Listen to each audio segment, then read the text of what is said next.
This is Audible.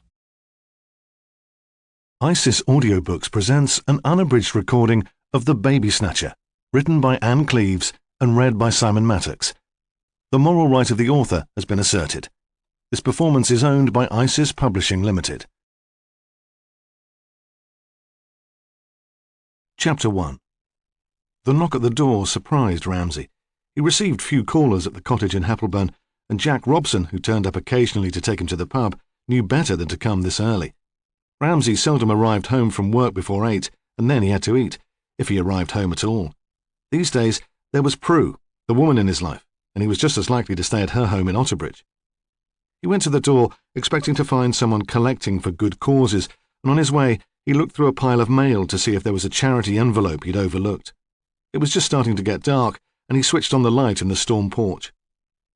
He recognized the girl who waited on the step, but for a moment he could not place her. Then he realized she was one of the walkers. That was how he thought of the couple who seemed to carry out most of their business on foot. There was this girl and an older woman. They walked miles.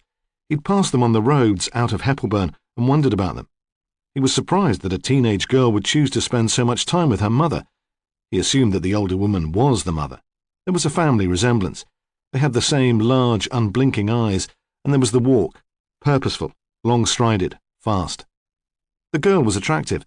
She'd been bonny enough at least to catch his eye, to make him look again as he drove past them on the long, straight road from Otterbridge to Heppelburn. She was 15 or 16, with very blonde hair, white and frizzy, which might have been considered angelic in a toddler, but in the young woman seemed unnatural. Of the mother, he'd taken less notice. Ramsay stood inside the porch and waited for the girl to speak. She was wearing the uniform of Otterbridge High School in a manner which was unusually chaste and tidy.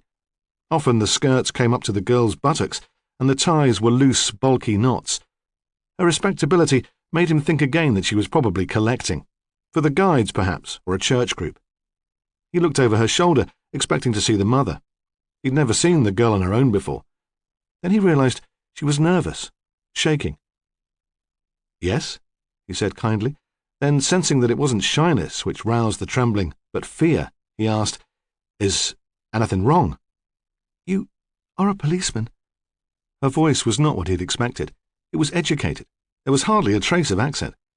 Before tonight, if he'd had to place the women socially, he'd have put them down as the deserving poor, a single mother and her daughter struggling to make ends meet in a council house, walking everywhere to save the bus fare. Now the voice, as much as the question, confused him. "Yes," he replied. He did not ask how she knew. In a village like Heppelburn, that sort of information was common knowledge. "It's my mother." She spoke in a rush. "I'm worried about her. I didn't know what to do." "You'd better come in." As he opened the door wider, he wondered if he was being entirely sensible. There were rules about this sort of thing, but he could hardly leave her on the doorstep when she was so distressed, and she didn't seem the attention-seeking type. He couldn't imagine her running off and crying rape. All the same, he sat her in the chair by the window so the table was between them and said, "If it really is police business, you should call the station, or 999 if it's an emergency." "We haven't got a phone at home. Anyway, I thought she might be in the Dean. Then it started to get dark, and I saw the light in your window. I thought you'd know what to do. I'm sorry. I suppose I'm being silly. I expect she's all right." "Tell me what happened." "She wasn't home when I got in from school." He waited for a further explanation, but that, it seemed, was it. "Doesn't she work?" he asked. "Oh, no." She seemed quite shocked by the notion.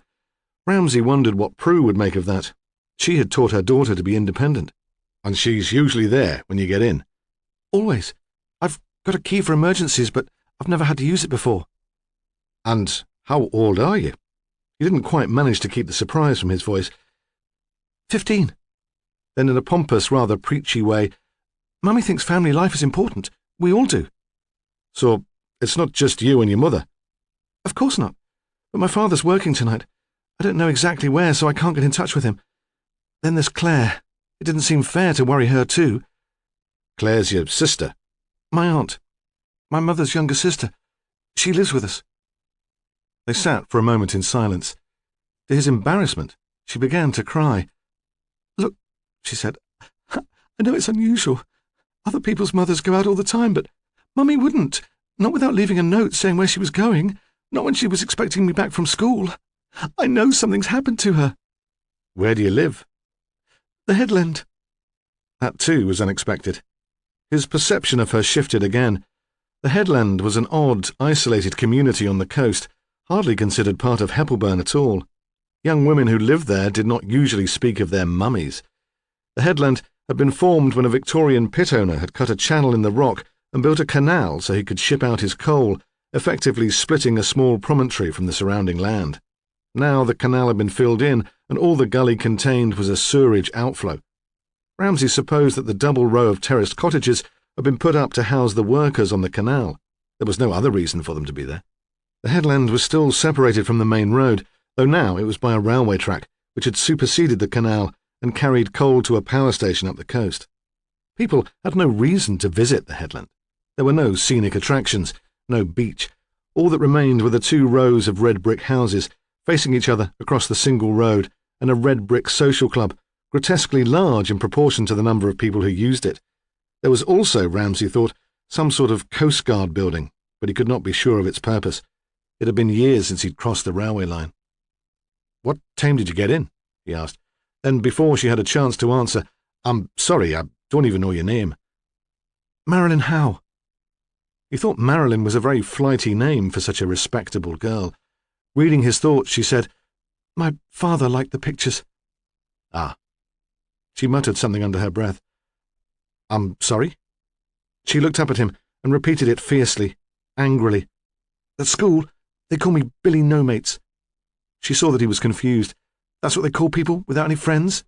"I'm sorry," he said again, awkwardly. It seemed a desperate sort of confession. "I get in at 4:40. She answered his original question as if the outburst had not occurred. "How did you get there?" "School bus. It stops at the club." "And there was no sign of your mother then?" "No. At first I wasn't worried. Not really. I thought it was odd, but in a way I was pleased. It meant she was letting go. I suppose she is a bit clingy." "Where might she have gone? Into Newcastle? To her friends for coffee?" "Oh, no." Marilyn seemed slightly amused by the idea. So, Ramsay thought, the mother was a Billy No-Mates too. "What made you look in the Dean?" "She talked about going blackberrying." It was the 2nd week of September. The blackberries were past their best, but there were still some for the taking. "I waited until 6. Then I was really worried. I thought she'd walked through the Dean, fallen, had an accident." "So you went to look?" She nodded. The Dean was a wooded valley which ran from the base of the headland right into Heppelburn village. Ramsay's cottage looked over it. "I walked along the main footpaths, shouting," Marilyn said. "I met a couple of horse riders and a jogger, but they hadn't seen her. Then I saw your light. I'm sorry, I suppose you're off duty. If you could just tell me who I should ring and let me use your phone." "Why don't you let me take you home first?" Ramsay said. "Perhaps after all this time she'll have come back." "Oh, God!" Marilyn clapped her hand to her mouth. Her eyes were round and shiny as marbles. "If she's arrived home and I'm not there, she'll be frantic." There was a pause, a small, confiding smile. "She'll probably have called the police." The road to the headland ran parallel to the Dean. There was a farm with a lot of empty outbuildings and a big sign which read, "For sale, barns suitable for conversion." The paint on the sign had faded. It had been there since Ramsay had moved into Heppelburn. As it approached the coast, the Dean flattened into scrubby grassland. The stream ran into the cut to the sea. When they came to the railway line, they had to wait at the level crossing. The train moved very slowly, and Ramsay sensed that Marilyn's impatience was turning into hysteria. She tapped long fingers on the dashboard, muttered under her breath. The last truck rattled past, and the barrier lifted. The road became single track. It led first to the jetty where the coal boats had once been loaded, with the social club beside it, then to the houses. The headland was a promontory which rose slightly at its tip. Beyond the houses and above them was the whitewashed building which Ramsay remembered as a Coast Guard station. It too apparently had been suitable for conversion, because now it was a private house. The sky was quite dark but clear, and there was a moon. There was something mythic about the view through the terraced houses to the white house on the hill beyond, with the full moon behind it. "Our place is on the left," Marilyn said, "at the end." "Well, someone's in." Ramsay was relieved. "There's a light on. Or did you leave it like that when you came out?" "I can't remember." When they got out of the car, Ramsay could hear the sea on either side of them and a snatch of music from the club. Marilyn, in her school uniform, was shivering. "Go on, then," he said. "You've got a key." The front door opened into a narrow hall. The light Ramsay had seen had come from there and shone through the small glass panes in the door. Steep stairs led to the first floor. The door into the living room was open. Ramsay had expected the house to be tidy. A full-time housewife surely would care about that. But it was small and cluttered. In the centre of the floor stood a large wooden spinning wheel and a box of uncarded sheep's wool. Ramsay expected Marilyn to call out for her mother, but she walked quietly down the passage to a room at the back. It was as if she were afraid of disturbing someone. She opened the door and switched on the light. There was a dining table folded against one wall, a sofa with a crocheted rug thrown over, a standard lamp with a fringed shade, and a rocking chair. It reminded him very much of the back room of his parents' house when he was a child, before his mother started reading women's magazines and bullying his dad into DIY. Nothing in it had been bought after 1960, though Marilyn's parents would have been children themselves then, perhaps not even born. In the rocking chair sat Marilyn's mother. She was dressed as he'd always seen her out walking, in a grey skirt and a faded pink anorak and little suede ankle boots lined with fur. Her skin was smooth, unlined as a girl's, and the hair, dusty brown, unfashionably long for a woman of her age, fell loose over her shoulders. At first he thought she was asleep. Then he saw that she was so astonished to see them, so shocked by the sudden light, that she could not speak. "Mummy!" Now Marilyn did shout. "Where were you? I was worried." "Who's this?" Mrs. Howe asked. She stood up. "He's a policeman. Don't you realise? I was so worried I went to the police." The woman stood blinking furiously. Ramsay wondered if she were ill, depressed, schizophrenic. She seemed lost in a world of her own. Then she seemed to regain awareness of her surroundings. She took a small, apologetic step towards her daughter. "Darling," she said, "I'm sorry, I must have fallen asleep and you startled me." She turned to Ramsay. "You know how that can disorientate when one wakes up suddenly." "But where were you earlier?" Marilyn demanded. "You never go out." "Don't exaggerate, darling. I went for a walk. I told your mate, for blackberries. But I came to look for you." "Then we must have missed each other." The voice was firm. She would tolerate no further argument. She turned to Ramsay. "I'm so sorry to have troubled you, Constable." He did not correct her about his rank. "I'm afraid Marilyn panicked. Perhaps she's come to rely on me too heavily." "So long as everything's all right now." He looked at them both. It was almost a question. But it seemed to Ramsay that things in the little house were far from fine. He could see through a door to the back kitchen, to the formica-covered units and the white enamel sink. There was a door with a lift-up latch which would lead to the backyard and the outhouse where once the lavatory had been, where perhaps it still was. On one unit, quite out of place, stood a microwave oven. But there were no blackberries. Chapter 2. Emma saw her pregnancy as an act of rudeness. How inappropriate, how impolite to be blossoming at this time of grief. Brian had invited Mark Taverner to stay with them for a few days after the death of his wife, and whenever she saw him, she felt herself blushing. But then Mark had always possessed the knack of making her feel awkward. Emma had come to motherhood relatively late, and took to it with a passion and energy which surprised her colleagues. They'd expected her back in harness straight after maternity leave, not for the money. Husband Brian more than provided, but because they couldn't imagine the human resources department without her. She didn't return to work. She had 2 boys in quick succession, and now she was pregnant again. Hoping for a girl, of course, she confided to her new mumsy friends, but happy to take what came. And then Sheena Taverner had died, sooner than they'd expected, and the pregnancy seemed some sort of dreadful social gaffe. Emma had suggested to Brian that she might stay away from the funeral, but he'd insisted that she should be there. He said Mark would want it. Brian and Mark had been friends at university and had stayed close since, which was odd, Emma thought, because they had nothing in common. So she went. At least it was cold for September, and she could wear a loose woolen coat which hid the 8-month bump. From a distance, you wouldn't have been able to tell she was expecting. And Mark did seem pleased to see her.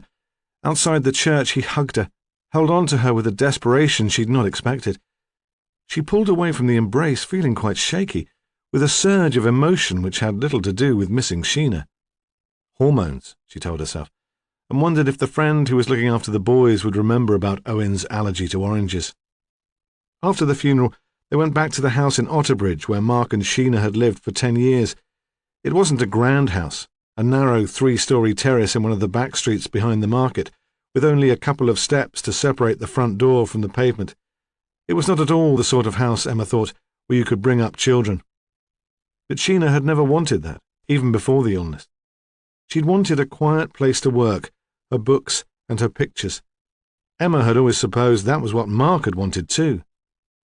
People expected the Taverners to live somewhere grand because Sheena had been a writer, but although her novels had been well reviewed, they were hardly bestsellers. Certainly, they weren't Emma's idea of a good read. She'd ploughed through one or two, but preferred something with a story, a thriller, even a historical romance. Secretly, she thought Sheena should have gone out more, even found herself a job, mixed with people other than the arty friends who seemed very similar to her. Then she would have had something to write about. Towards the end, of course, that would have been impossible. After the funeral, there was quite a crowd in the little house. Teachers from the high school where Mark worked, friends of Sheena, many of whom Emma thought were unsuitably dressed for the occasion. Mark introduced her perfunctorily to some of them. "This is Margaret from the Flambard Press. This is Chaz. This is Prue." He must have hired caterers because trays of rather unappetizing food stood on the table. If Emma had not been pregnant, she would have taken charge of the proceedings, handed out plates, offered drinks. As it was, she kept out of the way, not because she didn't feel up to it, but because of the same embarrassment which made her uneasy in Mark's company. Eventually her legs began to ache, so she settled herself in a chair by the window with a glass of orange juice and a cardboard vol au vent. From her corner, she watched Mark move restlessly from one chatting group to another. He was attractive, in an intense, rather humourless way, and the women turned towards him as he approached. His face was strained, and it was obviously an effort to be polite. Brian must have realised that too, because he went up to Mark and put an arm round his shoulder. There was nothing to say. Emma thought that perhaps there had never been much to say, not even when Sheena was first diagnosed. Nothing that did any good. Though Brian had railed at length about the mastectomy and the chemotherapy and the radiotherapy, he'd been angry and uncomprehending on Mark's behalf. Mark himself had said little. Brian peeled away from the group and stood beside her. He was big and dark, given to sentimentality and outbursts of temper, but only when he'd been drinking. At work, he was cool and quite determined, willing to take risks if the odds had been properly weighed. "A drink?" he asked. "I could murder a cup of tea. The house had been empty for nearly a week and it was not very warm, but I don't know if that's on offer." "Don't worry," he said. "I'll fix it." And he went away into the kitchen, glad to have something to do. She thought that was Brian all over. He was the fixer, the dealer, the person who made things happen. But not even Brian could fix it for Sheena to get better, though he tried hard enough, yelling at consultants when appointments were cancelled, hunting out information about the best doctors, the best centres, pretending to be Mark over the phone so he'd be taken seriously. Now, he had to admit defeat, and it didn't come easy. He brought her tea on a little tray painted with blue and white flowers. When she'd drunk it, she asked if he minded her going home. Suddenly, she felt very tired. "I'll get a taxi, if you like," she said. "You can bring the car back later." He said he would come too. She knew the decision to leave early had little to do with concern for her. He'd never liked sharing Mark with other people, except Sheena, of course. He'd never seemed to object to her. It was 3:30. The children were coming out of the infant school on the corner of Mark Street. Emma thought sadly that soon Owen would be starting school and that he'd grown up too quickly. It had been Brian's idea to buy the Coast Guard station on the headland and knock it through into one magnificent house. She hadn't been very keen. Even then, 5 years ago, she'd been dreaming of babies and thought a modern house on a quiet estate would be nice. Somewhere with other middle-class mothers to invite into coffee during the day, pavements for trikes and dolls' prams. She'd kept her misgivings about the Coast Guard house to herself. Brian was so generous to her in other things, and he was so enthusiastic about the venture that she encouraged him. She'd even pretended to share his excitement. The house was wonderful now, she had to admit that. There was so much space that they wouldn't be cramped even if the latest baby turned out to be triplets. There were magnificent views out to sea on 3 sides. All the same, if she were offered the chance to move, she'd jump at it. She felt isolated on the headland. She wouldn't call herself snobbish, but felt she had little in common with the residents of Cotter's Row. She wouldn't be happy for her children to play down there. Physically, too, the place made her uneasy. Although there was a high, whitewashed wall right round the garden, and the cliffs weren't steep, more like rocky shelves down to the water and quite easy to scramble on, she worried that the children would fall. It was a secret nightmare, and some nights she would wake up sweating to a picture of one of them limp and lifeless, battered by the waves at the foot of the cliff. The car bumped across the level crossing, jolting her back to the present. She saw with relief that they were nearly home. Her friend had offered to give the boys their tea so she'd have time to put up her feet, perhaps watch the television news before they arrived back. Shit! They were driving between the rows of houses when Brian slammed on the brakes, hit the horn and shouted. A woman had run into the street in front of them. He missed her by swerving onto the pavement. The woman stood for a moment like a rabbit caught in a headlamp's glare. Then she ran off. Her pink anorak, unzipped, flapped behind her. "Idiot," Brian said. "She could have been killed." But his fury had passed. The BMW, his pride and joy, was unharmed. "Do you know her?" Emma shook her head and said nothing. She thought she recognized the woman, but she had her own reasons for keeping quiet. Brian got out to open the double gates into the yard, drove in, then went to shut them again. She struggled out of the car with difficulty. She enjoyed being pregnant, but she would be glad when it was all over. She was standing on the doorstep, rummaging in her bag for her keys when her waters broke. "Oh, God," Brian said, with a trace of disgust, when she explained what had happened. Both thought with relief that at least it hadn't happened when she was getting out of the car. Think of the leather upholstery. Their daughter was born at midnight. Brian was there during labour, though he disappeared regularly during the early stages. There was a television in the visitors' room, and Newcastle United was playing in a cup match. His howl of dismay when Arsenal scored rivalled the cries of the women giving birth. He was with Emma when she needed him, and afterwards he sat beside her on the bed and stroked the baby's cheek with his little finger. For an awful moment, she was afraid he'd suggest they called the baby Sheena, but he said, "Helen, then, like we decided." The hospital was on a hill, and from the high bed where she sat, propped up with pillows, she had a view all over the town. Helen seemed dull and unadventurous all of a sudden, but it was his mother's name, and better than Sheena. Perhaps she could come up with something glamorous too. "Of course," she said. "Helen." She had planned coming out of hospital after 24 hours, but Helen had a nasty bout of jaundice, and she ended up having to stay in for a week. She quite enjoyed the rest. On the 3rd day, unexpectedly, Mark came to visit. He was on his own and was carrying a huge bunch of flowers, flame-coloured chrysanths, and those huge, round, tightly filled blooms which he'd only seen before at village produce shows. "Brian said you wouldn't mind," he said. "Of course not." But she felt coarse, blousy. Her breasts were spilling milk, and her dressing gown was grubby. Helen was asleep in the plastic fish tank the hospital used as a cot. "So, this is Helen." He set the flowers on the locker and peered in with a genuine interest, watched the balletic movement of the girl's hands. She could tell he wanted to pick the baby up. "Helen Scarlett," she corrected. "Scarlett?" He seemed faintly amused. "Brian didn't tell me that." "Brian doesn't know yet." Then they giggled together, quietly, so as not to disturb the baby, like school kids at the back of the class. Before he went, he kissed her forehead and told her it was the first time he had laughed since Sheena had died. Chapter 3. When baby Helen was born, Emma and Brian took on a young woman to help with the boys. Emma had been thinking about it for some time.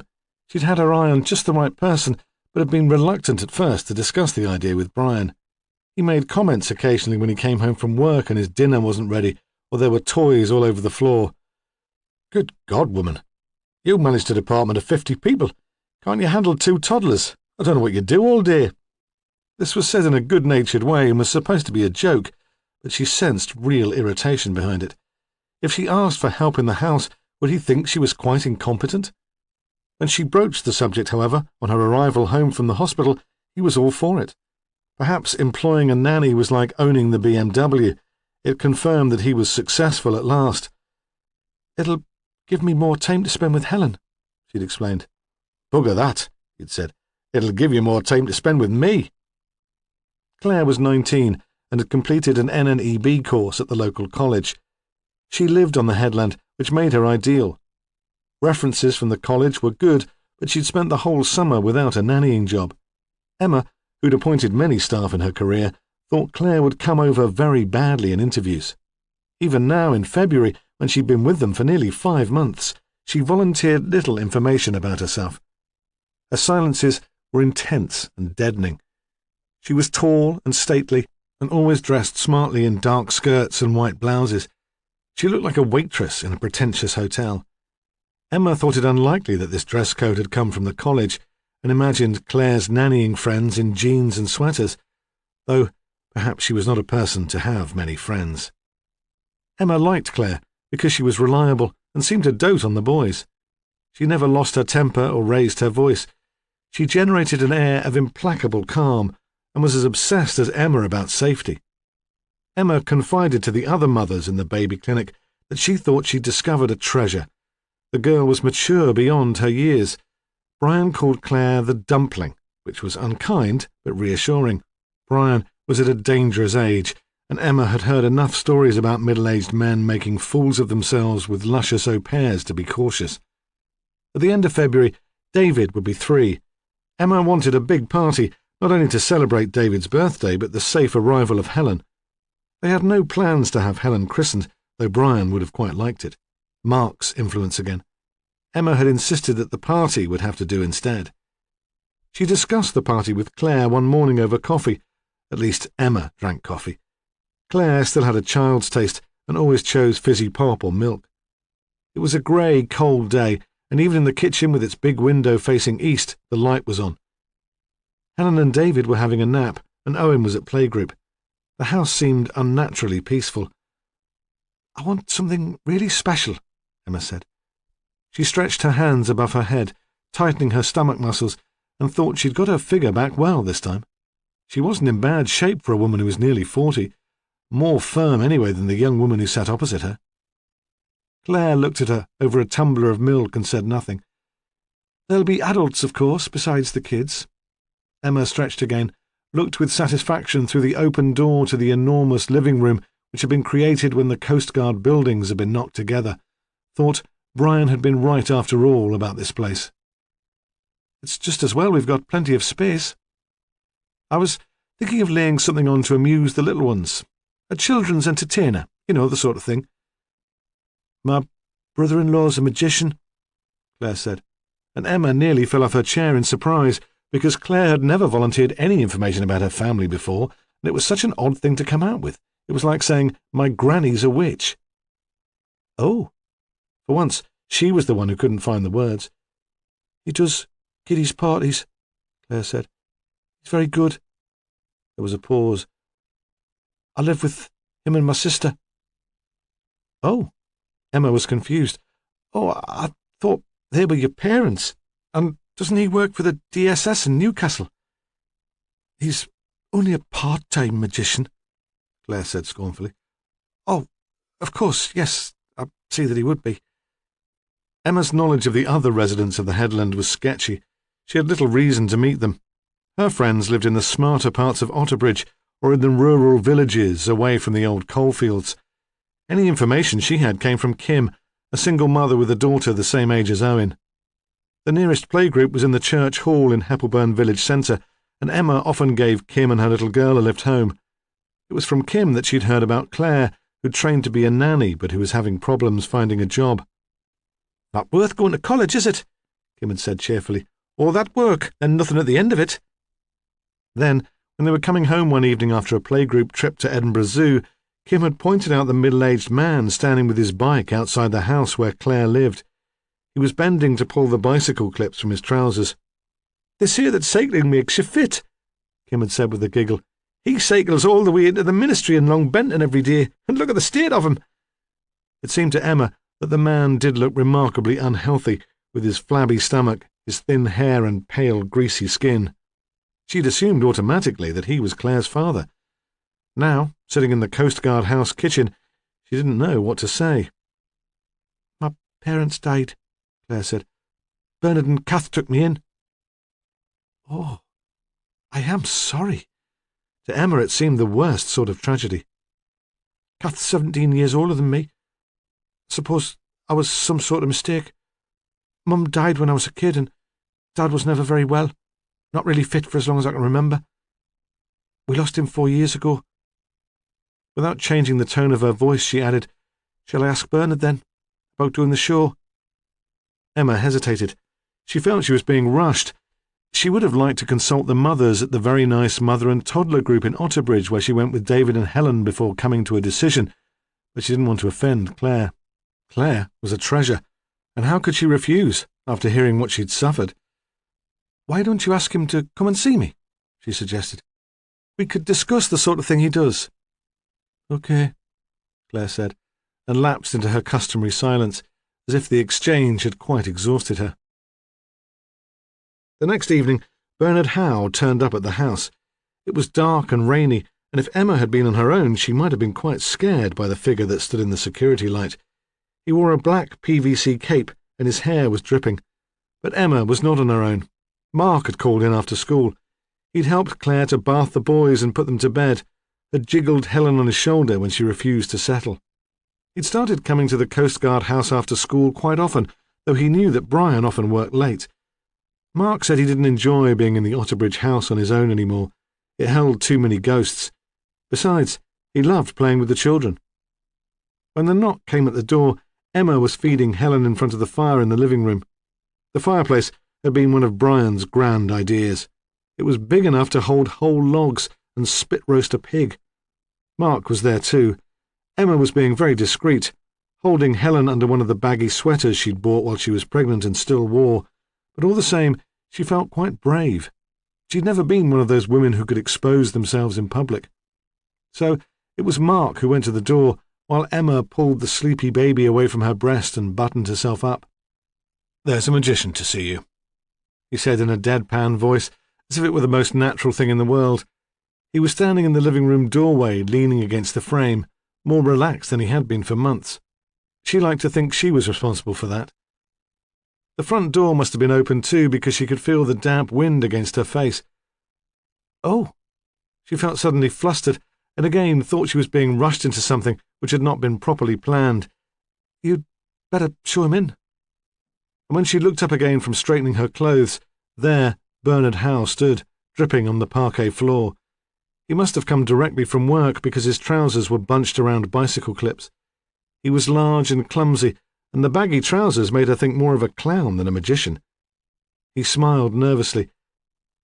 "Claire said—" He took off the black cape and looked for somewhere to hang it. Mark took it from him. "But perhaps I'd best come back another time." No. Emma had regained her composure. "Please, do come in." He took a chair opposite her, still close to the fire. His socks were thick, hand-knitted, and they began to steam. There was a hole in one toe. "I thought you'd want to see—" He seemed incapable of finishing a sentence. She sat back with the sleeping child on her knee, waiting for him to continue.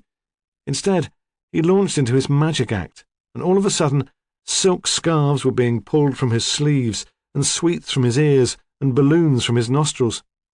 Although she sat near to him, she could not see how it was done, and despite her irritation at his just turning up on the doorstep, she was swept away by the magic. She gasped at each new trick. He beamed. When he finished, she turned and saw Mark clapping behind her. It was an amused, self-conscious clap, which made her enthusiasm seem foolish, as if he were an adult and she were a little girl. "That's the sort of thing," Bernard Howe muttered. His clumsiness had returned when the act was over. "And end with a cake. All the ingredients put into a bowl. Sugar, flour, eggs, and then there's a finished cake with icing, and the candles all lit. The kiddies love that." "Oh, yes," Emma said. "I can see that they would. You must come if you're available. Would you like a deposit? What do you charge?" "Oh, I don't know about charging. You've been so good to Claire." "Of course you must charge, and Claire's been very good to us." So it was arranged that Bernard Howe, otherwise known as Uncle Bernie, would perform at David Coulthard's birthday party. As he prepared to go out into the rain, he turned back to them. "Thank you, Mrs. Coulthard. Mr. Coulthard." "Oh, no," Emma said awkwardly. "Oh, no, this isn't my husband." The magician gave a strange stare before walking out into the night. Chapter 4. They woke on the morning of the birthday party to an unexpected snowfall. The boys wanted to be out in it immediately. Usually Emma would have shared their excitement, but today she was edgy and irritable. She'd had a bad night. The boys came chasing in from the cold, and she moaned at them for the footprints on the kitchen floor, the sodden pile of outdoor clothes. Then, when Brian said he might go to work for a couple of hours, she turned on him. "But it's a Saturday," she said. "It's a good time to catch up, when no one's there. I could really do with your help here, you know." "Nah, I'd just get in the way." She thought he was like a big, spoilt kid standing there grinning. His nose was still slightly twisted from a crunch during a school rugby match. He'd been a single child, and he'd been able to get away with murder in his parents' house. "Go on, then," she said, and he smiled more widely, thinking she'd fallen for his charm again, not realizing that at that moment she couldn't bear the sight of him. She stood in the kitchen with her hands flat on the bench, breathing deeply, until she heard the BMW start and the garage door close automatically behind it. She was still standing there when Claire stamped past the window, flat-footed in elephantine Wellingtons. During her wakeful night, while the baby snuffled in her cot, Emma had been thinking about Claire. She had reason to wonder how loyal to the family she really was. Now, seeing her march through the yard, those suspicions seemed ridiculous, and Emma thought if she needed someone to talk to, Claire might be the person she would choose. She was so solid and practical, more sensible surely than her friends from the Childbirth Trust or old colleagues from work. "It'll not last long." Claire nodded through the window to the churned-up snow, the remains of the boys' snowman. "The wind's gone westerly. Just as well. You'd not want 25 kids walking that much snow through your house." "No," Emma said, quite calmly thinking, if I can just get today over, I can work out what we're going to do. At 1 o'clock, Brian came back, anxious to make amends by shifting tables and blowing up balloons. The snow had gone, but there was freezing fog and occasional squalls of sleety rain. "Mark phoned," Brian said. "Oh?" She kept her voice flat. She did not ask how Mark had known Brian would be in the office, or why they seemed to need to communicate with each other every day. "I told him to come round this afternoon. It might be a laugh for him." Christ, she thought, that's all I need. "You don't mind?" His voice was slightly anxious. "Surely you can't mind," he was saying. "This man lost his wife less than 6 months ago. You're not going to make a fuss about this." "Of course not." "I told him to come about 2 and I'd buy him a sandwich and a couple of pints in the club." So, that's the strategy, she thought. Make me feel guilty, then I can't complain about the 2 of you sneaking off to the club for the afternoon. She said nothing, and he added defensively, "Well, the party's not supposed to start until 4, is it?" "That's right," she said. 4 o'clock. "And there's nothing more you want me to do?" "Not at the moment." "We'll make sure we're back for 4 then. On the dot." "I should bloody well hope so." He shot her an amused glance, thinking she was teasing. "I mean it," she shouted, suddenly furious. "Okay." He held up his hands as if she'd threatened to shoot him. "I told Mark to leave his car at the club, so there'd be more room up here for parking." What do you want? She thought. A medal for consideration? "I'll go then," Brian said. "Meet him there." "Fine." She made an effort to keep the sarcasm from her voice. She didn't want to spoil David's birthday. "Fine." He stood by the back door, pulling on his Berghaus jacket. It was raining again. She turned to see Claire standing just inside the kitchen. The nanny gave no indication that she'd been listening, but it gave Emma a start. "I thought I'd nip home for a bit of lunch," Claire said. "I've put on a video for the boys. I'll be quiet for a while." "Oh." Emma was disappointed. "I thought we could have some lunch together. I'd best go back." She gave no reason. "Oh," Emma said. "All right. I'll be back in an hour." "Fine," Emma said again. Brian was still hovering in the doorway. He opened the door and a blast of cold air came into the kitchen before he went out and slammed it behind him. Claire put on her Wellingtons and followed. The boys' playroom was at the top of the house. It was long and narrow and looked down the headland towards the level crossing. Emma heard the music of the video as she climbed the stairs. It was an old one, Ivor the Engine, and the boys must have been tired because they watched in silence. David was curled up on a beanbag with his thumb in his mouth. They looked up when she walked into the room, but turned their attention immediately back to the screen. She stood by the small window. It was streaked with salt, but she could see Claire and her husband walking together to the double gates. Beyond that, the rain closed in, and as they moved down the track, she lost sight of them. Emma wondered what the girl, usually so unwilling to speak, could have had to say to her husband. The Headlands Club had the faded grandeur of an old theatre, and it had been grand once, on the Northern Circuit, attracting big stars and big audiences. Now it was a miracle it stayed in business. When Brian closed the heavy door behind him, the temperature only rose by a couple of degrees. The drinkers standing by the big bar were still wearing overcoats and scarves. He joined the club when they moved to the Coast Guard house. Emma thought it was an affectation. Occasionally he liked to make a show of his working-class roots. She never thought he would actually go. He was more at home in the wine bars and smart restaurants of Jesmond, the Newcastle suburb where he had his office. But he'd taken to going there regularly on Friday nights and staggering home in the early hours of the morning. One of the lads. He was even nominated for the committee and was tempted to accept. Committee meetings were an excuse for drinking late.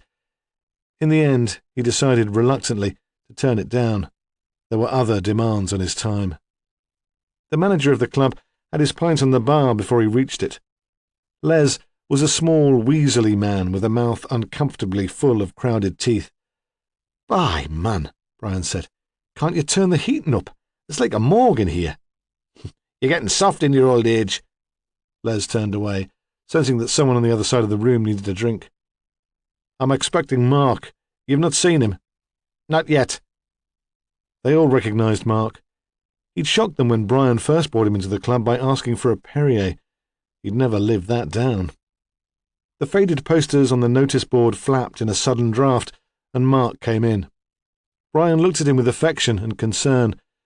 He'd lost weight in the last year, but Brian had thought he was starting to come to terms with his grief. Today, though, he looked pale and drawn, and there were dark rings under his eyes. At university, they'd nicknamed him the Monk. It wasn't only the shaved head, the skeletal features. He was the only one of their group who ever went near a church, and he'd never drunk much, even then. Never swore. You'd have thought he'd be the butt of their jokes, but he wasn't. If anything, they'd fought for his friendship. Today, he looked more like a monk than ever.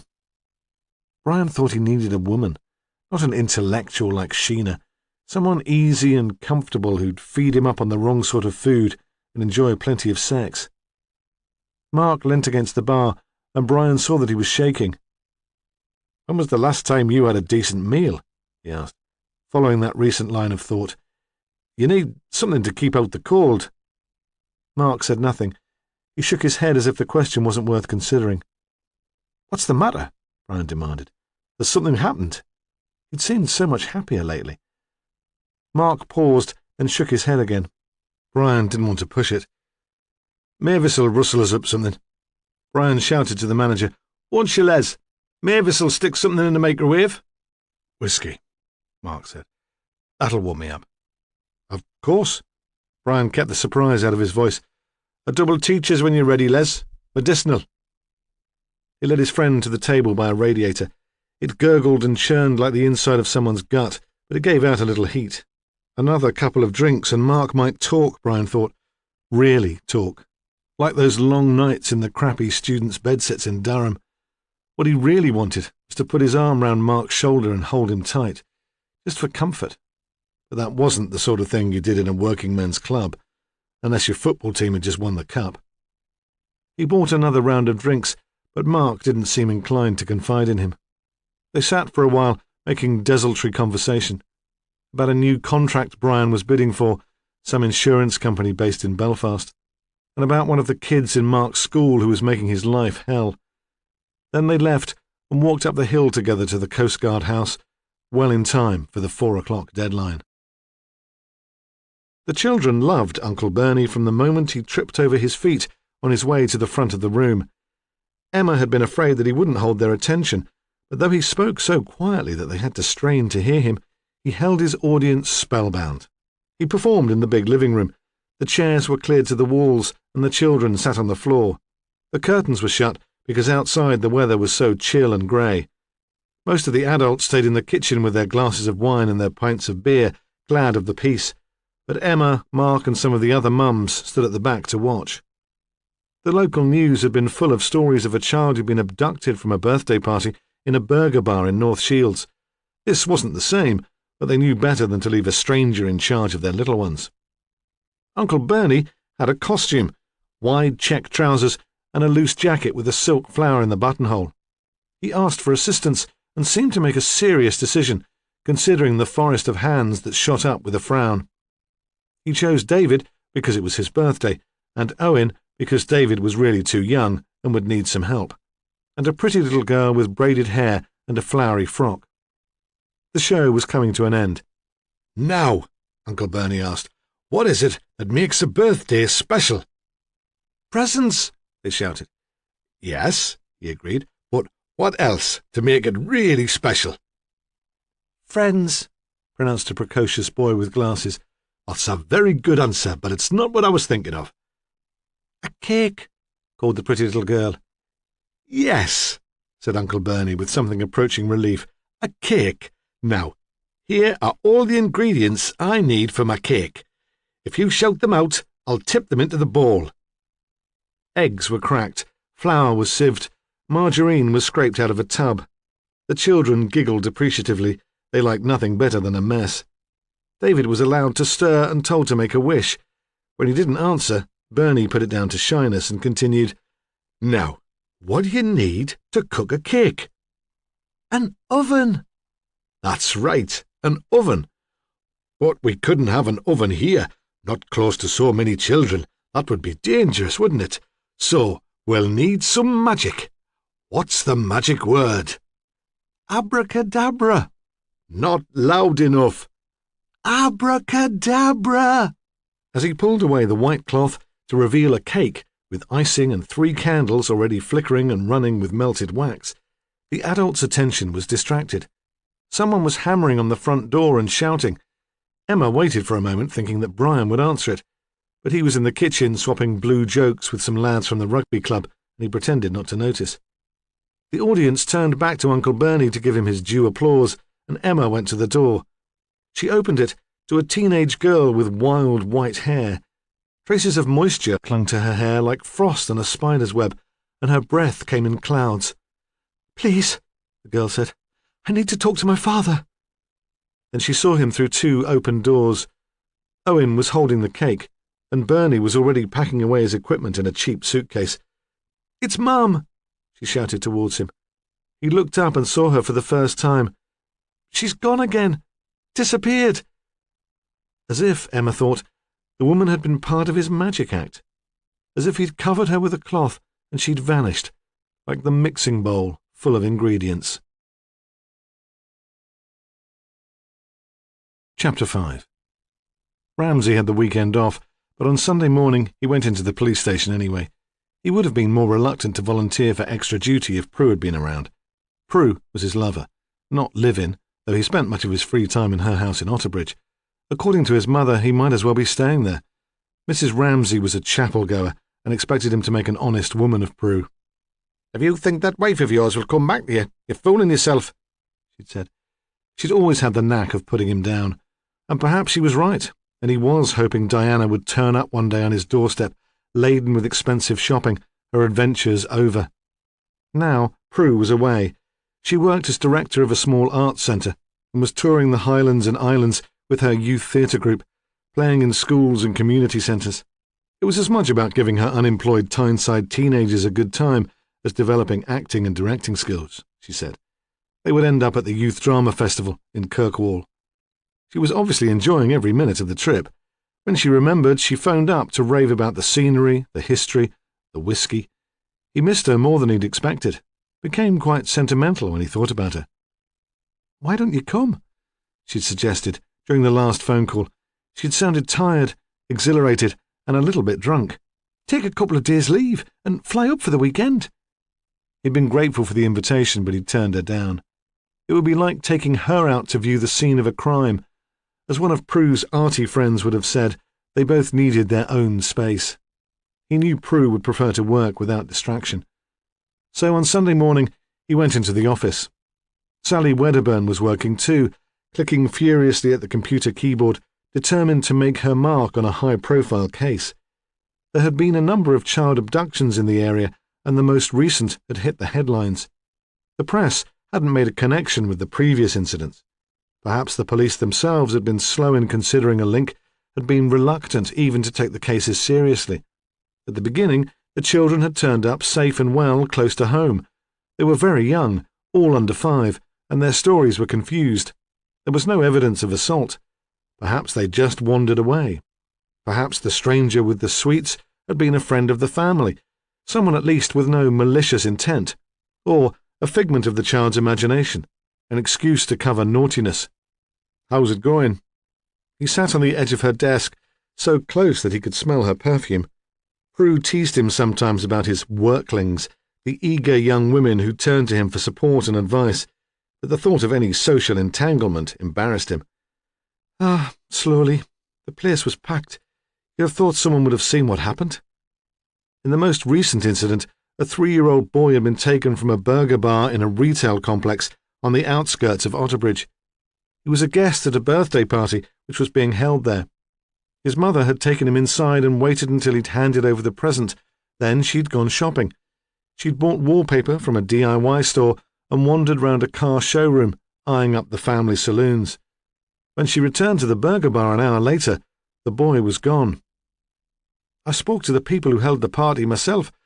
Of course, they were devastated, but you can understand how it happened. It was Saturday afternoon, and they had a long table in the main restaurant. There were 20 kids, all riotous. None of them would sit still. They ran back and forwards to the toilet. It must have been hard to keep track of them all. Any witnesses where he was found? Not yet. He seems to have materialised out of thin air. The boy had been found 4 hours later, wandering along the seafront at Whitley Bay, clutching a bag of chips, crying. It seemed that nothing had happened during his adventure to distress him. The tears had begun after he'd been abandoned. The social workers talked to him again, but she hasn't come up with anything new. She can't even be sure of the reliability of what we've got. What have we got? A ride in a car and a fun fair. The fun fair at the Spanish City? Presumably, but most of the rides are shut at this time of year, and no one remembers a single bloke with a kid. I've left a pile of witness statements on your desk. Thanks. She smiled up at him, then returned to her computer screen. He moved on to his own office. His desk was stacked with piles of paper which had appeared during the weekend. Expense claim forms for his signature, Home Office circulars, Sally's witness statements. He ignored them all and began by flicking through a file of incidents which had been reported overnight. At first, he skipped over the missing person report without really taking it in. He was concerned about children, and this was an adult. Then he went back to it. Kathleen Howe, the walker. He had seen her and the girl on the roads round Heppelburn several times since Marilyn had turned up, panic-stricken on his doorstep in the autumn. Once the girl was carrying a violin in one hand and a music case in the other. Another time, she recognised him and raised her hand in greeting as he drove past. It was an apologetic gesture. She didn't stop or break her stride. The mother never acknowledged him. What had happened now? Had the girl overreacted to her mother's absence again? Perhaps this time she'd taken his advice by phoning the station instead of knocking on the door of a stranger. He unclipped the form from the file and looked at it in more detail. It had been the husband, not the daughter, who'd phoned the station. Ramsay considered the piles of paper on his desk, then swiveled his chair so his back was turned to them. He was curious, and he wouldn't concentrate on other work until he'd checked this out. He picked up the phone. "This missing person from the headland," he asked. "She turned up yet?" "If she has, no one's told us, but they don't always, do they?" "I'll deal with it if you like. Talk to the family anyway." "Why?" The voice was suspicious. Routine missing persons shouldn't have interested Ramsay. "Something going on there that we should know about?" "Nothing like that."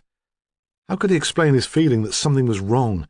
He could hardly say, "I went there once. The lassie was more worried than someone her age has a right to be, and there were no blackberries." He'd be a laughingstock. So he said nothing. "Well, if you're short of work, you're welcome to it." The voice at the end of the phone had turned sulky. The receiver was replaced with a thud. Ramsay drove back down the road along which he'd just travelled. There was a straight avenue of dripping trees before he came to the familiar grey terraces of Heppelburn and the road to the coast. As he drove, he half expected to see the ramrod-straight figure of Kathleen Howe marching towards her home, carrying her canvas shopping bag and another excuse for her unexplained absence. As on the previous occasion, he had to wait at the level crossing. A coal train was rattling slowly on its way to the power station. On the other side of the line, beyond the barrier, a pedestrian was waiting to cross. He was a large man in a black PVC cape, and Ramsay imagined the moisture trickling from the greasy collar into his neck.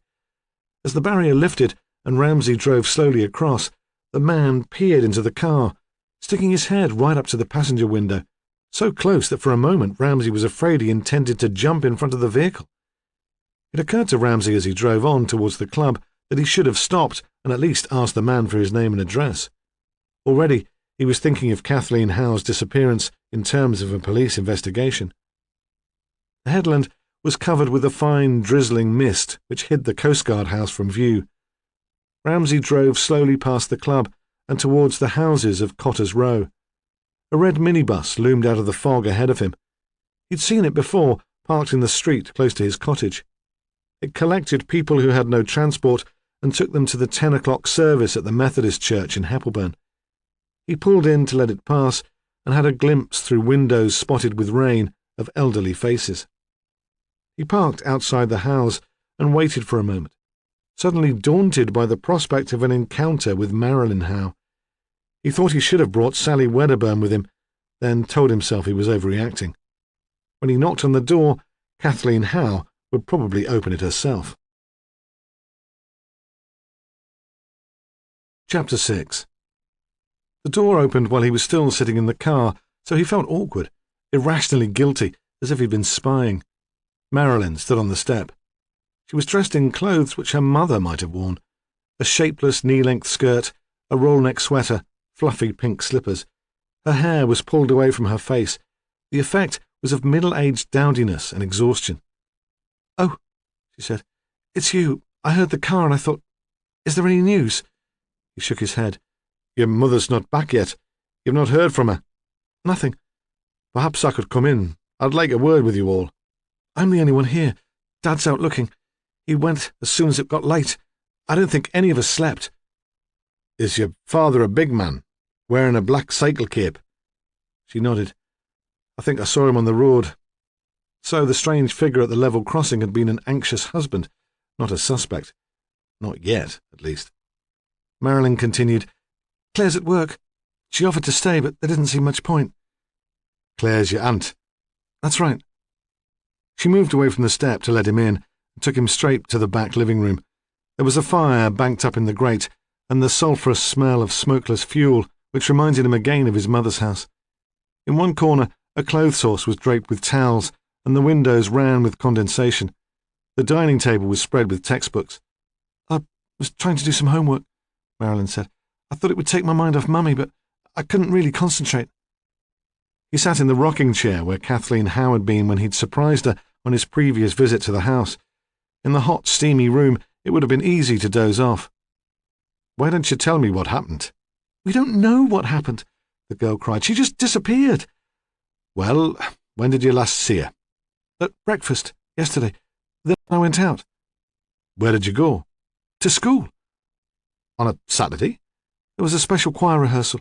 We're taking part in a music festival at the cathedral. What time did you get home? 2:00. She paused and continued like an ordinary schoolgirl, chatty, enthusiastic. We'd taken packed lunches because Miss Winter thought the practice would drag on into the afternoon, but it went really well and we finished early. Your mother wasn't expecting you back then? Not until later. That's why I didn't worry at first. How did you get home from school? I got a lift. There had been a slight hesitation, a flush of embarrassment, or was it pleasure? Who from? A parent. One of the sixth formers. He'd seen them, the kids coming out of the high school. They all seem to have cars these days, and not just old bangers either. No. She hesitated again. One of the teachers sings with us. Mr. Taverner. He was coming this way. An adolescent crush, Ramsay thought. Was anyone in when you got home? My father. He went out at about 4. He works as a children's entertainer. He had a booking at a kid's party. Didn't he tell you where your mother had gone? He thought she might have walked into Heppelburn, to the co-op. Wasn't he sure? Not really. She'd been standing with her back to the table. Now she leant forward. When you meet my dad properly, you'll understand. It's not that he's stupid. He's absent-minded. When you talk to him, he doesn't always listen, especially to Mummy, who tends to nag. I think it's because his head's full of tricks and illusions. Again, she saw the need to explain. He's a magician. Brilliant. Anyone around here will tell you. He's only part-time, of course. His real job's with the DSS at Long Benton, the insolvency section. I see. Ramsay was glad he'd visited Marilyn Howe in his own time, and alone. He wondered what his Sergeant Hunter would have made of the family. Hunter's prejudices were widespread and various. He distrusted anything outside his own experience. A household without a car or a television would have struck him as sufficiently odd to raise his suspicions. But a part-time magician? When did you start to worry about your mother? Soon after Dad left to go to the party. Even if she'd left just before I got home, she should have been back from Heppelburn by then. She's a fast walker. Ramsay gave a brief smile. I know. I didn't want to panic or make a fool of myself like last time. I told myself she'd soon be home. I looked to see what she'd taken with her to try to work out where she might be. Then I knew something was wrong. Her coat was still here, and her shopping bag and her purse. She wouldn't have gone to Heppelburn without them. Her face crumpled, and Ramsay was afraid she would cry. He felt a stab of anger because she was being put through this anxiety. Parents should be the ones to worry. It was part of the job description. But she hadn't asked to be responsible for 2 middle-aged eccentrics whose thoughtlessness had caused this panic. He gave her a moment to compose herself, then asked, Has your mother ever been ill? What do you mean? Has she ever had any nervous trouble? Suffered from stress or depression? Anything like that? No, she said uncertainly. I don't think so. Who's your GP? Dr. Latimer, in Heppelburn. She looked up at him, and he saw that despite her sheltered life, she could be mature and perceptive. You think she's had a sort of breakdown? It's one possibility. She wouldn't have committed suicide, Marilyn said, and again he was surprised at her ability to follow his train of thought. Absolutely not. She wouldn't want to leave me alone. No. He saw what she meant. But the breakdown, she did seem rather tense when I came here last September. Did she ever really explain what happened that afternoon? Not to me. It was said too quickly, but he didn't feel it was the time to push her. They waited for a moment in silence. I'm not doing much good here, Ramsay said, but I don't want to leave you alone. Can we get your aunt to stay with you? I could talk to her employer, explain. Where does she work? She's a nanny to the kids in the Coast Guard house. Don't go up there. They think I'm daft enough already. That's where Dad was working yesterday, and I burst in and made a scene. Claire will be home soon. She's only gone in for a couple of hours to help clear up after the party. Anyway, I don't mind being on my own. Well, Ramsay said, if you're sure. She had, after all, been on her own when he found her. Perhaps I'll have a walk around the headland. See if your dad's come back." Outside, it seemed very cold and the mist was thicker than ever. Ramsay carried on up the track until he arrived at the high, whitewashed wall which surrounded the coastguard house. To the south, a foghorn belched, marking the mouth of the Tyne. He called tentatively, "Mr. Howe?" then decided that only a maniac would be wandering along the cliff tops in fog. Besides, if Kath Howe's husband had returned to the headland, he would surely have called home. Ramsay supposed he was still searching the footpaths in the Dean. He walked back between the double row of houses towards the club and the jetty. It was only 11 o'clock, but there were lights on in the front rooms. In one, a pretty little girl was playing at dressing up. She wore a frilly white garment, which might once have been her mother's nightdress, and twirled round and round so the skirt spun away from her body. The club was still shut. The door was covered by a grille, the windows by steel shutters. The tide was well on its way in, and the gully which had been cut through the rock to let out the coal boats was nearly full. 4 children were playing on the jetty. They were rowdy, foul-mouthed, cocksure. Future customers, he thought. The oldest had probably already been up before the juvenile bench, and he'd guessed they were all on some register or another. They were throwing rocks at a target floating in the water, swearing indiscriminately whether they hit or missed. Ramsay approached them and shouted. They stopped briefly and looked at him, then continued their game, deciding he was nothing to be scared of. "Hey," he called again. "Come here." "Sod off," one of the boys shouted, not taking his eyes off the target. "We're allowed. It's not private." "I was looking for someone. Mrs. Howe. Do you know her?"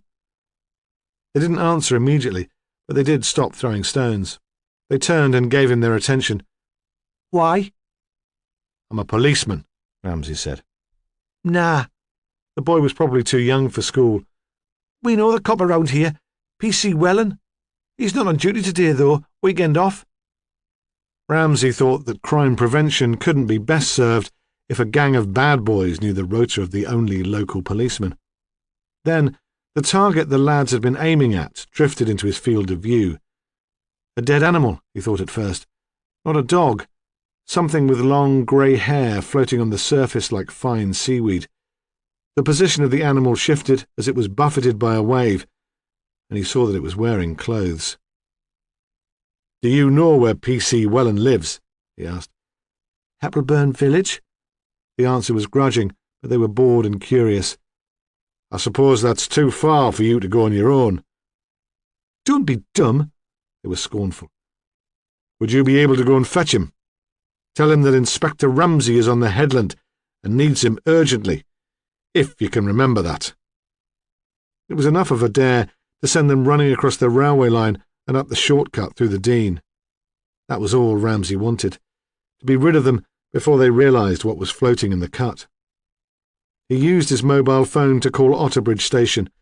He talked to Sally Wedderburn. "You'll set it all up then. I'll wait here." "Sure." "And get here as soon as you can, Sal. I'm going to need you." She was ambitious, and he heard her resistance. For an accidental death? The child abductions were far more glamorous. For a suspicious death. He didn't want to be on his own when he told Marilyn Howe that her mother was dead. Chapter 7. She was dead before she reached the water. It was Monday morning. Hunter was so excited that he was almost drooling. He stood at the entrance to Ramsay's office. In the room beyond, a phone was ringing. Members of the public were still calling to report the sighting of a single man with a young boy. How did she die? Ramsay hadn't waited on the jetty to see the body lifted out of the water. He couldn't bear the idea of the gang of kids or an excited neighbour telling Marilyn that a woman had been found in the cut, especially if Marilyn was still alone. Later, the doctor had refused to commit himself over the phone. She was stabbed. A violent attack, the pathologist said. Ramsay wondered briefly how stabbing could be anything other than violent. In fact, when he and Sally had arrived at the house at Cotter's Row, Bernard Howe was already there. He was sitting at the table in the back room, his hair still wet, his face red and blotchy through coming into the heat from the cold. In front of him was a foiled container on a plate, and he forked an unappetizing, ready-cooked shepherd's pie into his mouth. There was a recent gravy stain on his sweater. Marilyn opened the door to them, and it seemed to Ramsay that she'd already prepared herself for bad news. It was Bernard who was shocked. He was the one who couldn't take it in. He sat with his fork halfway to his mouth while the food dripped onto the oilskin tablecloth. "We'll need you to identify the body," Ramsay had said. "Until then, there's no certainty." Although he'd seen the long hair as the waves jolted the body towards the rocks and was quite certain. But still, Bernard Howe had seemed unable to move. In his office, Ramsay looked up at Hunter, who blocked the doorway. "A full-scale murder inquiry, then," he said, "as if we haven't got enough on our plates. You know the ropes." Hunter nodded, but remained where he was. "You knew her, didn't you?" he asked. "The victim?" He could be as nebby as an old woman, started most of the canteen gossip. "Not really. I met her once, and I've seen her around." "They're a funny bunch out on the headland," Hunter said. "I went out with a lass from there once. Her dad took me to the club. You'd have thought I was a Martian. No kidding. The place suddenly went quiet and they all stared." "They don't like outsiders?" "Oh, they're friendly enough when they get to know you, but if there's not a member of your family who can remember the Cotter's Row street party at the end of the war, you're a newcomer." Well, Ramsay thought, there were still plenty of communities in Northumberland like that. He wondered how long the Howes had been living on the headland. He could not imagine that they belonged. "Sal Wedderburn stayed the night with the family," he said. "She was there when I told the girl about her mother." "Aye," Hunter was disapproving. "I'd heard you'd called her into play social worker." Ramsay wondered if it was time for a warning about the petty rivalry which flared between the two officers occasionally, but decided against it. Gordon Hunter was given to sulks and flounces, and he could do without that now. They seemed to take to her, but as soon as the words were spoken he wondered if that were true. There had been no hostility, but the family had hardly seemed to acknowledge Sally's presence. And he'd said that he'd like her to stay, for support, to fend off the press if that proved necessary. Bernard had emerged briefly from his stupor to say, "But where will she sleep? Claire uses the spare room." Ramsay had explained that the sofa would be fine, and there'd been no more comment. He'd hoped that Marilyn would form a relationship with Sally, would confide in her, but realised now this was unlikely to happen. "You think one of the family's involved, then?" Hunter asked. "I don't know anything at this stage." The words were sharper than he'd intended, and he added, "No, that's not why I asked Sally to stay. The girl was very close to her mother. They went everywhere together. She'll know better than anyone if Kath Howe was anxious, frightened. I'd hoped she'd see Sal as a friend." "Ah," Hunter was relieved. "Like I said, playing the social worker." "I'd like you to come over to Heppelburn with me," Ramsay said. "I want every single person on the headland talked to. I don't mean a plod, asking a couple of questions on the doorstep. I mean a pot of tea on the table and someone listening for as long as the chat goes on. Gossip, not just about the house, but about anyone living in the place." "You think we're looking for a local, then?" Ramsay shrugged, tried not to show his frustration at Hunter's demand for easy answers. "It's not the sort of place a stranger would wander across to by chance, especially in the weather we've had this weekend. I don't suppose we've got a time of death yet." "Nothing specific. Sometime Saturday." "Ah. Problem?" "The Coast Guard house has been converted to private use. On Saturday afternoon there was a kiddies' party. I presume that means carloads of strangers visiting the place. Not exactly a problem, more of complication. We'll need a list of visitors, car registration numbers. It certainly doesn't make life easier. Anyone unfamiliar on the headland that day would have been put down as a guest of the Coast Guard house." "Do you want me to talk to the owners?" "No," Ramsay said. "I'll do that. Leave me to deal with the peasants. Is that it?" Hunter grinned to show there were no hard feelings, exposing teeth which seemed very white in an even brown face. He'd been on a package holiday to Turkey in the autumn, and he'd topped up his tan regularly since then on the sunbeds. "Charm the old ladies, more like," Ramsay said. Hunter liked that, and grinned again. The jetty was still roped off with blue and white plastic tape. Despite the drizzle, A small group of onlookers stood in the car park of the Headland Social Club, mostly old men with pitman's coughs. One of them was blind and had his arm linked with that of his companions, who provided a running commentary on the proceedings. Not that there was much now to comment on. A blue transit van with a noisy exhaust rattled to a stop beside the group. On the side, Eric Wilson Mobile Shop was painted in uneven white letters.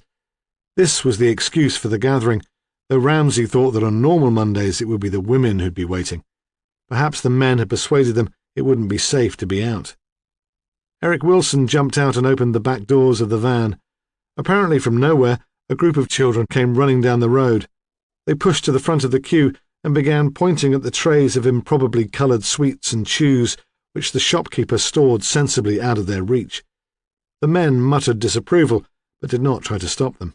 It was as if they were scared to. These were the children who'd been throwing stones at Kath Howell's body. Ramsay waited until they'd been served and made his way towards them. They munched silently, surrounded by a scattering of dropped sweet wrappers. In other circumstances he would have ordered them to collect the litter, but he resisted the temptation and said mildly, "Shouldn't you be at school?" They grinned, as if they'd caught him out. "Nah, half-term, isn't it?"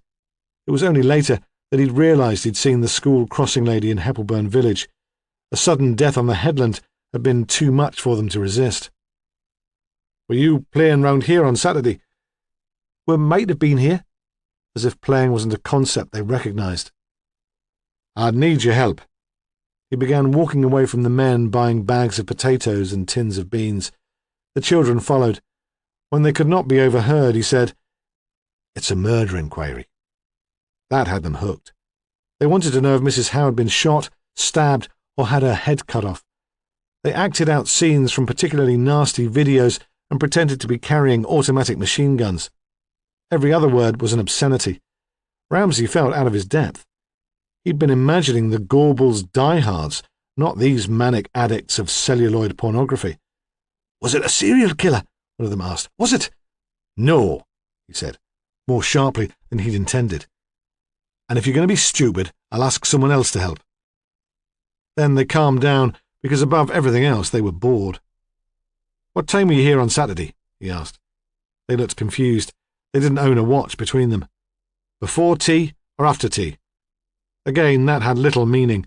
They seemed to eat continually when they weren't at school, scrounging crisps and biscuits from whichever mother they could con into providing them. "What was on the television before you went out?" "Live and Kicking. When that was finished, there was only the sport." "And what was on when you went back in?" "Beer Watch." It was the oldest boy. He gave a lecherous smirk. "My dad always watches that." "So you were out all afternoon?" They nodded. "Where did you go? You're down by the jetty." "Earlier on." "Did you see anything?" "The murder, you mean?" "Nah." He shook his head, disappointed, then gave a blood-curdling scream, an imitation presumably of a woman being stabbed. "Later we hung round the Coast Guard house. There was something going on, loads of big cars." "It was a birthday party," one of the younger boys said, almost wistfully, then added, "Not that we'd have wanted to go." "Nah." They all joined in. "Did you see Mrs. Howe that afternoon? You would all recognise Mrs. Howe if you saw her." "Course we would. She was an ugly bitch and a stuck-up cow." A pause. "That's what my mum says." "Did you see her on Saturday afternoon, at the jetty?" They shook their heads, quite certain. "What about later? You'd have had a good view down the headland from the Coast Guard house." They looked at each other. Ramsay thought they were taking the question seriously, trying to reach a consensus. "We didn't see her, but we mightn't have. It was drizzly and misty, like today, only worse, and it was sudden cold. You couldn't see much, especially when it started to get dark." Ramsay imagined them, banned from their homes by the men who wanted to watch Grandstand in peace, hovering round the gate of the Coast Guard house, attracted by the noise and the flash cars, being a nuisance, getting in the way, if they were noticed at all. "So, you didn't see anything unusual?" But by then they'd lost interest, and they were already swaggering away back to the jetty, to swing on the blue and white tape and shout insults at the constable on duty. Ramsay walked up the hill to the Coast Guard house. Chapter 8. Claire didn't turn up for work at the Coast Guard house on Monday morning. Emma hadn't really been expecting her to. She'd heard about Kathleen Howe's death from Brian, who'd gone down to the club for a pint after his Sunday lunch and found the jetty cordoned off, the place crawling with Coast Guards and police. "What a terrible accident," Emma had said, meaning it at first and only thinking of the implication later. Then there was a feeling which was not so much relief as gratitude. "Not an accident." Brian's words were slightly slurred. The club might have been shut, but he'd had a few cans at home and most of a bottle of Rioja with his roast beef. "That's what the talk is. The last spoke to the blokes who fished her out." She hadn't replied. Couldn't. She would have expected Brian to go on about the tragedy all afternoon, making sick jokes, even phoning his friends to tell them. Luckily, he never mentioned it again. When the doorbell rang late on Monday morning, Emma hoped that it would be Claire, deciding that she would be happier at work after all. Claire would know what was going on. But Claire would have gone round to the back and let herself in. Instead, there was a man who waited patiently while Emma unlocked the door and tugged at it. It always warped in the damp. "Yes?" she said briskly. She tended to become officious when she was nervous. "Mrs. Coulthard?" "Yes?" "My name's Ramsay. I'm a detective inspector with Northumbria Police." He paused. "It's about Mrs. Howe." Ramsay was a man who wouldn't be easily fooled. Emma saw that at once. Before the babies, she'd headed up the human resources department of an electronics firm which had moved to Wallsend, and she'd worked with men of authority. She'd admired them. Not the bullies, the pushy, lippy little men. They almost always were men, who blustered and posed and did sod-all work if they could help it. But the one or two decent managers who meant what they said. Always. He was not particularly impressive to look at. About her age, possibly a bit older. Tall, bony and angular with long limbs like a marionette. Dark hair which could do with a cut. She was too nervous to focus on his face, but she saw dark eyebrows almost meeting in the middle, which left the impression of a continual frown. He was wearing a raincoat. It was too big for him and hung over the shoulders, dragged out of shape by the weight of the material, so it looked like a cavalry officer's cape. "Claire's not here today," Emma said quickly. "I don't expect she could face it." "She hasn't been in touch?" "They haven't got a phone. She'd know I'd understand." "Of course." Ramsay paused so long that Emma wondered if that was it, if now he would turn away and walk down the hill to Cotter's Row. "It was really you I wanted to talk to," he said at last. "You or your husband. Perhaps I could come in, if it's convenient." "The children are here." "Oh, I won't need to disturb them." "But they might disturb us, that's what I'm saying." He smiled. "We won't mind that, will we?" So she had no alternative then but to stand aside and let him into the house. He thought it was a place where he could have lived. There was a lot of polished wood and white paint. It was not so tidy that it was intimidating. They sat in the kitchen with the door open so Emma could keep an eye on the boys playing in the other room. The floor was covered with toys. He knew nothing about children, but it seemed to him that so many could only confuse. It was very different from the houses where his work usually took him. "It was David's birthday at the weekend," Emma said. "He had loads of new things. It should keep them quiet for a bit." But almost as she finished speaking, there was a scream of rage from the other room. The smaller boy had been fixing together pieces of wood to form a railway track. The blocks making a bridge had fallen apart. He picked up the painted train and hurled it away from him, then lay on his back, pounding his feet on the floor. Emma went into him. When she tried to comfort him, he pushed her away, punching at her with his fists. At last, the sobs subsided, and he fell limp in her arms. She set him gently on the floor and returned to the kitchen. "Just a temper tantrum," she said. "Now he's past the terrible twos, perhaps they'll stop." Then, as if she felt some explanation was necessary, "David's speech is very poor for his age. They say there's nothing really wrong. Boys are often slow developers, but he gets frustrated when he can't communicate." She caught her bottom lip with her teeth, and he had the impression of a real anxiety. "I'm sure he'll be fine," he said. He felt she needed reassurance. "I hope so. My husband says I'm making a fuss about nothing, but he doesn't speak at all." Through the open door they watched the boy return to his game. "You have 2 children?" "3. The baby's asleep. Coffee?" "Please." She ground beans, fiddled with a percolator. There was a jar of instant on the worktop, and he wondered why she didn't use that. Was she trying to impress, or did she need time to collect her thoughts? She poured coffee into pottery mugs. "This is a murder investigation," he said. "Mrs. Howe didn't die by accident." He waited for some response. "You're not surprised?" "There's been talk. The men that helped pull her out of the water thought— you know what the gossip's like in a place like this." "I shouldn't have thought you'd get involved in that, not living up here." "Brian, my husband, goes to the club." "Ah." They'd used the club as a base the day before. It was somewhere the pathologist could get out of the rain. Of course there'd be talk. "We believe Mrs. Howe was killed on Saturday," Ramsay said. "We need to eliminate anyone who was on the headland then. I understand you held a party. We'll need a list of all the guests and an address or a phone number for each one." "Of course." She looked up from her coffee. "But no one who came here knew Mrs. Howe. What reason would they have to kill her?"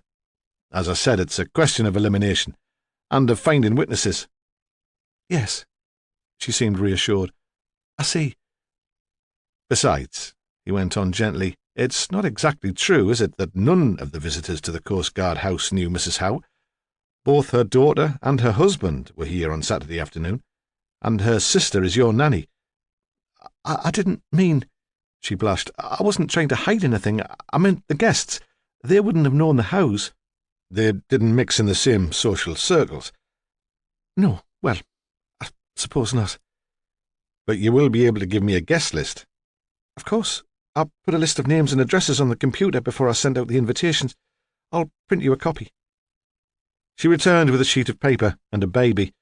The baby was round-faced, with downy hair and curls damp and flattened where she'd been lying in the cot. She was still sleepy. It was the closest Ramsay had ever been to a child so young. He wondered if some comment was expected about her prettiness, a question about her age, but he just took the list of names and scanned it quickly. There was no one he recognized. "And this is it?"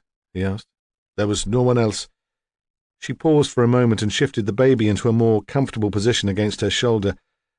There was one extra, Mark Taverner. He's a friend of my husband." Taverner. The name was familiar. Then he remembered where he'd heard it in connection with the case. "Is he a teacher at Otterbridge High School?" "That's right. RE in music. Why?" Ramsay shook his head, smiled. "Nothing sinister. It ties in with information from another witness." Marilyn Howe had said she'd been given a lift back from the choir rehearsal by Mr. Taverner. He'd told her he was coming to the headland anyway. "I'll give you his address," Emma said. "I don't know why Brian invited him. It wasn't really his thing.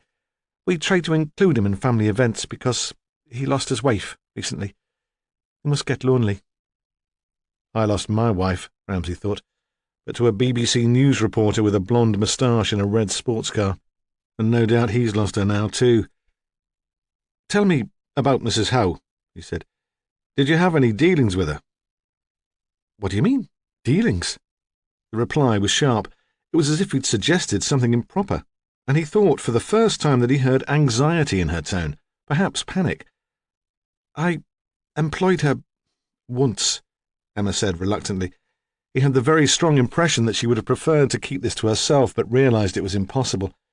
"It was just after Christmas. The house was a tip, and I was expecting Brian's family to stay for New Year. He was rushed off his feet at work, never here." She smiled. "Not that he'd do much if he was.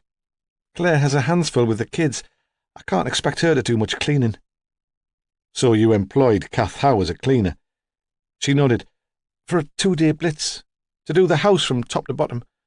I asked Claire if she knew anyone who'd want the work, and she suggested Kath." "Was she satisfactory?" Not really." "What was the problem?" Emma gave a brief smile. "I don't think her heart was in the job." He waited.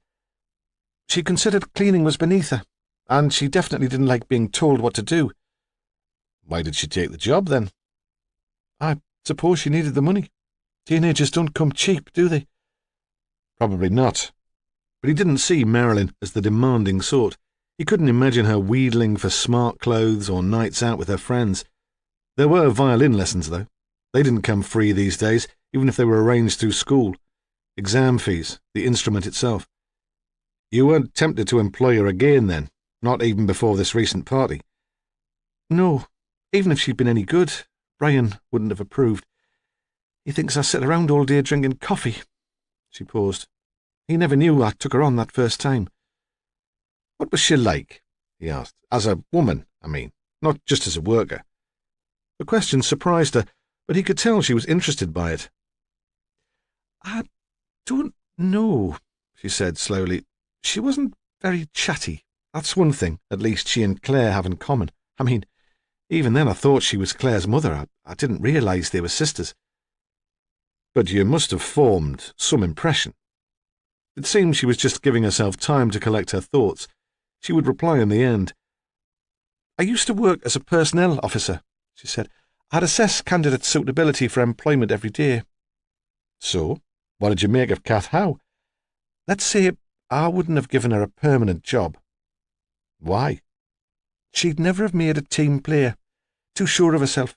Arrogant, almost. She was bright enough, and in areas of dispute she'd probably be right, but she'd offend all her colleagues by telling them so. A loner." She looked up at him. "Look, this probably isn't fair. At first impression, I hardly knew the woman." "I know," he said, "but it's useful, all the same. You say she was bright.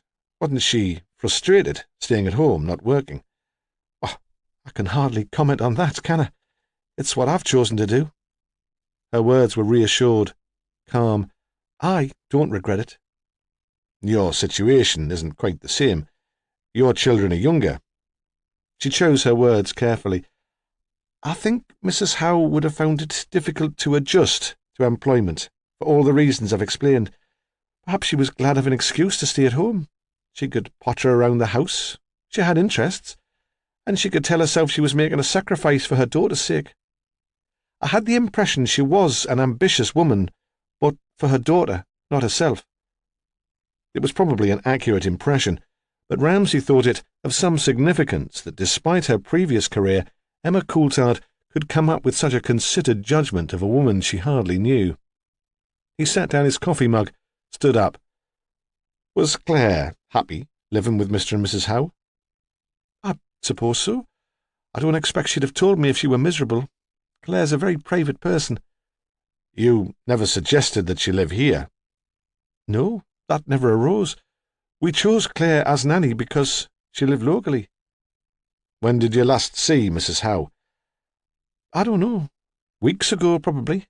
And then, not to speak to, she was with Marilyn on the Hettleburn Road, walking." Chapter 9.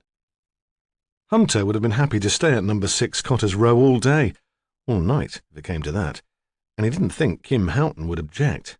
She seemed a sociable sort of girl. He'd knocked on the door of number 6 expecting another old granny with time on her hands with nothing useful to say. Instead, there was Kim, wearing a little lacy top stretched to ripping point by a wonder bra and jeans so tight it would take an hour to pull them off, if the situation ever arose, which it already had in Hunter's imagination.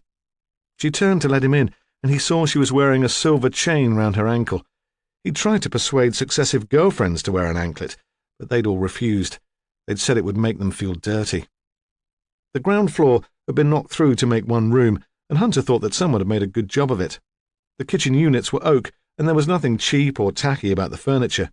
So, she was probably married, he decided with only a little regret, to someone who brought in a decent wage. There'd be a steady boyfriend, at least. "Do you live on your own?" he asked, speaking loudly because she'd offered him coffee, and she was in the kitchen at the other end of the long, narrow room. The kettle was humming. "Or is your old man at work?" "Nah," she cried. "I'm not married. Not any more." She walked back to him across the shag-piled carpet, carefully carrying a mug in each hand, her bum swaying. She'd kicked off her shoes in the kitchen. She sat on a deep easy-chair with her feet tucked under her. She hadn't asked what he was doing there. He'd introduced himself, and she'd invited him in. Sociable. He looked pointedly around the room. His eyes took in the television and the videos, and lingered over the marble fire surround which he'd been pricing out himself at the Northern Gas showroom over the weekend. "You work, then?" he said. "You didn't live in this sort of style on the social."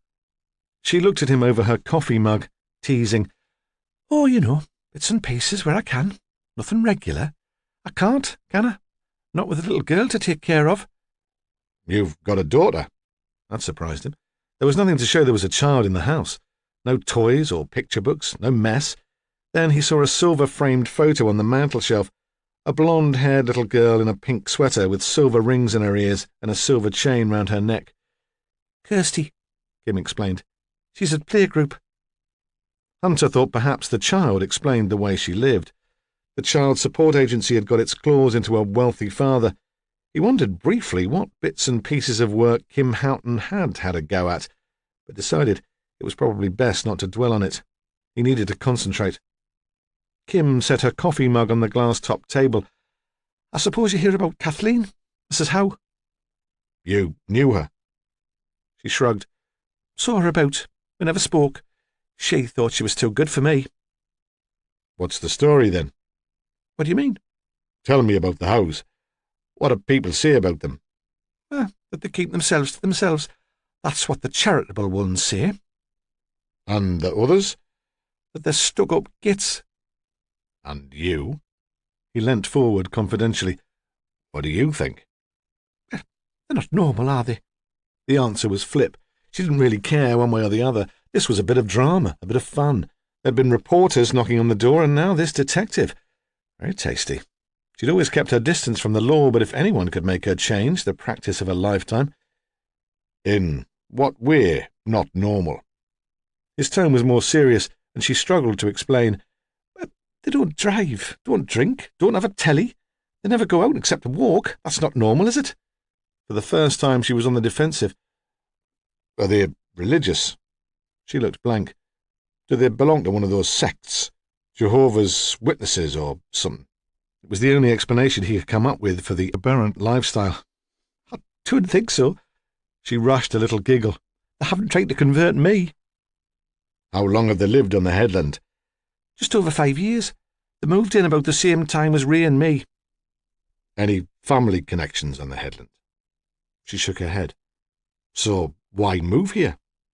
Same reason as me and Ray, I expect. Because the houses were dirt cheap. Ray's a builder, and he knew he could do the place up. The Howes speak posh, but I don't think there's much money there. Bernard works on the computers at the ministry, but it's all agency staff now, and they pay peanuts. How do you know? She shrugged again. People talk. You know how it is. I wonder what they say about you. She answered immediately, but without rancour. They say I'm a dirty slut, because I threw out Ray, and I'm bringing up the bairn on my own, and because I like a night out with my friends once in a while, a few drinks and a laugh, and a bit of a dance down Whitley on a Friday night. How do you manage that with a kid to look after? Does your mum live close by? Nah, and she wouldn't be keen if she did. She still likes a night out herself. She thinks she's too young to be a gran. So, who minds the bairn? Claire. She'll always sit if she's free. Glad to get out of that house, I expect. Claire? She looked at him as if he was stupid. Claire Irvine, Kath Howe's sister. They took her in when her parents died. She works as a nanny up at the Coast Guard house, but they don't need her much in the evenings. Like I say, I think she's glad to get out. Can you imagine being shut up with those weirdos and no telly? But she owes me a favour anyway. It was me that got her the job. How was that? Hunter thought this was probably irrelevant, but the boss had ordered gossip and he was following instructions. Besides, it was more pleasant here than in some of the houses he'd visited, with their smells of old age, talcum powder and cat pee. He thought again he'd be happy to stay here all day. I take Kirsty to the playgroup in Heppelburn. There's no nursery round here. Mrs. Coulthard from the Coast Guard house sends her oldest boy there too. Sometimes she gives me a lift home. She was talking about getting a nanny, and I mentioned that Claire had done the course and was looking for a job. Very convenient. Yeah, though you wouldn't think she'd need a nanny, would you? It's not as if she works. Some people have got more money than sense. There was a silence. She twisted a bangle on her wrist. Is it true, what they're saying? Depends what they're saying. That Kath Howe was murdered. It wasn't an accident. She was stabbed, Hunter said. He drained the last of his coffee noisily. He wouldn't have minded another cup. Wouldn't have minded anyway another glimpse of her bum as she bent over the sink to fill the kettle. Jesus! She seemed honestly shocked. I thought it was just talk. There was a pause. Was she mucked about first? You know what I mean? There was no indication of sexual assault. Oh. When did you last see her? Hunter asked. She was still so dazed that he had to repeat the question. I'm not sure.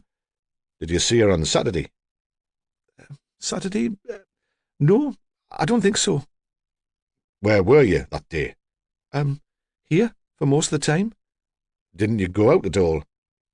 Not in the morning, unless you call standing on the doorstep going out. I'd been down Whitley on Friday night, and a friend stayed over. I went out to wave him off. I didn't see anyone then, except the bitch across the road who had her nose pressed to the bedroom window. I'll need the name and address of your friend.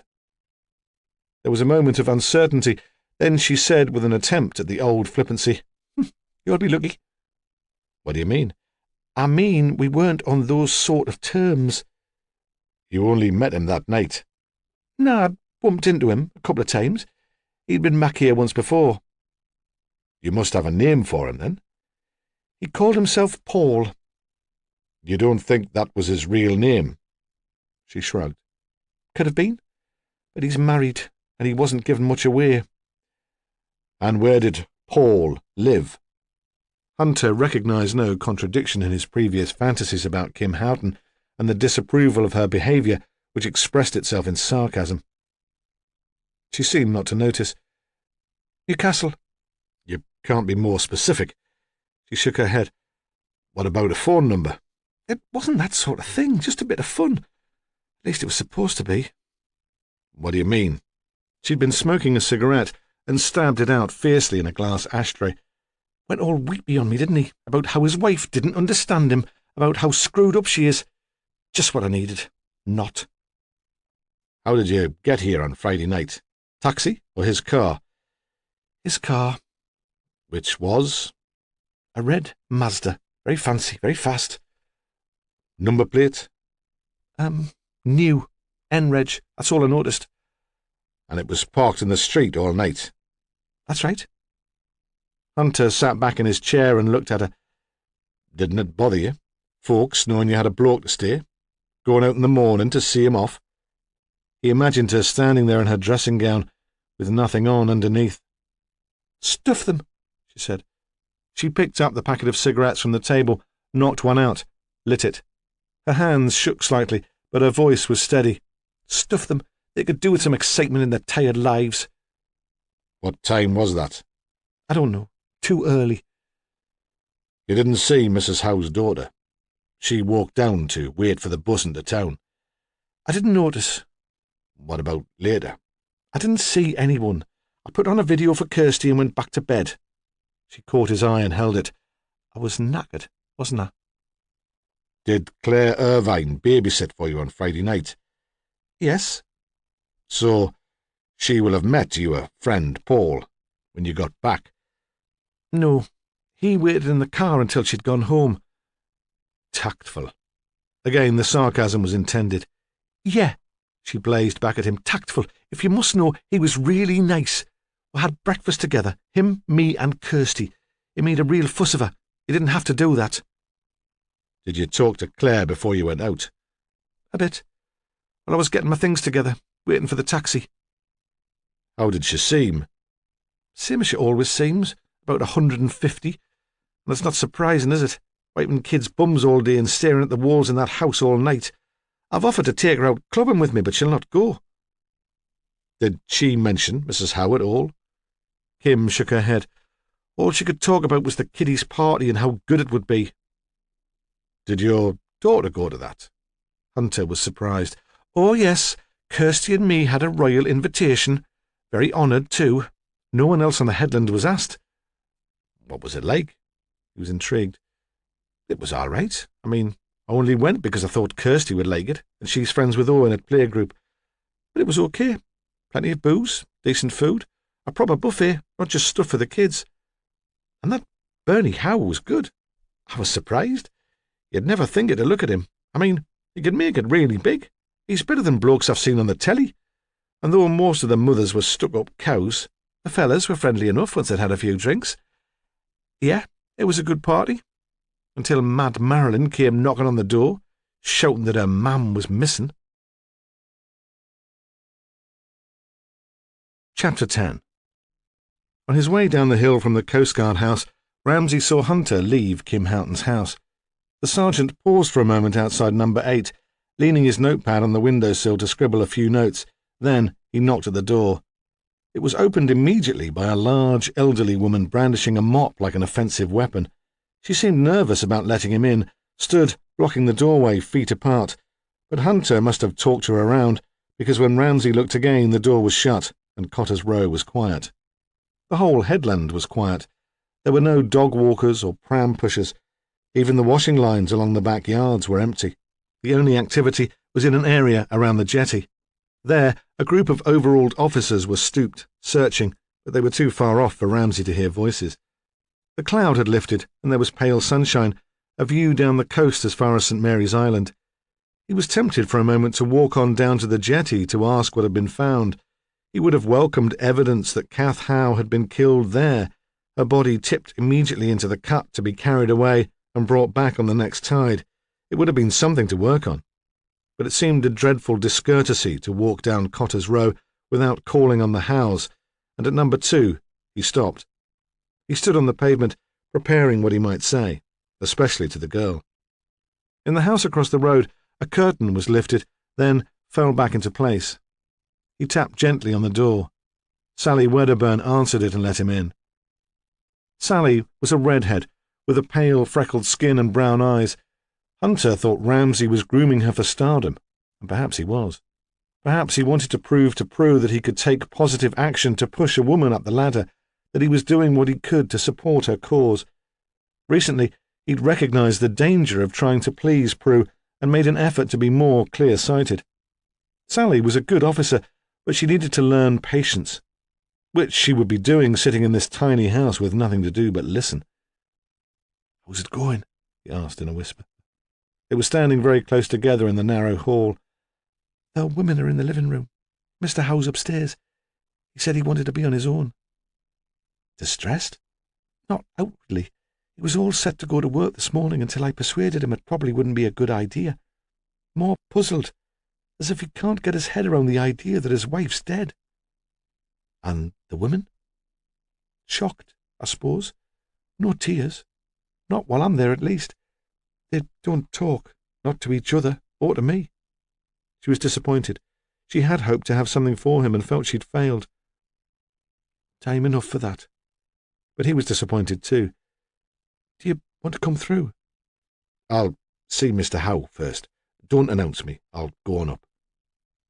He found Bernard Howe in a room at the front of the house. Although it was clearly the biggest bedroom, most of the space was taken by a high double bed, spread with a blue candlewick quilt. There was a wardrobe, but no chest of drawers, and clothes were piled untidily on shelves which covered one wall. The shelves also held books and the equipment for Uncle Bernie's magic act. There were strings of brightly coloured ribbons, chiffon scarves, wooden boxes. A cup hook had been fixed to the highest shelf, and hanging from it by its neck was a ventriloquist's dummy. The latex head was egg-shaped, bald at the top, with long wispy strands of hair at the back and the sides. It looked remarkably like Mr. Howe, a mirror image of the man who sat on the bed, playing with a pack of cards, shuffling and twisting them with supple, fat fingers. "Practising?" Ramsay asked. Bernard Howe looked up, startled. He'd not heard the footsteps on the stairs.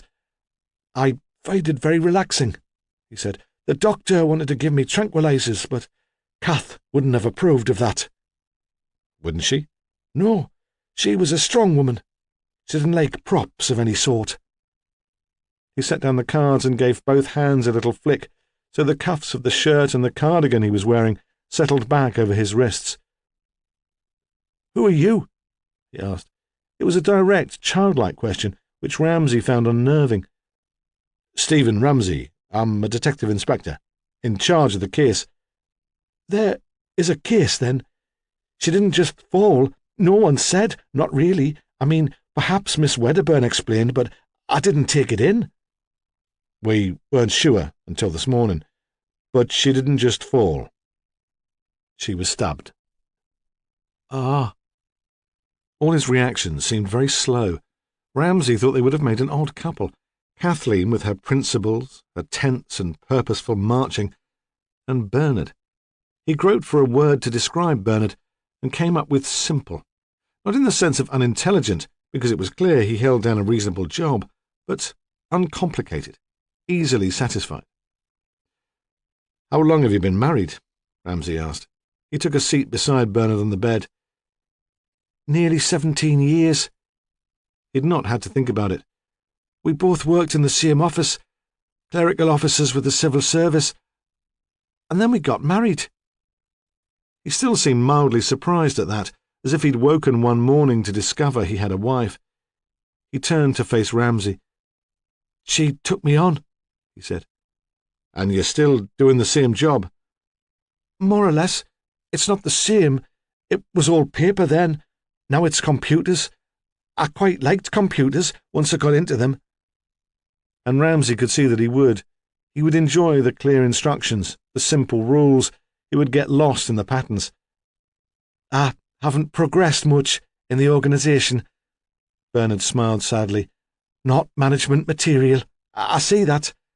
Kath would have been better at it than me, much more assertive, but she gave up work when Marilyn was born. Most people did in those days." He paused, considered. "I think she might have been happier if she'd carried on working. Not so restless." "Did you suggest that?" "Oh, no." He was shocked by the idea. "It was her decision, wasn't it? Mother offered to look after Marilyn, but Kath said that would only cause trouble, and I could see she was right." "Was it Mrs. Howe's decision to move to the headland?"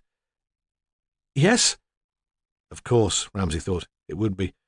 "Before that," Bernard continued, "we lived with my mother in her house in Newcastle. There was plenty of room, even when Marilyn came along, and it was handy for work." His voice was wistful. "And the pictures." "But your wife decided she wanted a home of her own." "Perhaps she did." It seemed a new idea. "Though it wasn't just that. Marilyn was coming up to secondary school age. Kath wanted her to go to Otterbridge High. She'd looked at all the schools in the area and thought it was best, especially for music. She took the decision very seriously, after proper research. The children from the headland go to Otterbridge, and there's a school bus. We couldn't have afforded to live anywhere else in the catchment area." So the lives of the family had been disrupted to satisfy Kathleen Howe's ambition to send Marilyn to a good school. "Didn't your mother mind being deserted?" Ramsay asked lightly. Bernard's head jerked up, the dummy's head pulled by its string. "There was a row," he said. "It was horrible." He paused. "She said some very unkind things about Kathleen. Mother and I quite fell out for a while." "But you patched it up?" "Oh, yes. Mother couldn't stay cross for long, not with me. I go to see her every Thursday night after work. She's very good for her age, still living in the same house." He smiled confidentially. "She cooks my supper. Always the same thing, cauliflower cheese, my favourite." He hesitated. "She wouldn't speak to Kath, though. She wouldn't have her in the house again." "Has she ever come here?" "Oh, no. I don't think Mother would feel at home in Cotter's Row. It's not at all what she's used to." "And Marilyn? Does your mother see her?" "Occasionally, though Kath didn't encourage it." He looked up with a sudden bright thought. "I suppose we'll be able to visit Mother together now. That'll be nice." The absence of grief in the statement shocked Ramsay. It also occurred to him that someone who could come out with something like that to a detective was either very innocent or very clever. "Tell me about Saturday," Ramsay said, "the day Mrs. Howe disappeared." Bernard did not reply. He was smiling to himself, and Ramsay saw he was still planning the reunion between Marilyn and her grandmother. "Was it an ordinary Saturday?" he persisted. "Had anything unusual happened?" Bernard shook his head. "The four of you had breakfast together." "That's right. And then Claire went to work at the Coast Guard house. Marilyn was going to school. As I said, she's very musical. Kath's always encouraged that. She started the violin when she was 4 and she's passed all the exams, but this time it was the choir. I'm sure that's right. An extra rehearsal before the music festival. He screwed up his face in concentration, became again the latex mask hanging on the wall. Kath walked with her to the bus stop. She said she needed some fresh air. The school bus comes right onto the headland to pick up the children, but because it was Saturday, Marilyn had to get the service bus, and the stop for that's on the other side of the crossing. They had a bit of an argument about it. Marilyn said it would look stupid, her mother seeing her onto the bus at her age. Kath insisted. She said you shouldn't care what people think. She was always saying that. She's right, of course, but it does matter, doesn't it, when you're 16? He paused for breath. Ramsay was surprised by the insight. He hadn't given Bernard credit for sufficient imagination to put himself in the place of a 16-year-old. Anyway, Bernard went on, in the end, they must have gone off together. And then, a little later, your wife came back. Yes, I think so. You don't sound entirely certain. No. Ramsay felt a sudden urge to shake him. Why aren't you sure? Can't you remember? Bernard Howe pleated the candlewick quilt with his fingers. I was up here, preparing for the afternoon's performance.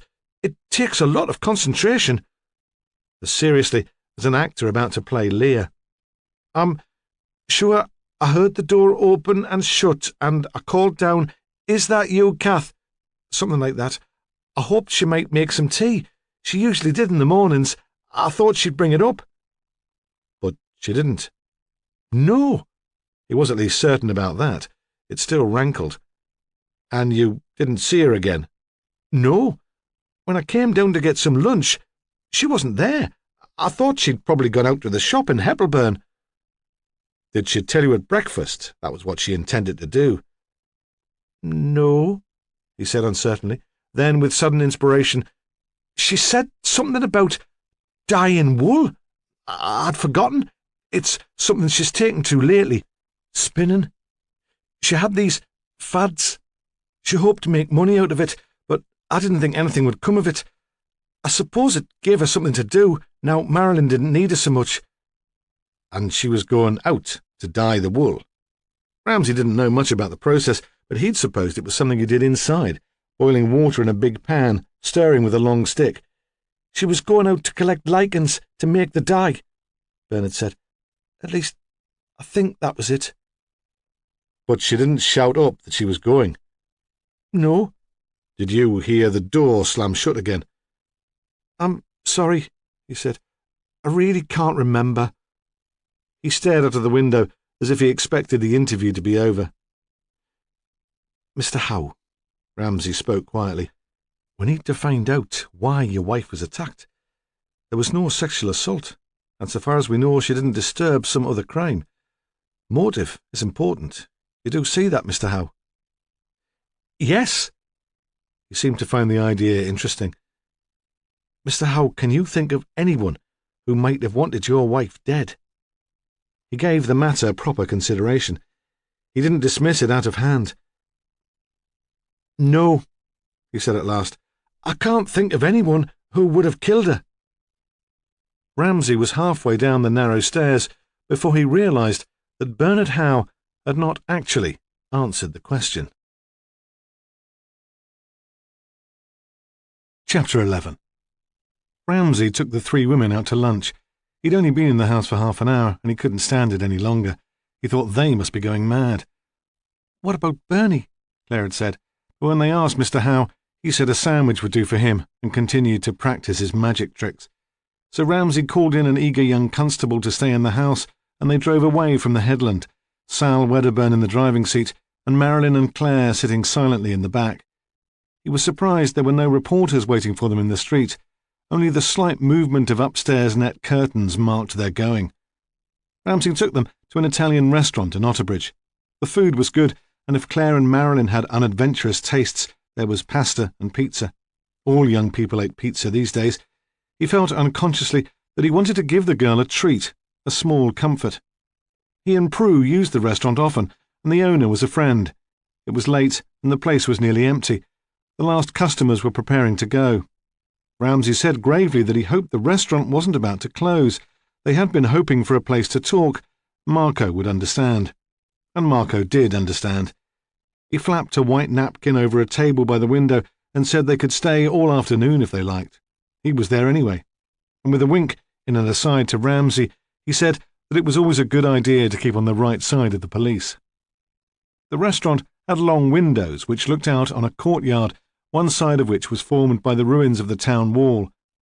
The small trees in the courtyard still looked lifeless, but underneath had been planted a bed of crocuses, bright orange and purple, and lit by the pale afternoon sun. Ramsay watched Marilyn read the menu, hesitantly, always turning back to the cheaper items on the front. At Cotter's Row, money would have been tight, and if the family had eaten out at all, choice would have been restricted. "Have whatever you like," he said. "It's on expenses," which it probably wouldn't be, but she always seemed so anxious that he wanted her, at least, not to have to worry about this. He ordered pasta with a spicy spinach sauce, and, on impulse, a carafe of house red. Across the table, he could sense that Sal Wedderburn was perplexed, wondering what he was up to, what he was hoping to get out of this, what the bosses would say. What Claire made of it, he could not tell. Meeting her for the first time in the cramped and claustrophobic living room at Cotter's Row, she'd seemed entirely out of place. She was a statuesque young woman, large-boned, dark-haired, dark-eyed. Here in the restaurant, with the other guests having left for their offices and only the Italian staff waiting quietly by the bar, she seemed more at home. She could have been one of them. She ate with pleasure, drank the first glass of wine quickly, and accepted the second when it was offered. You would have said she was there for a family celebration, yet, Ramsay thought, Kath Howe was the nearest thing she had to a mother. They didn't talk of the murder until they'd finished eating. By then the sun had left the courtyard. Marco brought coffee in a thermos jug and said he would leave them to it. Throughout the meal, Sal Wedderburn had attempted to catch Ramsay's eye in an unspoken attempt to start the ball rolling. Each time, he had ignored her. Now, quite openly, she looked at her watch. He saw it was a torture for her to sit and wait. "I expect," he said, "there are questions you'd both like to ask." "We don't know anything," Claire said flatly. "It's not right, being kept in the dark like this." "That certainly wasn't deliberate. We didn't want to give you false information. The details in a case like this take longer to check than anyone realizes." "But now you do know about how Kath died." He tried to place Claire's accent and decided north of the county, Berwick, Wooler. Had Kath Howe spoken like that? He couldn't remember. "We know enough to be certain she was murdered. She didn't slip on the rocks and fall. She was dead when she entered the water." As he spoke, he was watching Marilyn. The colour drained from her face, though there were no tears. "I'm sorry," he said. "When did she die?" Claire demanded. Her bluntness surprised him. She leant forward across the table, waiting for an answer. "Sometime on Saturday. It might be possible to pinpoint the time more accurately once we know when she last ate, but at the moment, that's all we know." "How was she killed?" "She was stabbed, possibly with an ordinary kitchen knife. We haven't found the weapon yet, but we've begun to search." He paused. "We might need to look at your house, too." She looked up, challenging. "Why?" He chose his words carefully. "There's a possibility that Mrs. Howe knew her killer. We don't think there was a struggle." He expected a denial, outraged that he could suggest that one of the family might be involved, but perhaps she lacked the imagination to realize the implication of what he was saying. He continued, "There's a possibility that Mrs. Howe let someone into the house that morning." "Might she have done that?" Sally Wedderburn asked. "Might she have let a stranger into the house? She wouldn't have been afraid." Claire shook her head. "Not for herself. She wouldn't let Marilyn out of her sight, but she thought nothing of walking the country roads at night. Besides, Bernie was upstairs all morning, wasn't he?" "Yes," Sally Wedderburn said, "of course." She seemed thrown by Claire's confidence, her aggression, and fell silent. "Obviously we're trying to form an idea of Mrs. Howe's movements on Saturday," Ramsay said. "We need your help for that. He turned to Marilyn. I understand from your father that she walked with you to the bus stop in the morning. Did she wait with you until the bus came? Marilyn looked at him blankly as if she'd not heard the question, and he had to repeat it. She waited until we could see the bus coming down the road. Then I sent her back. The crossing was clear for once, and you can stand there for hours if one train follows another. She paused. To be honest, I thought there might be someone I knew on the bus. I didn't want any of my friends to see Mummy waiting with me. When I spoke to you on Sunday, you said the last time you saw your mother was at breakfast. I was embarrassed, Marilyn said. I didn't want to tell you that she wouldn't let me walk to the bus stop on my own. She began to cry. Large, silent tears rolled down her cheeks. She was only worried about me. I never worried about her. None of us did. Except the time when she was missing, and you called at my house, Ramsay reminded her gently. You were worried about her then. I was, wasn't I? She seemed consoled by the memory. Ramsay waited until she'd composed herself. Did anyone get off the bus when you got on? Someone who might have followed your mother up the headland, perhaps caught her up? No, no one. Mr. Taverner gave you a lift back from school that afternoon? Yes. Did he tell you why he was coming to the headland? He's a friend of the Coulthards who live at the Coast Guard house. Ramsay turned to Claire. You'll know him then? I've met him. Is he a regular visitor to the Coast Guard house? He has been, recently. She gave a sudden, smug little smile, which vanished so quickly that he wondered if he'd imagined it. Oh? He was hoping for gossip, even scandal, but she said gravely, I expect he's lonely. His wife died a few months ago. She was Sheena Taverner, the writer. Then he realised why the name had been familiar. He had seen Sheena Taverner's books in Prue's house, had even met her once at some party to which Prue had dragged him.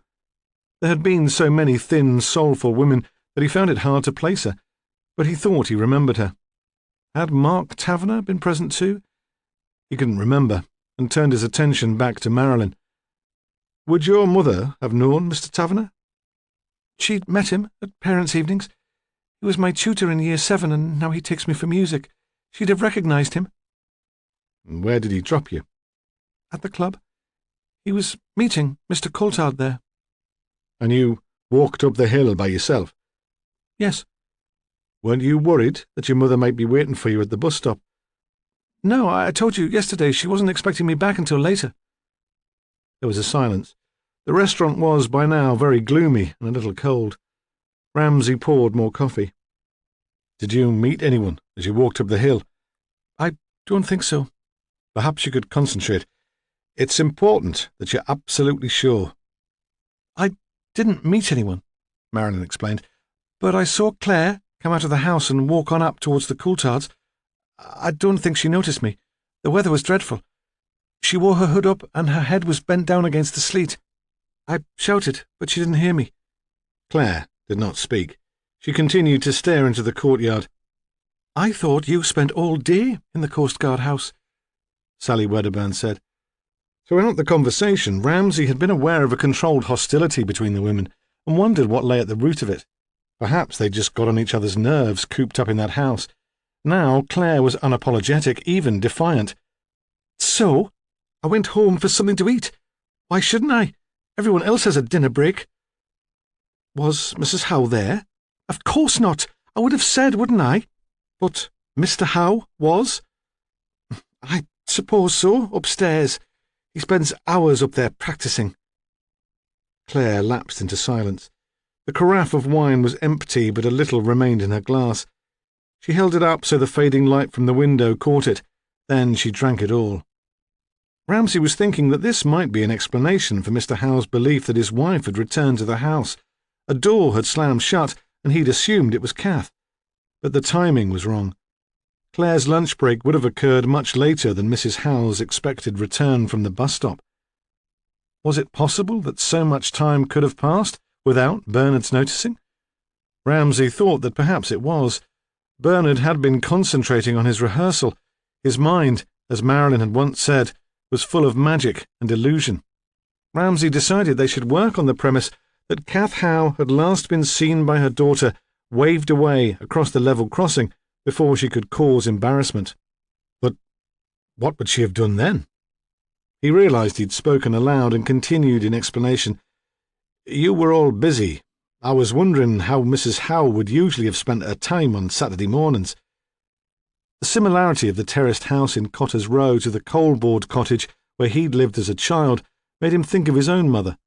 When he reached school age, she'd taken a part-time job in a draper's shop, and Saturday had become her cleaning day. He'd been sent out to play in the street while she dusted and hoovered. He remembered her squatting on the stairs, a small hard brush in one hand, furiously beating the fluff and the dust down into the hall, shouting at him through the open front door to clear out until she'd finished. He couldn't imagine that Mrs. Howe would ever set aside a day for housework. Her relatives seemed surprised by the question. They looked at each other. Neither answered. I understand she was interested in craft. Dyeing, spinning. Aye, Claire said. That was the latest fad. What were the others? Oh, botany, watercolours. She looked at Marilyn. Is there anything I've missed? Marilyn shook her head. It was a gesture of distaste, not an answer to the question. Is it possible that she was following one of these hobbies on Saturday morning? It's possible. Bernard will be able to tell you. That spinning wheel of hers makes a real racket, and the living room's right under the bedroom. What else might she have done? I don't know, Marilyn said. She walked a lot, read. There was no regular routine. Claire leant forward. The trouble with Kath, she said, was that she'd never really grown up. She played at things. It was all too easy for her. And with that, she shut her mouth and became her old, taciturn self. Chapter 12. Brian Coulthard was running late. Emma was in the kitchen with the kids squawking around her, and when he shouted down the stairs, she didn't hear him. In the end, he had to go himself. He stood in the doorway, bare-chested, and said in as restrained a voice as he could manage, I don't suppose there's a clean shirt in this house. She was heating milk for the baby's cereal and hardly turned round. There are some in the tumble dryer. If you hang on a minute, I'll iron one. I need it now. I'm late already. She was still in her dressing gown, and he felt like screaming, What the hell do you do all day? But that would have provoked a row, which would only have delayed him further. All right, she said, the martyr. I'll do it now. She slammed open the dryer door and yanked the ironing board into an upright position. When he left the house, he tried to kiss her, but she turned her cheek away. There were roadworks on the A19, and traffic was tailing back from the Tyne Tunnel to the Coast Road roundabout. He liked to be first in the office. Today, his secretary was already there, and the phones were ringing. A backlog of work to be cleared before he started. Brian Coulthard had set up his computer software business in 1985. It had been a gamble going it alone, and it hadn't all been plain sailing, however it seemed from the outside. There had been times at the beginning when the banks had threatened to call in the debt, and it was only Emma's wage which had kept the company afloat. He'd seemed then to spend all his time on the road touting for business, giving presentations to an audience so obviously uninterested that he'd known they'd already decided to place their contract elsewhere. Now there was more work than he could handle. He employed a dozen programmers, and they were all rushed off their feet. That was stressful too, though Emma didn't seem to realise. Whenever he was asked, he said his office was in Jesmond. People knew that was Newcastle's smartest suburb. In fact, it was in Sandyford, close to the bus depot and the cemetery, near enough to the new Cradlewell bypass for him to hear the rumble of heavy traffic if he left his window open. It was in a gentrified terrace, with a firm of accountants on one side of him and solicitors on the other. He was very proud of the office. He was buying, not renting it. Beside the door there was a brass plaque with Coulthard Computing engraved upon it. He parked the BMW in the space reserved for him and let himself in. Anything urgent? His secretary was a smooth-faced young graduate who'd given him the shock of his life when he turned up at Coulthard's for interview. Brian had assumed the agency would send a woman, though he hadn't been displeased. He preferred to work with men. The secretary was called Noel, a name of ambiguous gender which suited him. Mr. Taverner rang. Noel knew that Brian would consider that urgent. When? About 10 minutes ago, but he said not to phone him back because he's teaching all morning. Can you give him a ring at school at lunchtime? He was hoping you might meet for a drink this evening. Right. Brian wondered why Mark had not phoned him at home before he left for school. That was the usual practice. And Inspector Ramsay phoned again? He's been trying to get in touch for a few days, he said. He really would prefer to meet you during the day, but he could come to your home this evening if that's impossible. He says you've got his number? Yes, of course. Brian had made a few desultory attempts to get back to Ramsay, but they hadn't connected. Brian knew he could have organised a meeting if he'd made the effort. So did Noel. The last thing he wanted was office gossip about him obstructing the police. Give him a ring, will you, Noel? Tell him I can fit him in during my lunch break. Say about 1 o'clock. Ramsay arrived at exactly 1. Brian went out to reception to meet him. He knew Noel was listening to every word. Have you eaten, Inspector? I'm afraid I'm rather hungry. It was chaos at home this morning, and I didn't even manage a slice of toast. Ramsay shook his head. He wondered for a moment if he would be wined and dined. I usually buy some sandwiches from the deli in Cradlewell. In weather like this, I like to eat them outside. It's a break from the office. Would you mind talking at the same time? So they walked together down the street. Ramsay noticed that for a man of such heavy build, Coulthard had very small feet and a walk that was dainty, almost dancing. I usually sit in the cemetery, Brian said. You won't find that macabre. Of course you won't mind, not with a job like yours. It was a large Victorian cemetery, too big to keep tidy. The graves were covered in mounds of dead leaves and overgrown with bramble. Where the grass had been cut close to the paths, there were snowdrops, and in the tangle of undergrowth, an overblown greenish-white Christmas rose. The weather was fine, unusually mild, and other office workers strolled down the wide paths. They found a wooden bench in the sun. I didn't know the woman, Brian Coulthard said. I mean, you'll have gathered what it's like. I'm rushed off my feet. I'm hardly ever at home. But you would have recognised her. Ramsay was sure about that. No, I don't think so. Why should I? She walked everywhere. You must have seen her on the roads around the village, striding out. Usually she has a girl with her. Oh, was that her? Oh, I have seen them. She always struck me as rather odd. He paused. And it was the girl, wasn't it, who turned up at the party? That's right. Poor child. Did you ever speak to Mrs. Howe? No, never. Though I nearly ran her over once. I'd have spoken to her then if I'd had the chance. He bit into a tuna roll, wiped mayonnaise from the corner of his mouth with a handkerchief. What happened? She ran off the pavement like a lunatic, straight into the path of the car. I remember it because it was the day my daughter was born. When was this? Last September. It was in September, Ramsay thought, that Mrs. Howe last disappeared. But I suppose you want to know what I was doing that day. Coulthard seemed eager to move the interview on. When she died? Last Saturday, yes. In the morning I came into work. What time did you leave the headland? 9:30. Did you see Mrs. Howe or her daughter on your way out? He could have done. Marilyn had timed the bus's arrival at 9:45. No. You seem very definite. As soon as I heard the woman had been murdered, I went over things in my mind. I knew you'd be asking. But you didn't know then who Mrs. Howe was? I didn't see her on my way out. I know because I didn't see anyone adult. It had snowed, and there were a few kids mucking around on the pavement, using a black bin bag as a sledge. That was all. Any strange cars? A very flash Mazda, parked outside Kim Houghton's house. I'd not have left a car like that in Cotter's Row, but I don't suppose he had car security on his mind. You know Kim Houghton? No, only by reputation. They talk about her in the club. Did anyone phone you at work? At weekends, all the phones are switched onto the answering machine, except my personal line. I had one call on that, Mark Taverner, a friend. He paused. I put in a few hours, then came home for about 1, to a madhouse. Emma so wound up you'd have thought Princess Di was coming for afternoon tea. The kids as high as kites. He turned to Ramsay. "Have you got children?" Ramsay shook his head. You won't understand what it's like then. When they get excited, they fizz." He shook his head and smiled.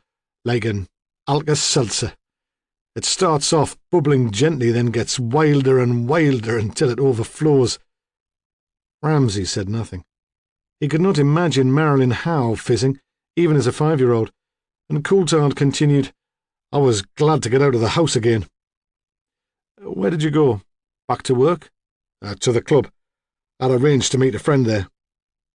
"Mr. Taverner?" "That's right." "Did you drive?" "Walked. I knew I'd have a few drinks. I'm not sure of the time. Claire Irvine, the nanny, walked down with me. She'd probably know. I think she'd had enough of the madhouse too.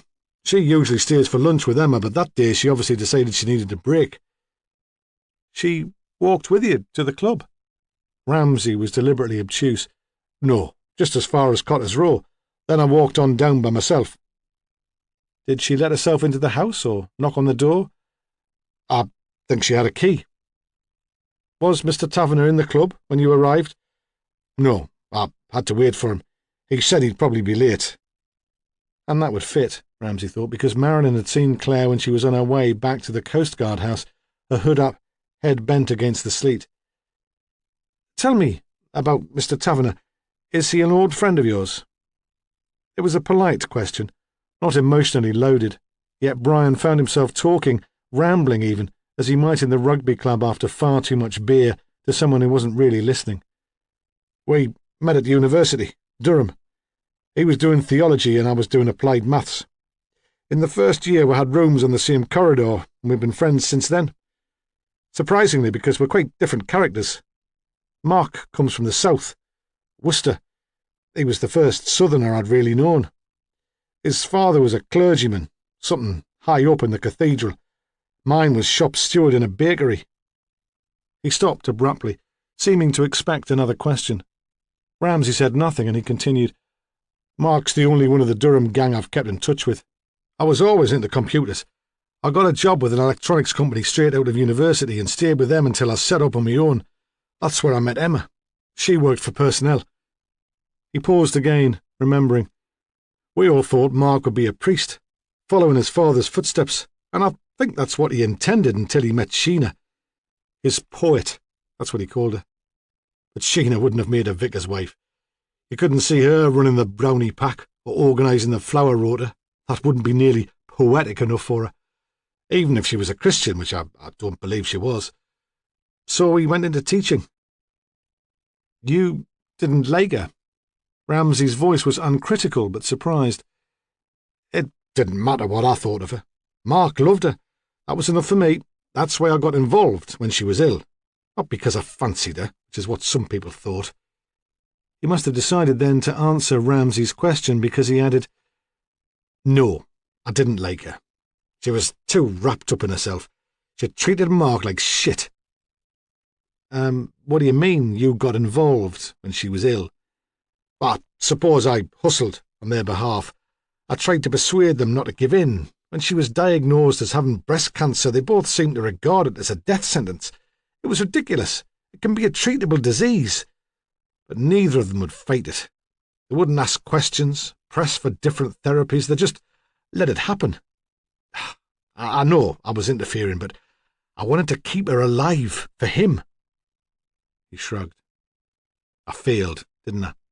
Made a fool of myself for nothing." Suddenly, he seemed embarrassed by the conversation. "Look," he said, "I should go back. They'll be sending out search parties." Ramsay nodded and watched him hurry away, his little feet skipping across the damp grass. In the office, Brian phoned Mark, but could not speak to him. He'd forgotten how early a teacher takes his lunch hour. Mark was already in the classroom for the afternoon session. Brian left a message saying he'd be in the office until 6, and spent the afternoon distracted by work. Chapter 13.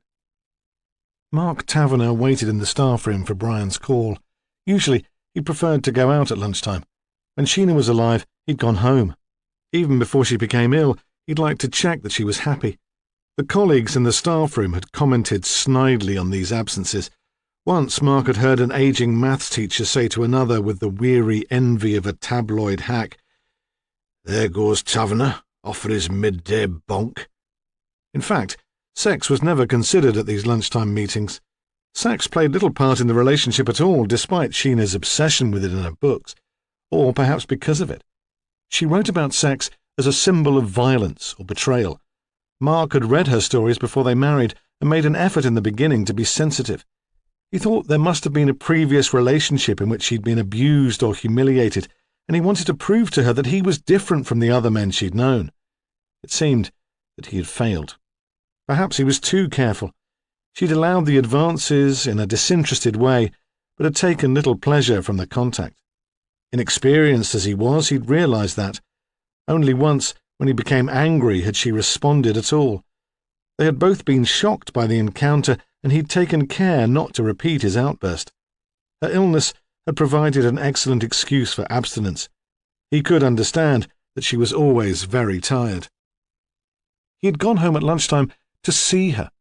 He would let himself in at the front door, and before even taking off his coat he would climb the narrow stairs, and there she would be, in the little room she'd turned into an office. The little room where in the other houses in the street a baby slept. She would be leaning over the A4 sheets of plain paper on which she wrote, a fountain pen in her hand. She'd refused to learn about computers. She must have heard him come through the door, but she pretended not to. It was an affectation. She liked him to think she was concentrating so deeply on her work that she'd not noticed. Then she would turn and exclaim, "Mark, is it that time already?" He would kiss her cheek and go down to the kitchen to make tea and a sandwich while she finished her sentence and collected her thoughts. They would sit together at the kitchen table and she would talk about her work. She never asked how his day had been. Often she would need reassurance, not about the quality of her writing, she believed implicitly in that, but because of some setback. Her agent had not been sufficiently enthusiastic about her latest novel. Attempts to break into the American market had come to nothing. He would tell her that of course it was a struggle, but that recognition would come one day. Then he would wash the dishes and hurry back to school. Sometimes he could not make it home at lunchtime. Perhaps there was a meeting or a parent demanding to see him. Then he would arrive late in the afternoon to find her looking out for him, distraught. He hated to see her unhappy, but those moments, when she clung to him as soon as he came through the door, made everything worthwhile. It showed how much she needed him. After her death, he never went to the house in the middle of the day. He preferred to walk into the centre of the town and sit in one of the cafes, watching the shop assistants in short skirts and clacking high heels who hurried in to buy sticky buns to take away, and the harassed young mums with their babies. Today, he bought his sandwiches at the school canteen and took them back to the staff room to wait for Brian's call, ignoring the conversation around him. "Have you heard the latest? The head wants a policy document on pastoral care." "Pastoral care? Who has time for that any more?" "If the bloody Ofsted inspector can do any better with my Year 9 group, he's welcome to try." Mark hated the staff room. Too many people smoked. When the bell rang, he collected his piles of exercise books with relief. He was disappointed that Brian had not phoned, but thought they could probably meet up later. Brian would make the effort. He was a friend. Otterbridge High was a comprehensive school, but had once been the grammar, and still made much of its academic reputation. It offered Latin, for example, and insisted on blazers.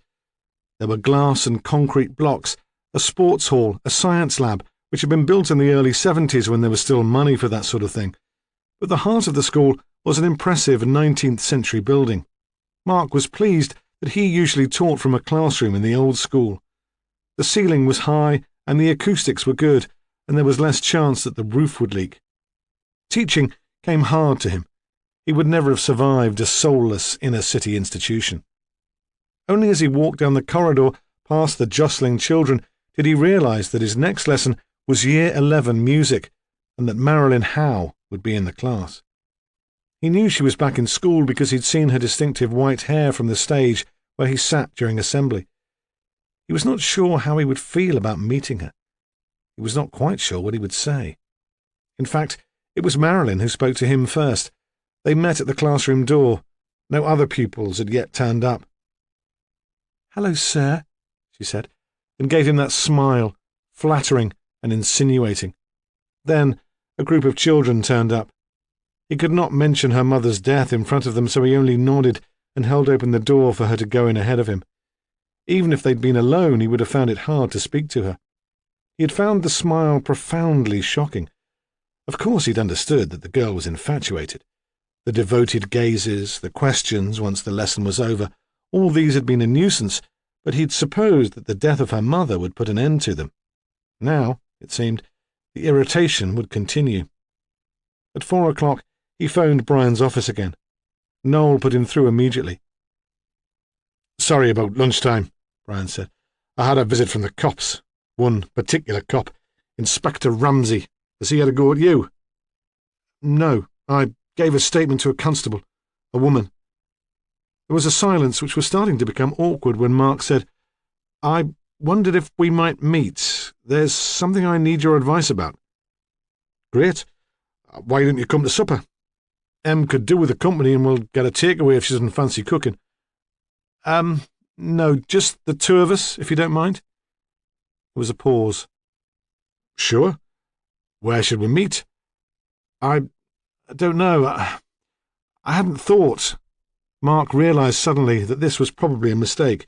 It wasn't the right time. "Look, it doesn't matter. Em will be expecting you. You'll miss the children's bedtime." "Sod the children's bedtime. But not the club, then. She might see the car from the house and I'll have to tell her I'm working late or there'll be a row." "You shouldn't lie to her, you know." "None of us could live, could we, without lies?" Even then, that seemed a peculiar thing for Brian to say.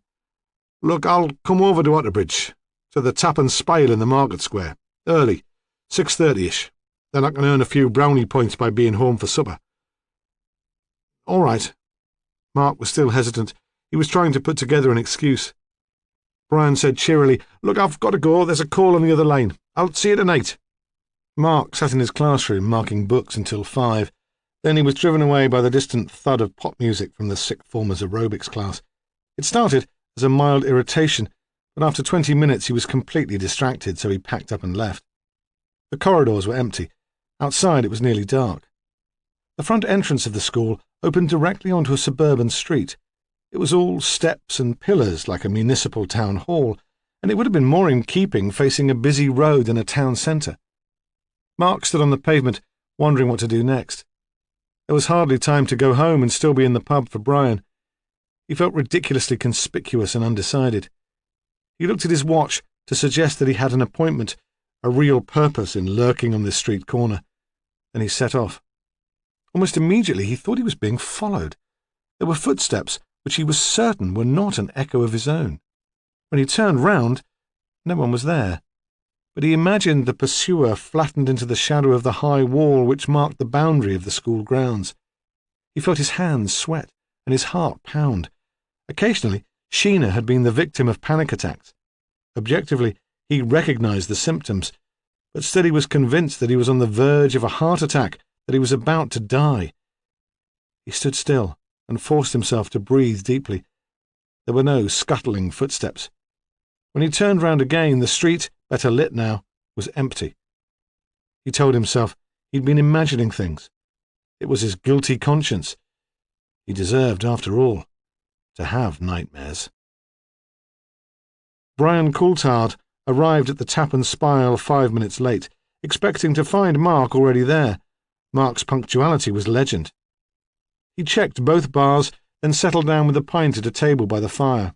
He had a view from there of the door. At 7, another pint later, he was beginning to become concerned. He was debating whether he should drive to the Taverner House in case there'd been some sort of accident, when Mark came in. He stood inside the door, dazed and blinking, like someone just woken from sleep, and didn't see Brian until he called out, "Here, over here." Then he stumbled to the table, his hand stretched ahead of him in apology. "I'm really sorry. I left school early, so I called into St. Mary's Church for a few minutes. Just to sit, and think. I lost track of the time." "No sweat," Brian said. He did not ask what Mark had to think about. "You've waited for me often enough. Drink? I've only got half an hour left, though. I promised Em I'd be in at 8. It won't take long." But now he was here, it seemed even more difficult than he'd feared. His dreadful betrayal was impossible to put into words. And Brian didn't make it any easier with his bustling approach to the bar, his demand to be served. It was as if he were trying to avoid any serious discussion. By now, the pub was filling up with men in suits needing a quick drink before facing their families, and there was a queue. "I'm sure that cop will get in touch with you," Brian said, as soon as he sat down with Mark's orange juice and his half-pint. "Ramsay. He was asking all about you. I hope he doesn't come to the school." Mark had a picture of flashing lights, a uniformed policeman standing at the classroom door, children sniggering. He's not daft," Brian said. "He'll be discreet. Look." Mark leant forward across the table, felt spilled beer seep into his jersey at the elbows. "There's something I have to tell you." But the noise of voices around them was now so loud that Brian had not heard, or so it seemed, because he jumped up suddenly and pushed his way through the crowd to the gents. When he returned, he did not sit down. "I'd better go." He was holding his Burberry Mac by the hook over his shoulder, and his car keys were already in his hand. "And we'll have my supper in the cut if I'm late again." "Yes," Mark said. "Of course. Can I give you a lift?" "No, I'd rather walk." They left the pub together, and standing briefly on the pavement, Mark made one more attempt to say his piece. Brian cut him off with an excuse that he was already late, but Mark was certain now that he did not want to hear. "Give Em my love, then," he said. "Sure," Brian answered. "Sure." When Mark walked home, he stopped several times to listen, but there were no following footsteps. Chapter 14. The Shining Stars day nursery stood at the end of the street. Its corner position meant that there were gardens on 3 sides of the house. Marcia Frost, the proprietor, was a great believer in sending the little ones outside to let off steam. Now, however, it was dusk, and too late for outside play. From her office on the first floor, Miss Frost watched a group of high school students cross the road and make their way towards the town centre. They were late. Miss Frost realised that she had lost track of time. The lighter evenings had confused her. Already there was an adult standing by the high wooden gate. A father, presumably waiting to collect a child, though he stood in the shadow and she did not recognise him. Miss Frost hurried downstairs. She liked to be on hand when the parents arrived, to reassure. Fees for the Shining Stars nursery were substantial. Clients were entitled to a personal service. The nursery took children from newborn infants to 4-year-olds ready to start school. Invariably, the parents were professional. They liked Miss Frost because she was flexible and accommodating. Offspring could be dropped off at any time after 7:30 in the morning and collected as late as 8 o'clock at night. She drew the line at weekends, though this service had been requested on a number of occasions. Miss Frost, who had never suffered any maternal stirrings, wondered occasionally why some of these mothers chose to put themselves through the process. They saw their babies so infrequently, hardly ever awake. She was very fond of cats. Her cat recognised her whenever she arrived home from work. Did these children recognise the parents who collected them, sleeping, from the baby room? What pleasure could there be in that? At 5:30, a rush of parents arrived. They stood in the hall chatting to Miss Frost while the nursery nurses went to collect the children. Later, Miss Frost identified this as the time when Tom Bingham must have escaped. One of the parents must have failed to shut the door properly. The staff had all been very carefully trained. She was emphatic that none of them could be responsible. Tom's mother was fat and cheerful. She worked as a reporter on the local newspaper. There was no father, at least no one she would admit to. Miss Frost thought she was feckless and a little slovenly. It had been known for Tom to arrive wearing odd socks and without his packed lunch. "How's he been today, then?" Jan Bingham asked when she arrived at 6 o'clock. "A terror, as usual?" "No," Miss Frost said. "He's been much more settled." Though when she considered it, she realised that she just hadn't been bothered by Tom. Usually he was running backwards and forwards into the hall at this time to look for his mother, getting under the feet of other waiting parents. She was looking forward to losing Tom to the infant school. She called to the nursery nurse in charge of the 3-year-olds. "Tom Bingham, please, Haley. His mother's here." Haley returned a few minutes later, anxious and blushing. This was her first position after completing her training, and she still found her boss daunting. Sorry, Miss Frost, I can't find him." A search ensued. They looked in the toilets, in the baby room, and the garden. Eventually, at Miss Bingham's insistence, the police were called. By chance, 2 policemen in a patrol car found the boy on their way to answer the call. He was standing in the middle of the road, shivering because he'd left the shining stars without a coat. He was lucky that a car had not hit him. He would not tell the policeman what had happened to him or how he had left the nursery, though he enjoyed the ride in the police car, especially when they made the siren sound for him. Miss Frost refused to accept that any of her staff had been careless. "Tom is a very wilful boy," she said, making it clear where she felt the responsibility for the whole incident lay. Ramsay heard of the missing boy while he was drinking coffee in the staff canteen. His shift was over, but Prue was on her way back from Scotland, and he'd promised to collect her from the art centre.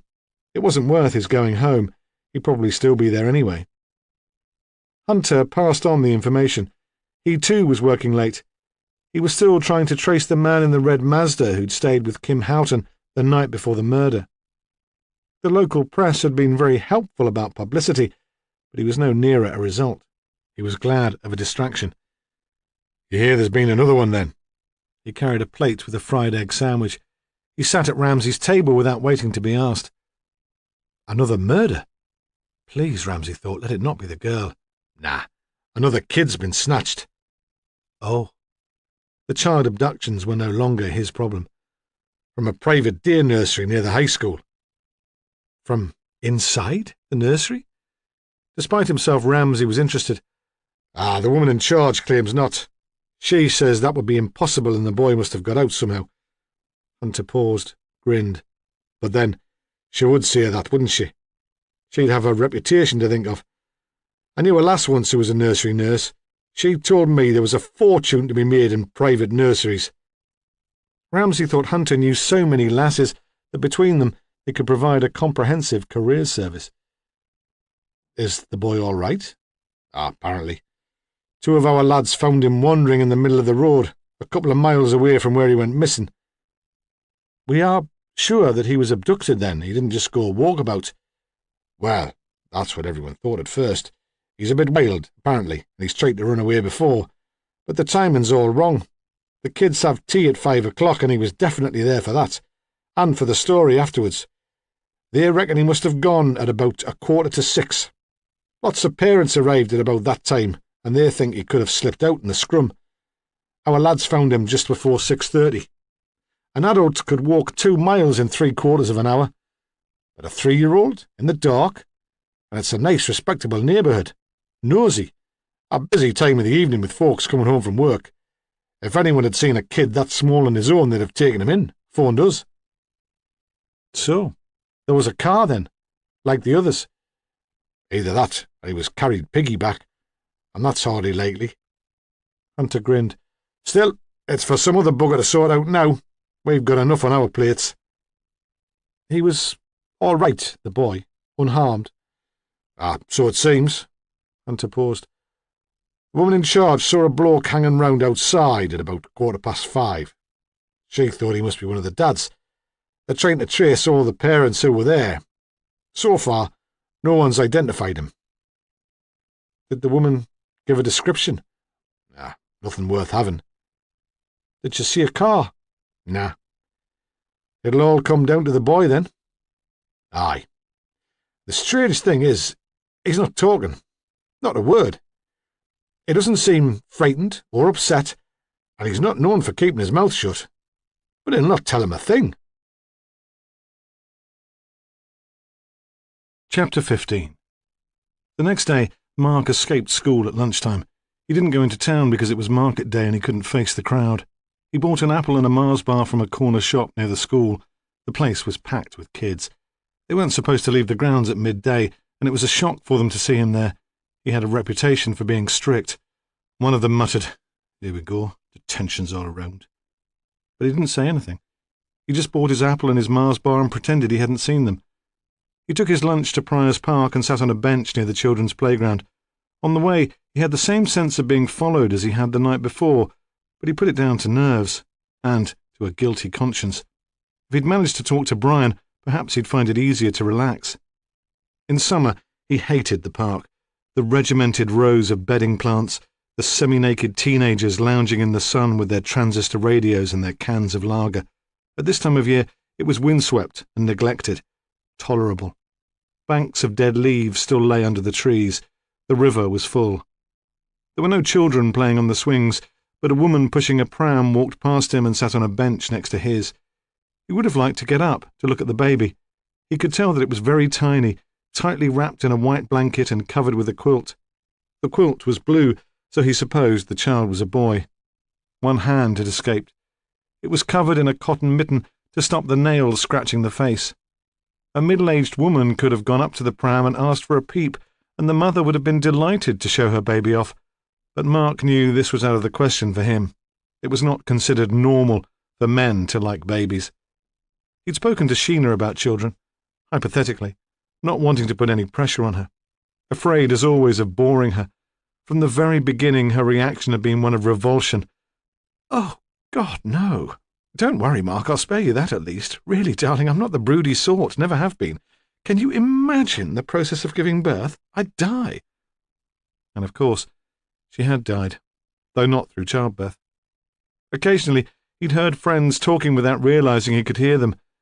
At least, they said, there were no children. Only Emma had seemed to understand the pleasure he took in baby Helen Scarlett, and to her it was perfectly natural. She was potty about the baby, entranced by the way she stretched her hands, unseeing, groping for food. Why shouldn't Mark be? It was Brian's lack of interest which had astounded her. "Tell me, Mark," she demanded, "how can he bear to spend so much time in the office? He's missing everything. Her first smile. She'll be crawling soon, and then she won't be a baby any more." She'd been delighted when Mark held Helen against his shoulder to wind her after she'd been fed, when he jumped her up and down on his knee to make her laugh. On his recent exile from the Coast Guard house, he'd missed the baby as much as he had his contact with Emma. The woman stood up from the park bench. She leant into the pram and put her hand on the baby's forehead to check, presumably, that he was not too cold. The baby woke and began to grizzle. The woman walked on briskly. It was then that Mark noticed the tall man in the heavy raincoat. He'd been standing by the wire mesh fence surrounding the playground for some time, though Mark had been too taken up with the baby to realise. "Mr. Taverner?" He walked across the grass and sat beside Mark, who had the sudden thought that they were like spies in a Le Carré novel. He almost expected a password. "Yes? I hope you don't mind. One of your colleagues pointed you out. I thought it would be more discreet to talk here than at school. I'm the detective in charge of the Kathleen Howe case." So, Mark thought, he had been followed. Ramsay had watched him leave the shop and walk to the park. Then he'd waited for the woman to leave so they would not be overheard. A patient man. Mark admired that. "Do you have time to talk now?" Ramsay was asking. "If you prefer, I could make an appointment to see you at home this evening." No," Mark said. "I've a free period first thing this afternoon. There's no rush to get back. I know you gave a statement to one of my officers, but there are a few points I'd like to clear up." Of course. Now that the moment had come, Mark felt quite calm, clear-headed. There was none of that ridiculous panic he'd felt last night on his way to meet Brian. "Did you know Mrs. Howe well?" Not well. I'd met her at parents' evenings. She came to school concerts." "You would have recognised her?" "I suppose so." "But you didn't see her on the day she disappeared?" "No. I said so in my statement." There was a brief silence. "What was your opinion of Mrs. Howe?" Ramsay asked. "I mean, as a parent." "She was supportive, involved. I wish all our parents were as well motivated. But on occasions her interference could be irritating, and it didn't do Marilyn any good. Perhaps you could explain." "Marilyn's a competent violinist. She works hard, passes all her exams, but there are other, more talented musicians in the school." Last term, Mrs. Howe barged into a rehearsal and demanded that Marilyn should be moved from second to first violins. It was perfectly true that Marilyn could have coped quite adequately with the music, but so could many of the others in her group. How did you deal with the situation? Mark smiled, briefly. I left it to Mr. Scott, our head of music, to sort out. That's what he's paid for. What did Marilyn make of the fuss? He shrugged. Naturally, she would have liked to play first violin. She's a competitive child, but she was profoundly embarrassed by the incident. I tried to make light of it, to make the others see that Marilyn could hardly be held responsible for her mother's over-enthusiasm. All the same, it can't have been easy. But Ramsay thought that his sympathy would have made it easier. No wonder the girl had a crush on him. Did you ever meet Mr. Howe? He was dragged along, rather reluctantly, I suspect, to some events. Is Marilyn popular at school? The question seemed to throw him. She's conscientious, well-behaved. I'm sure most of the staff would welcome her in their class. That's not really what I asked. Did she have friends, close friends of her own age? Or was she, as she had described herself, a Billy No-Mates? Mark Taverner considered. No, not in the way that you mean. You mustn't assume, though, that she is unhappy at school, that there's bullying, for example. I don't believe there's anything of that sort. Some children are naturally solitary, or they find it easier to form relationships with adults. I was like that myself. I didn't develop any close friendships until I left home and went to university. When you met Mr. Coulthard? Brian, yes. And Mrs. Coulthard? Would you consider her to be a close friend? Very. The answer came easily. Brian's marriage didn't affect your friendship. Why should it? Mark asked. Oh, Ramsay said lamely, there can be an awkwardness, sometimes, in a threesome, can't there? Certainly he'd felt awkward with some of Prue's friends. She'd been single for years and had become very close to the women who'd supported her. One or two resented the time she spent with him. Their jealousy had perplexed her. Why can't they just be pleased for me? She demanded, almost in tears after one particularly hurtful remark. Because they can't get a man of their own, he'd wanted to reply, only half flippantly, knowing that was what Hunter would have said and not caring. But he hadn't been entirely sure that Prue would have found it amusing, so he'd kept his mouth shut. Not in this case, Mark said firmly. Emma has always understood that Brian's friends were important to him. Besides, we weren't a threesome. I was already married when Brian and Emma met. I see. My wife died 5 months ago. She had cancer. Brian and Emma have been wonderful.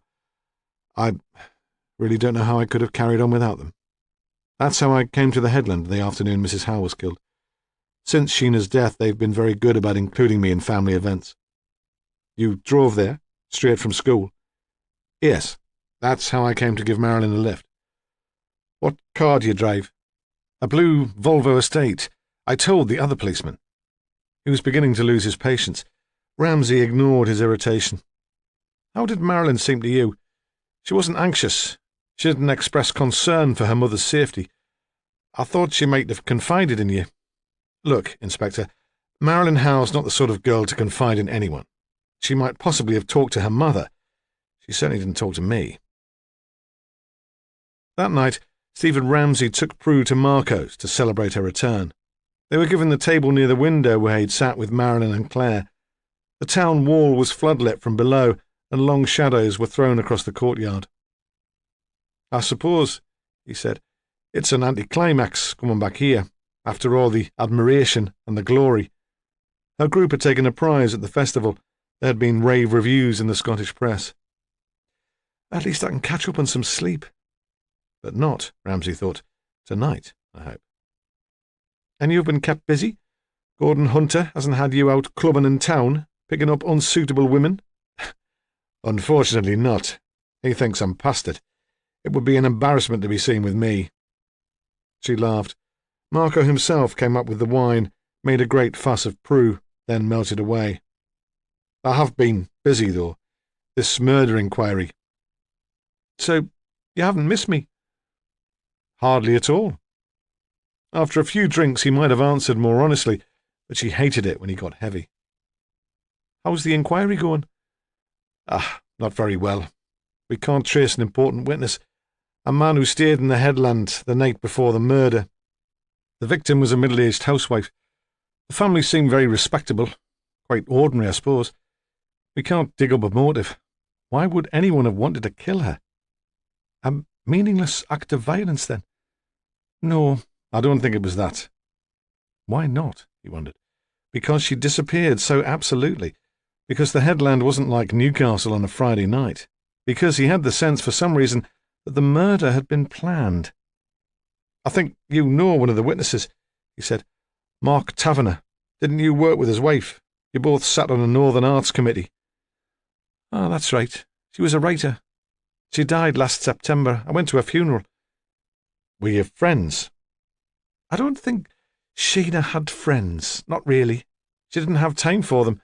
She had admirers, though. Plenty of them. She was quite stunning, in a dark, anorexic way. She was desperately skinny, even before she was ill. You didn't like her? He realised it was the same question he'd asked Brian Coulthard. I think I might have done, if she'd given me a chance. She was very driven, absolutely convinced that she could be a great writer. Nothing was allowed to stand in her way. Certainly not a night in the pub with a mate. And was she a great writer? I didn't think so. I found her too self-conscious. Prue paused, considered. Perhaps she might have been if she hadn't taken herself so seriously. She came once to run a workshop for the kids in the art centre, and she was brilliant with them. Very witty, very funny. They all ended up writing nonsense verse and laughing out loud. I asked why she didn't do more of that kind of thing. Why didn't she produce a book for children, for example? She said she'd love to, but it would only be a distraction, as if something enjoyable couldn't possibly be worthwhile. But her books were published. They sold. Oh, yeah, she was published, and she was well received. I'm not sure what sort of living she made from them. I know she taught some adult education classes for the university, though they wouldn't have paid a fortune. I don't think she could have survived without Mark's income. She and Mark were happy. He doted on her. More than was good for her, I thought. Apparently she was an only child, spoilt rotten. He took over from her parents. I didn't think it would last. You can't be a doormat forever. Then we found out she had breast cancer and she died very quickly. Prue looked up from her wine. She was only 36, younger than me. Chapter 16. Emma Coulthard had become obsessed with her inability to sleep. She thought of little else, even during the day. She could have understood it if the baby had been keeping her awake, but Helen had slept right through from the age of 6 weeks and was no trouble at all. The boys had been terrors as babies. They'd hardly seemed to know the difference between night and day, but Emma had staggered cheerfully out of bed to feed and change them, then returned to fall immediately and deeply asleep. This was different. She could not rest. Even if she put up her feet during the afternoon while Claire had the children, she could not relax. At night, she lay tense and still, listening to Brian's breathing. The bedroom curtains were thin, and sometimes moonlight shone through so she could see him. His skin was very white, and the layer of fat just beneath it reminded her of the goose he'd once persuaded her to cook at Christmas. As the night wore on, she became more startlingly awake. She watched the red flashing numbers on her bedside alarm clock mark the hours. Sometimes, at 4 or 5 in the morning, she would fall into a troubled doze. Sometimes she stayed awake to see the sky lighten over the sea. Eventually, Brian noticed her drawn face, the rings round her eyes, her short temper. "What the hell's the matter with you?" he demanded. Then in a panic, when she didn't reply, "You're not ill, are you?" She knew he was thinking of Sheena. His concern did not stretch, however, to ironing his own shirts.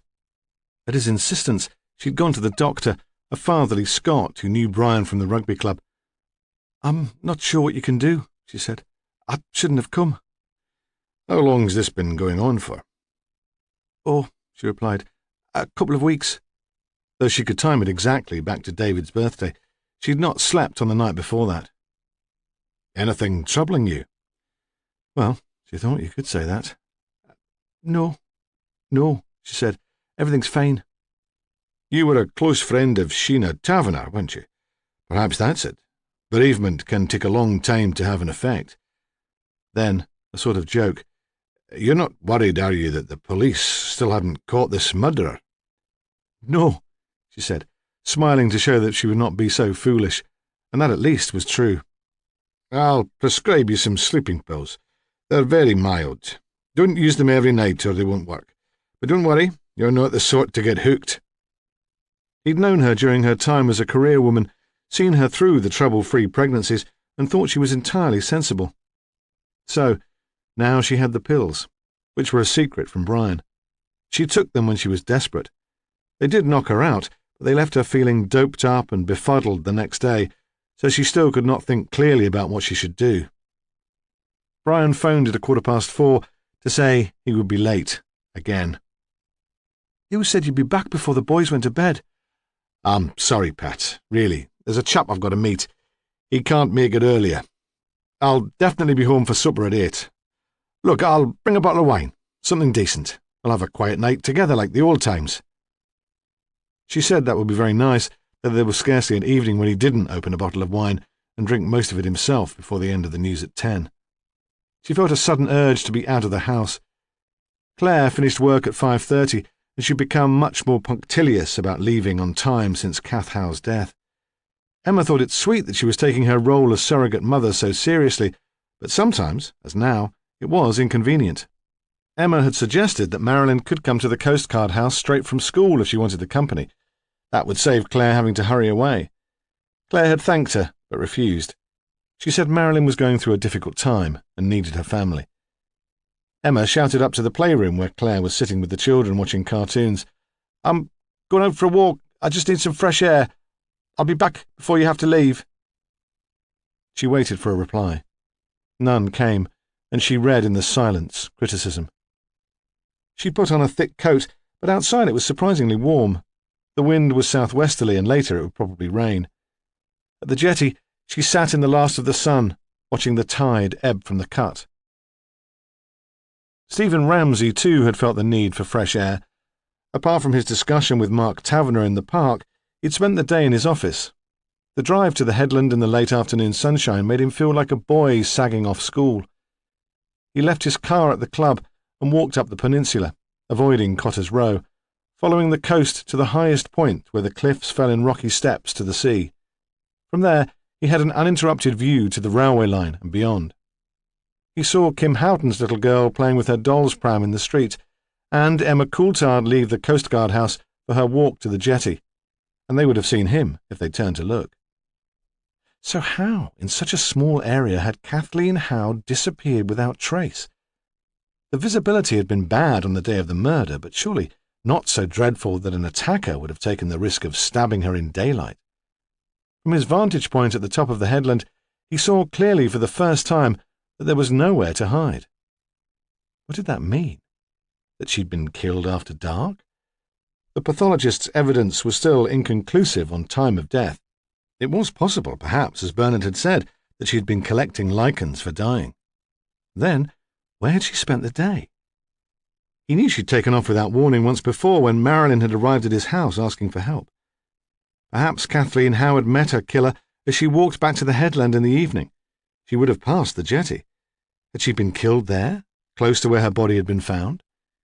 It would depend on the tide. If the cut had been nearly empty as it was now, there would hardly have been sufficient water to cover the body, certainly not enough to carry it away and sweep it back in on the following day's high water. The scene of crimes officer had commented at the time. He'd been a fool not to give her report more attention. When Emma returned to the Coast Guard house, Claire was waiting sulkily in the kitchen, already dressed in her coat and her outdoor shoes. Emma looked pointedly at the kitchen clock, which said 5:20. "I don't think it's quite time for you to go," she said, in the snooty, stuck-up voice which Claire hadn't heard for a while. Recently, Emma had been much more apologetic and obliging. "But, as you're ready, I suppose you might as well." "Right," Claire said. "Thank you." Inside she was fuming, but it was all she could think of to say on the spur of the moment. Out of the house her resentment grew. She let it simmer. It was just what she needed. The cow, she thought. What right did Emma Coulthard have to speak to her like that? Any decent employer would have made sure she got home safely. It was dark, wasn't it? Well, nearly dark, anyway. and as far as Emma bloody Coulthard knew, there was a murderer on the headland waiting to strike again. She spoke out loud to herself, "It's about time you told someone." She'd only kept quiet out of loyalty, and loyalty should work both ways, shouldn't it? At Cotter's Row, she paused for a moment outside number 2. The house was dark, the curtains undrawn. Marilyn must be home from school by now, but she'd be in the back bedroom doing her homework. Bernie would still be on his way from work. Kath had always fretted about Bernie on his bike when it was windy, and she felt a moment of sympathetic concern. Then she walked on down the street and knocked on the door of number 6. She knew that Kim was in because she could hear the television. When Kim opened the door, she kept her eyes on the screen. Neighbours. Kim knew it was for kids, really, but she'd become addicted. She couldn't bear to miss an episode. She always arranged to give Kirsty her tea when Neighbours was on. She loved her food, and it was the only time you could be sure she wouldn't make a noise. Through the half-open door, Claire could see the little girl sitting on a stool up to the breakfast bar, eating fish fingers and chips. "Claire!" Kim sounded very friendly. "How are you? Here, I've missed having you around." What she meant, Claire thought, was that she missed having a regular babysitter. It was hard to ask favours of someone who'd just lost her sister. "I'm all right," Claire said, in a wan, little girl's voice, grief-stricken but trying to be brave. "Is there anything I can do?" From the corner of her eye, Kim watched a handsome Australian hunk take a bronzed teenage girl into his arms. "Well, I wondered if you fancied going out tonight, if you'd like me to sit. I haven't wanted to leave Bernie and Marilyn before, but I could really do with a change of scene. It's not much fun in that house. Well, you'll understand." "Of course." Kim was all sympathy, but she could hardly contain a smile. For the first time, Claire had her full attention. "What time?" Give me an hour to give Bernie and Marilyn their tea and clear up, say 7. That all right?" "Sure," Kim said. "That'd be fine." She was already planning what she would wear. "Look, would you mind if I used your phone? Only a local call. I don't like to ask, but I don't fancy walking down to the phone box with this maniac about." Kim could hardly refuse after that. "I'll do it upstairs then, shall I? So I'll not disturb your programme." Before Kim could answer, she was in the house and up the stairs. She knew where to find Kim's bedroom, had heard the Cotter's Row gossip about what went on there, and they didn't know the half of it. It had flouncy curtains and a frilly valance, much more to Claire's taste than the stuff in the Coast Guard house. The carpet was deep pink. The phone was by the bed, and she sat there, leaning back against the pillows and the padded headboard, sticking her feet out to the side so the mud on her shoes wouldn't stain the quilt. First, she dialed directory inquiries to get the number of Otterbridge Police Station. 999 seemed a bit over the top. When she was connected, she asked for the murder incident room. Ramsay wasn't there, so she spoke to D.S. Hunter. She knew who he was. He'd been asking all the questions in Cotter's Row. He was the good-looking one with the dark hair and the tan. "This is Claire Irvine," she said. "Kath Howe's sister. I need to talk to you. I'll be at 6 Cotter's Row tonight at 8 o'clock. You've got that, have you? Number 6, not number 2. I don't want Bernie or Marilyn bothered." Hunter tried to get her to tell him what it was all about. She could tell he was excited, but she wouldn't. Let him wait. Downstairs, she heard the Neighbours' theme, so she slid off the bed. "Got a boyfriend at last, have you?" Kim Houghton asked kindly. "Lovey-dovey phone calls now, is it?" Claire smiled politely, but she did not answer. Chapter 17. The phone call from Claire Irvine brought the team to life. When Ramsay returned from the headland, he was already fired up. He'd called in at the Coast Guard headquarters in Tynemouth and talked to the man in charge, a confident West Countryman called Morton, who seemed glad of the distraction from routine. In the control room, the telephone rang continually. Ramsay gathered that members of the public were asking for high water times to check a safe crossing to Holy Island or to plan a fishing trip to the Farns. He wished he'd had as much sense when Kath Howe's body was first found. "I read about the murder," Morton said. "Thought you'd have been in touch before," rubbing salt into the wound. "We weren't sure where she was dumped." Ramsay knew he sounded defensive. "But the day of the incident, what time was high water?" "At the headland?" Ramsay nodded. Morton consulted a chart. 7:29 in the morning, just after 8 in the evening. 2011, to be precise. Would the cut be full much before that? No, it wasn't a particularly high tide. Say an hour, either side. Kath Howe had still been alive at 8:30 in the morning. If she'd been tipped into the cut during the day, the sea would have been out, and she'd have lain there visible on the rocks. There had been men drinking in the club all afternoon, kids playing, dog walkers. Even in the rain, someone would have seen her. And just before dark, Marilyn and her father had been searching. They'd have looked in the cut, worried that she might have fallen. So if she'd been thrown off the jetty, it would have been after dark. The 8:11 high tide would have taken her out to sea. What about the currents round there? Would she have been washed back to where she went in? About that, Morton wasn't prepared to commit himself. All the same, Ramsay walked back to his car past Tynemouth Priory, feeling more elated. At least the case was moving. They'd been asking questions about the wrong time. They'd need fresh statements from all the witnesses, concentrating on their movements during the evening, and more publicity in an attempt to find someone who'd seen Kathleen Howe during the afternoon. Then, when he returned to the station, the team were full of the call from Claire Irvine. "How did she sound?" Ramsay asked. Hunter had left the incident room as soon as he learned that Ramsay was back in his office. He was hoping to get a bit of credit by being the bearer of good news, hoping to be in on the action at last. Very matter-of-fact, really. Stubborn. She wasn't willing to give anything away on the phone. You can hear the tape.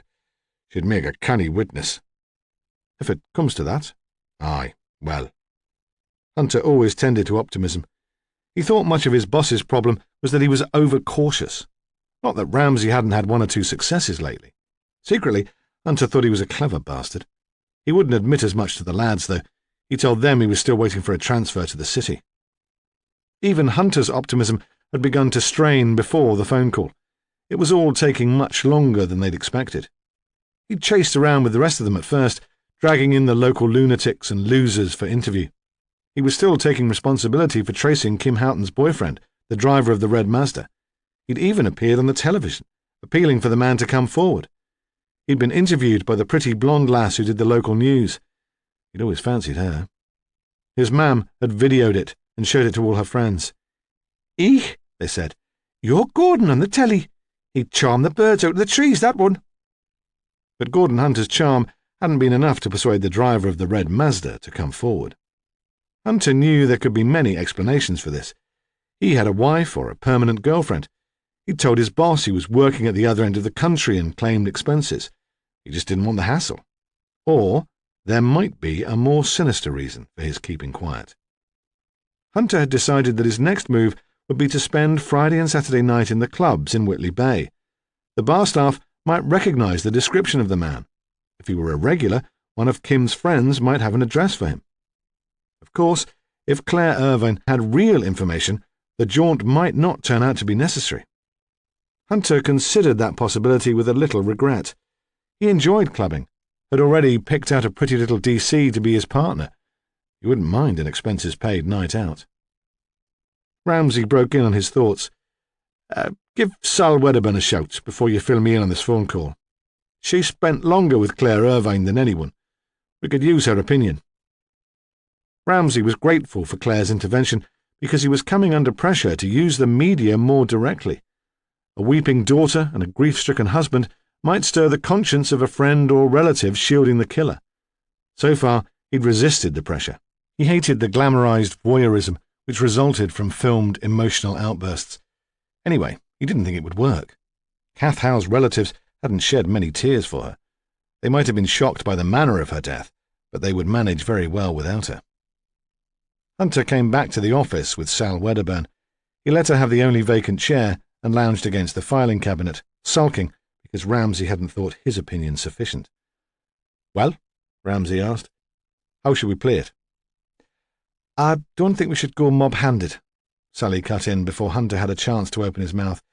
"If she's decided to speak after all this time, we wouldn't want to put her off. So I'd say play it casual, understated, as if responding to her call is just part of the general routine." "I think," Ramsay said, slowly, "she's too bright to be taken in by that sort of approach. She didn't phone us just to give information, not entirely. She phoned because she wants someone to make a fuss of her. That's how I see it. You think she's after the attention, and that's all? Not necessarily, but the attention might be the payoff. She'd need a payoff. She's not a woman who'd give anything away for nothing. How often have you met her? Hunter was incredulous. He'd known psychiatrists who wouldn't commit themselves to a statement like that after seeing a patient for years. Once, Ramsay said. Only once, but that was the impression I got. And her history bears it out, doesn't it? I've spoken to a social worker, Jean Douglas, who supervised Claire's family after her mother died. He shuffled through papers on his desk and pulled out a sheet of handwritten notes. He read from them. Claire was a late baby. Kathleen was 17 when she was born. The mother died in a road traffic accident when the girl was 2. At about the same time, Kathleen left home to marry Bernie. So, then there was just Claire and her dad. Social services monitored the situation, but there were never any suspicions that Claire was neglected. No cause for concern at all, except for some bedwetting and nightmares, which went on a bit longer than normal. According to everyone, she was a very mature little girl, very close to her dad. Not that he spoilt her. If anything, she looked after him. Sally interrupted. But Kath would have helped, wouldn't she, sir? It's not as if she and Bernie lived a million miles away. She would have taken some responsibility for bringing up her sister. Well, apparently not. Mrs. Douglas wasn't very complimentary about Kath Howe. When Claire was 15, the father had a heart attack at work and died. Social services approached the Howes to discuss Claire's future. It was Bernie who offered her a home. Mrs. Douglas definitely had the impression that Kathleen wasn't too keen, but felt that living with relatives was better than foster care with strangers. Did she visit the house while Claire was living there? Once. Claire seemed settled, said she was happy, but according to Mrs. Douglas, she wasn't the sort to complain.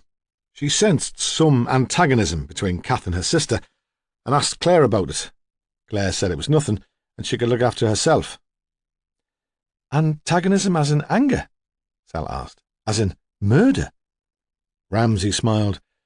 Sibling rivalry pushed to extremes. I should have thought that was a little far-fetched.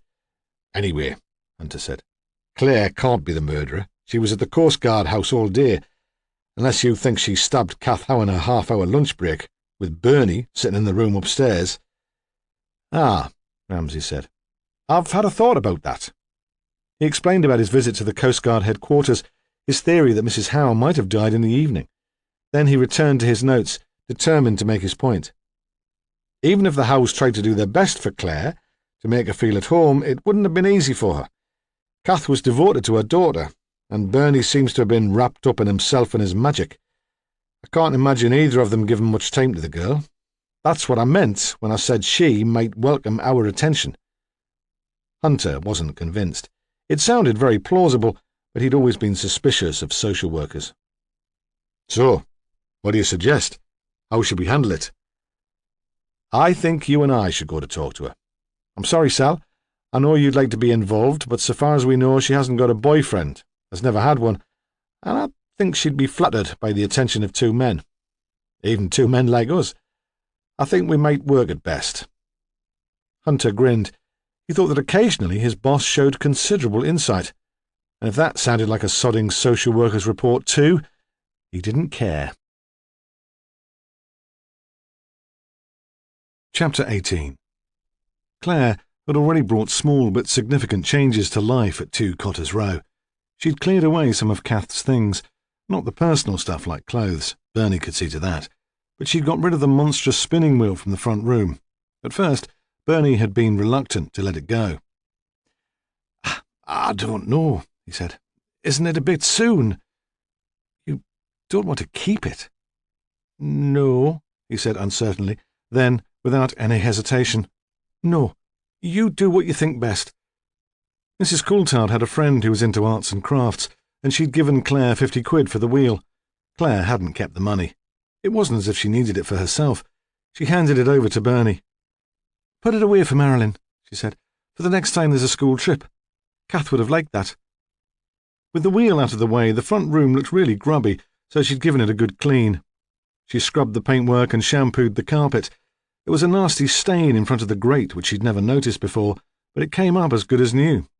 She opened the windows for the first time ever, washed the curtains, bought a bunch of daffs on her weekly trip to the supermarket, and stuck them in a milk jug on the coffee table.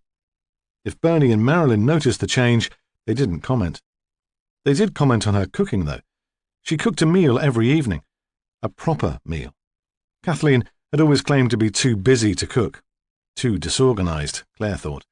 Too wrapped up in Marilyn and her own improving evening classes. There had never been much except beans on toast or pizza.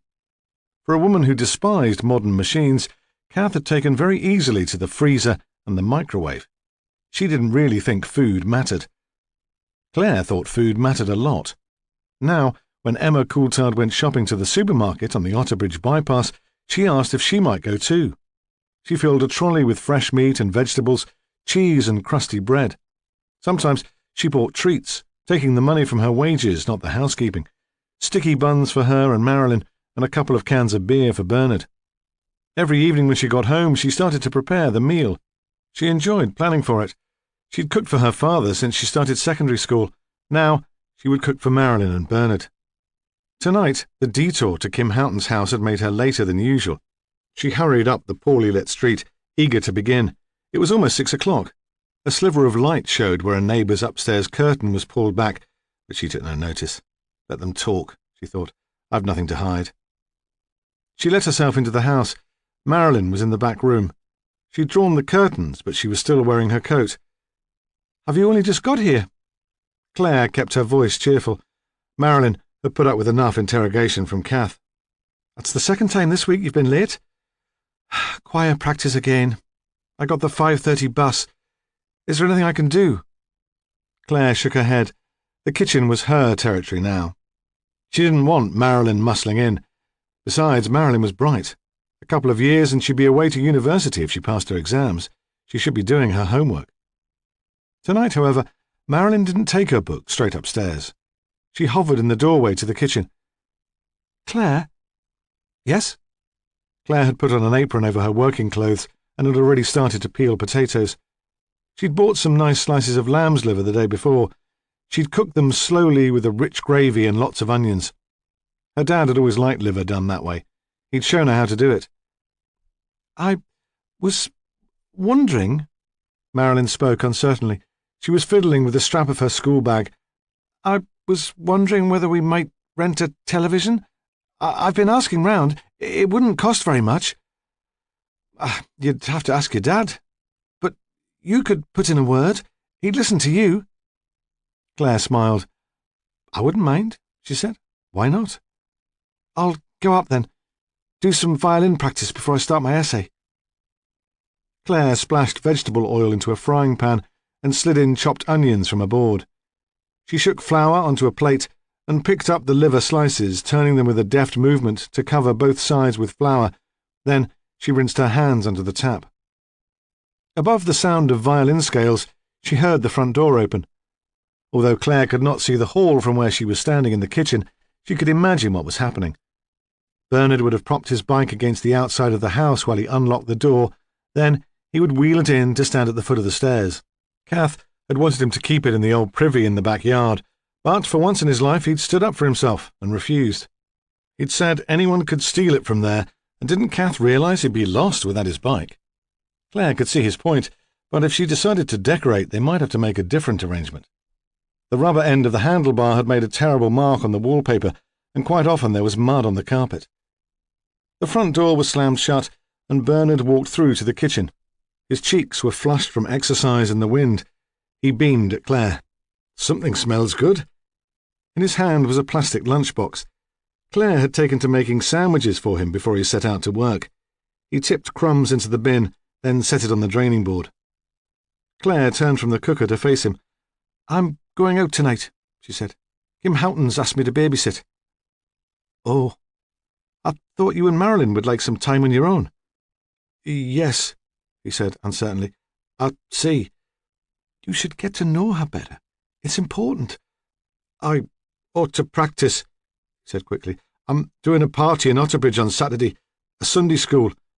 They said they'd understand if I wanted to cancel, but I couldn't let them down, and it doesn't do to get rusty. You ought to talk to Marilyn about her mother, about the future. Oh, no, not yet. Now wouldn't be the right time at all. Panic made him sweat. He wiped his forehead and his upper lip with a handkerchief. Of course, I will tell her, but later, when things have settled down a bit. Claire shrugged and turned back to stir the frying pan. She knew with Bernard it was no good pushing. Look, he said, in an attempt to get back into her good books, perhaps Marilyn would like to help me practice. She always used to, when she was little. And Claire was pleased to see on her way upstairs to get tidied up before going to Kim's that father and daughter were working together on Bernie's magic. She looked in on the scene with satisfaction. Bernie had brought his box of magic tricks into the warm of the back room, and Marilyn was sitting on the floor beside his chair, sorting through a pack of playing cards. Not really enjoying it, Claire could see, but making the effort. Altogether, she thought things were going very well. It was only as she paused in the hall to put on her coat and glanced into the front room, where all trace of Kathleen had been removed, that she was reminded of a picture in a book she'd been given as a child. When she turned to look at herself in the gilt-edged mirror by the door, the thought of the picture remained. It was of a large brown cuckoo with a bright eye and powerful claws, tipping a smaller fledgling from a nest. She had been expected to feel sorry for the fledgling, but it had been the cuckoo which had caught her imagination. Chapter 19. Ramsay and Hunter were outside 6 Cotters Row at 8 o'clock, exactly.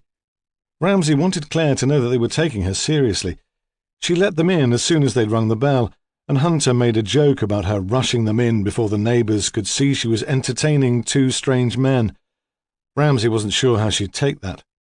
He'd gained the impression of someone prim, old before her time, but although she didn't smile, she answered Hunter in the same light-hearted vein. "They're used to strange men turning up on the pavement outside this house." Then she gave a giggle, and Ramsay saw that Hunter had already managed to establish a slightly flirtatious rapport. She was very comfortable in the house. She might have lived there. "Tea?" she asked. "Coffee? Kim wouldn't mind, I'm sure." Tea, then," Ramsay said. "Thanks." She was still wearing her respectable working clothes, a long black cord skirt with opaque black tights underneath and flat shoes, a white cotton shirt done right up to the neck. The effect was severe, that of an Edwardian schoolmistress or a nun in mufti.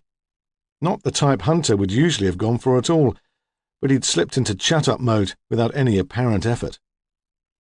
She brought out the tea on a tray, with sugar in a bowl and milk in a jug. The tray had already been laid in the kitchen. Ramsay wondered if she'd brought the milk jug from home. It didn't match the cups. It was clear she wanted to make a good impression. "You not having one, then?" Hunter asked. As she set the tray on the low coffee table, he saw she had dark, rather masculine eyebrows. "Like 2 bloody caterpillars," he thought, crawling across her forehead. "You shouldn't have bothered just for us." "That's all right." She knew there was a can of Coke in the fridge. She would treat herself to that afterwards. "How can you help us, Claire?" Ramsay asked. "You do think you can help us?" She hesitated, and for a moment he thought he'd jumped in too quickly. At last she spoke. "Certain information has come into my possession." It was clear she'd practiced that bit. "And you think this information might help us find the murderer of your sister?" "I'm not saying that. I just think you should know." "Of course." He paused. "You can trust us, you know, not to jump to conclusions." "I feel responsible, you see, for my children." Then, fearing they might have misunderstood, "I mean the children I look after." "You mind the Coulthard bairns, don't you?" Hunter said. 3 kids under 5. I bet they're a handful for a young lassie like you." "Young children are only a problem if you don't know what you're doing." Her response was unexpectedly tart. "I had 2 years' training before they let me loose on kids. Most parents don't have anything, do they?" The question was flashed at Hunter, who seemed uncertain how to answer. He couldn't understand what he'd done to upset her. "What sort of parent was Kath?" Ramsay asked quietly. "You're not here to talk about that." "Ah, there's no hurry, is there? Gordon and I have all evening. We would very much value your opinion as a qualified childcare worker." At first, Ramsay thought she would refuse to answer. She had her own agenda for the evening's interview, but finally she could not resist. "If Kath had been my mother, I'd have died." It was said flatly, without any emotion. "Why?" "Well, I didn't have it easy, but at least my dad wasn't weird." "What do you mean?" She ignored Ramsay and turned to Hunter. "You can't be too old to remember. When you're a kid, you don't want to be different. Not in any way. It's the most important thing. It was bad enough for me. No mother and money tight all the time. If I have kids, I won't put them through that. They'll have the same as everyone else. Nike trainers and whatever brand of jeans they want, even if it means me doing without. Dad didn't understand, but at least I didn't have a mother like Kath to show me up. She got it all wrong." "In what way?" Ramsay asked. She answered him angrily, as if he'd interrupted a private conversation between her and Hunter. "In every way. She wore dreadful clothes. She went into school and made a fuss. She said Marilyn wasn't getting enough homework. She was the only mother to turn up to sports day, so everyone stared." She stopped in mid-flow and continued more quietly. "The worst thing is that she didn't realise. She thought Marilyn appreciated the effort. Perhaps you can't understand. Perhaps it's not the same for boys." Ramsay thought it was very much the same for boys. There'd been a lad from his village who'd gone to the grammar school at the same time as him.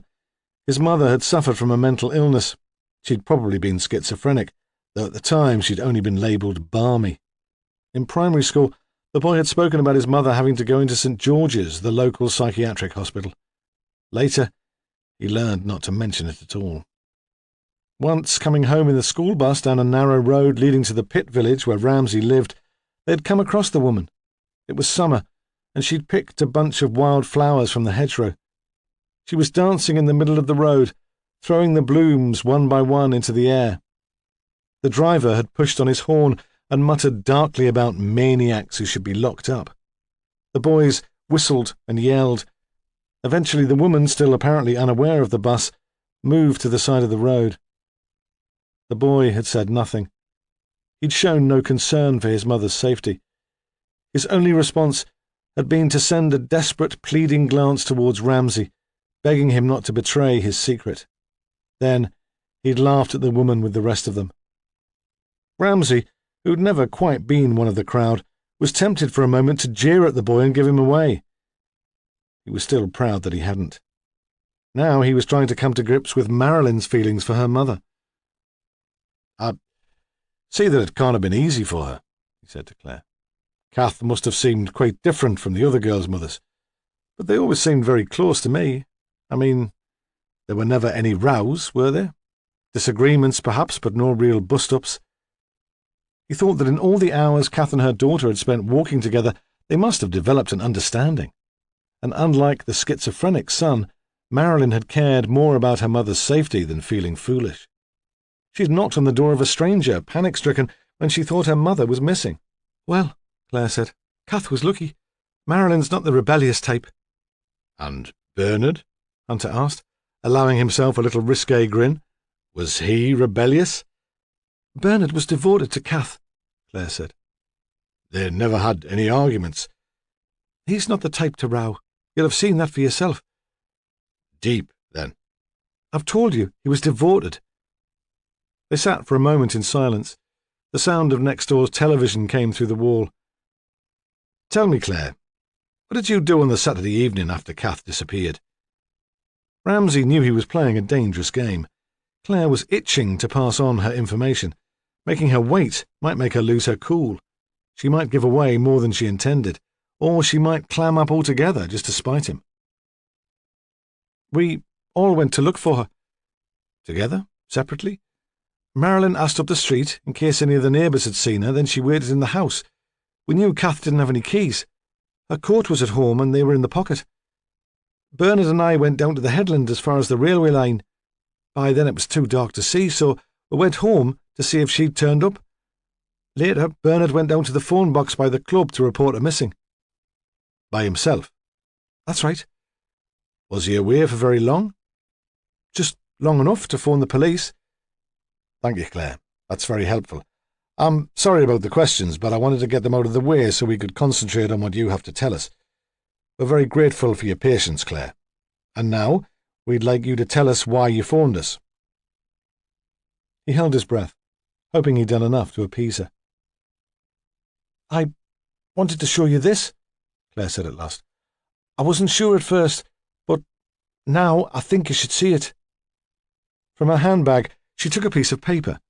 It looked as if it had once been crumpled into a ball, but an attempt had been made to flatten it. I suppose I should have showed you earlier. I hoped I wouldn't have to, but it's been weeks now and you've still not caught the killer. She set the paper on the coffee table.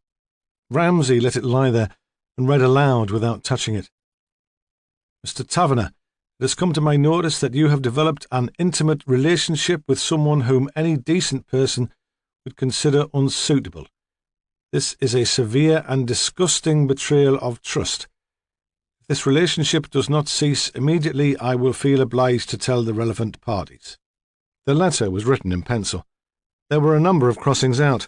Some words had been scribbled out so fiercely that it was impossible to see what had been written underneath. It was not signed. Kath wrote it, Claire said. It's her handwriting. But she didn't send it. Well, she wouldn't have sent this. She always wrote her letters in fountain pen, not pencil. She said even biro was crude. This was a practice, wasn't it? That's how I came to find it. Where did you find it? There's a bucket by the grate in the back room. We put our waste paper in there. Then we use it to light the fire. It was with the newspapers and Marilyn's rough homework. When did you find it? Early on the Saturday morning, the day she died. So, it was written on the Friday. Or sometime earlier that week. It was right at the bottom of the bucket. Why did you keep it? Ramsay's voice was bland. He didn't want Claire to think he was accusing her of prying. I meant to ask her about it later in the day. I didn't want her making a fool of herself. Or me. You? Hunter raised his eyebrows, gave that slightly lecherous smile. What? She realised what he was implying and blushed. Don't be daft. I wasn't carrying on with Mr. Taverner, but it affected me, didn't it? In what way? It's obvious, isn't it? She was accusing Mr. Taverner of having an affair with Mrs. Coulthard. Of course that affects me. They'd want to know where she got her information, for one thing. The last thing a nanny's supposed to do is tittle-tattle. And did you? Tittle-tattle? I didn't start the gossip, she said defensively. Mr. Taverner was there on the day Kath went up to clean, and then Bernard made it worse. Bernard? What would he know about what was going on at the Coast Guard house? He went up there one evening to talk about his magic act. Mrs. Coulthard wanted an entertainer for her kiddies' party. You know about that. He found them together then.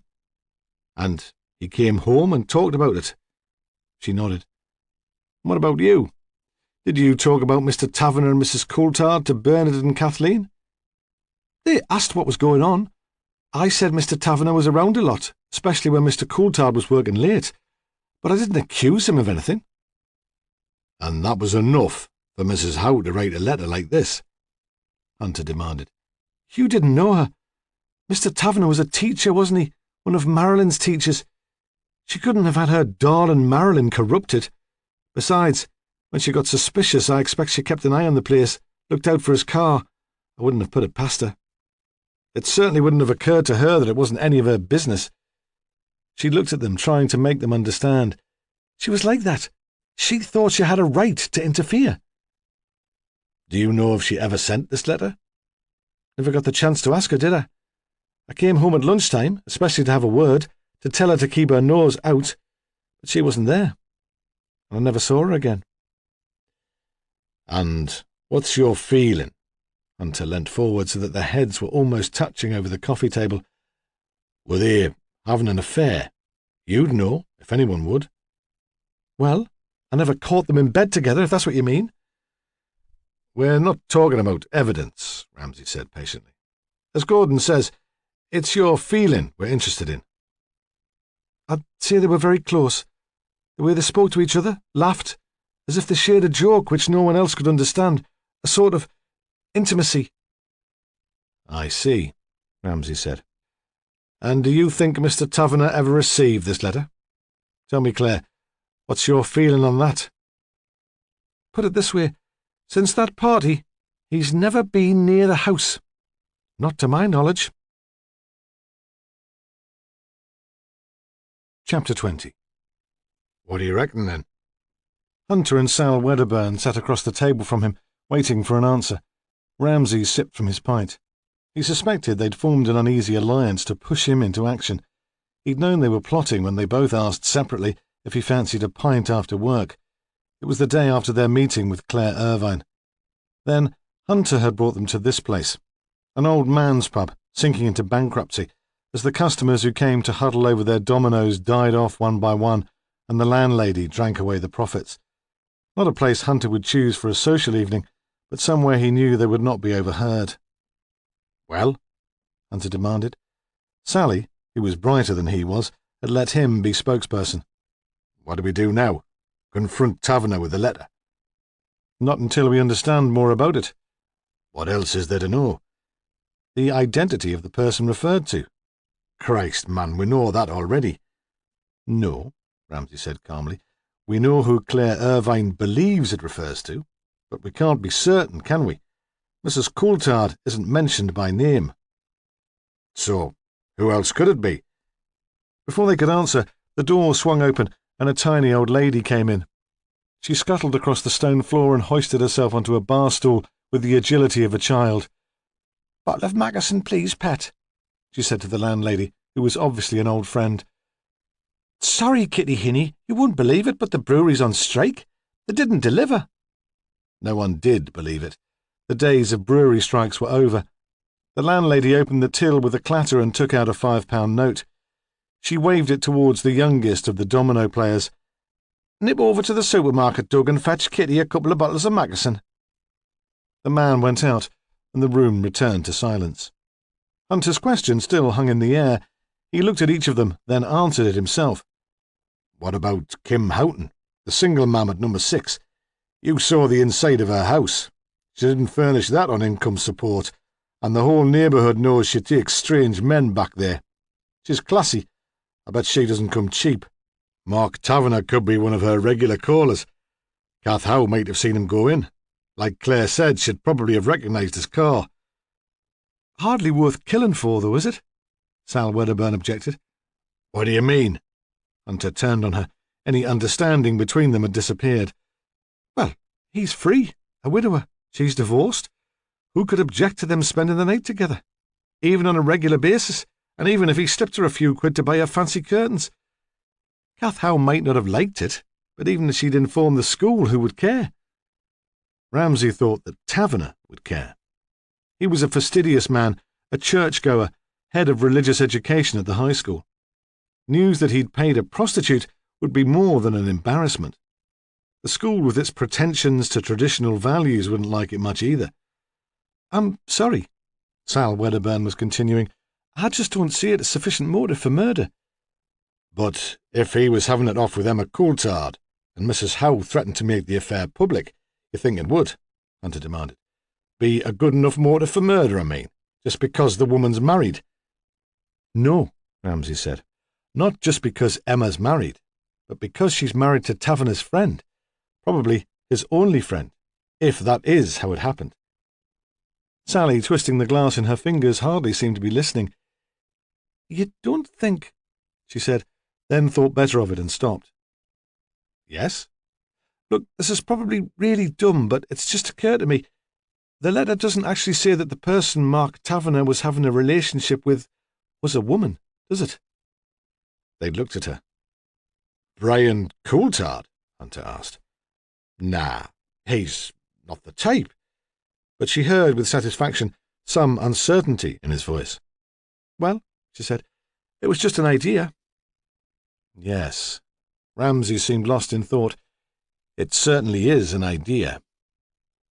"What now, then?" Hunter demanded. "Where do we go from here?" "I could have a word with Emma, if you like," Sally offered eagerly, as if she were doing them a favour, but kidding neither of them for a minute. Hunter glowered at her. I mean, she might confide in a woman.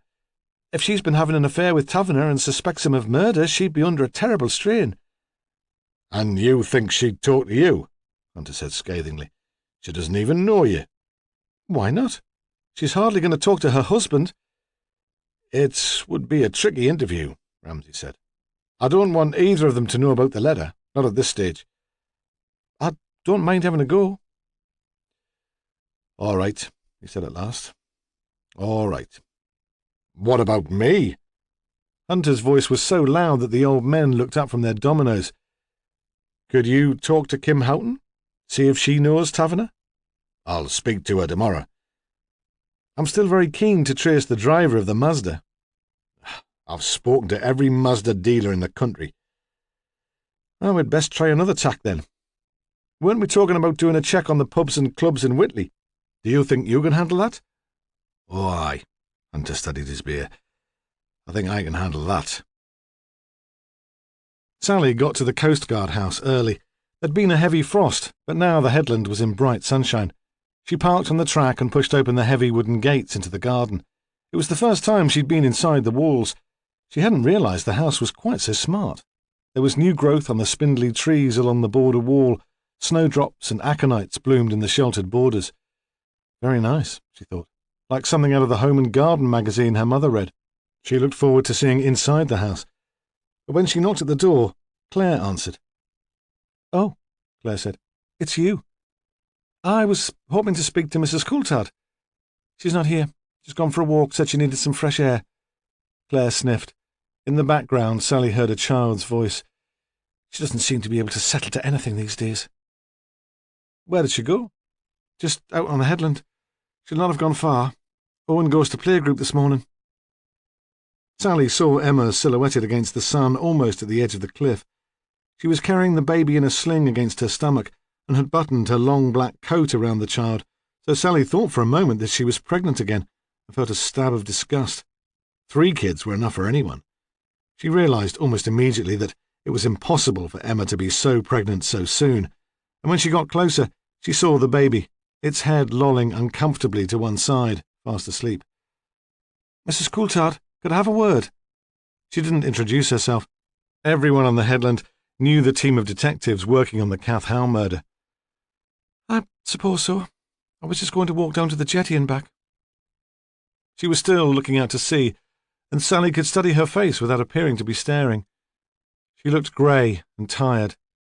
There were fine lines around her eyes, and her hair could have done with a tint and a perm. "Perhaps you're letting yourself go," Sally thought, "now your fancy man doesn't visit any more." "I'll come along with you then," she said. "We can talk as we go." They set off over the grass. "Well," Emma said, "what do you want?" The ferocity of the question surprised Sally. She'd planned the interview in advance. It had not been supposed to start like this. "Actually, I wanted a word about Mr. Taverner." Emma stopped in her tracks. "Mark? Why?" Sally hesitated. She could hardly say, "Well, I just wondered if you were having an affair with your husband's best friend. Your nanny says you're very chummy. You'll feel a lot better if you tell me all about it." She saw now that wouldn't work. The problem was that she had expected Emma Coulthard to be quite a different sort of woman, a housewife, dull and downtrodden, not sharp and assertive. She tried a different tack. "Look," she said, "in a murder investigation all sorts of details come out, things which have no possible relevance to the case, things which people would much rather we didn't know about. In that situation, we are always very discreet." As Emma looked at her, Sally remembered Ramsay saying that she once held a very high-powered job in industry. "What exactly are you asking?" Emma demanded.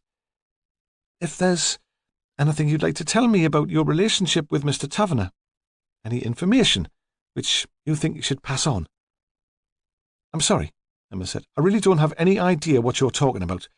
Of course I'd help if I could. It's in our interest to have the murderer caught. We live here, after all." She made a show of looking at her watch.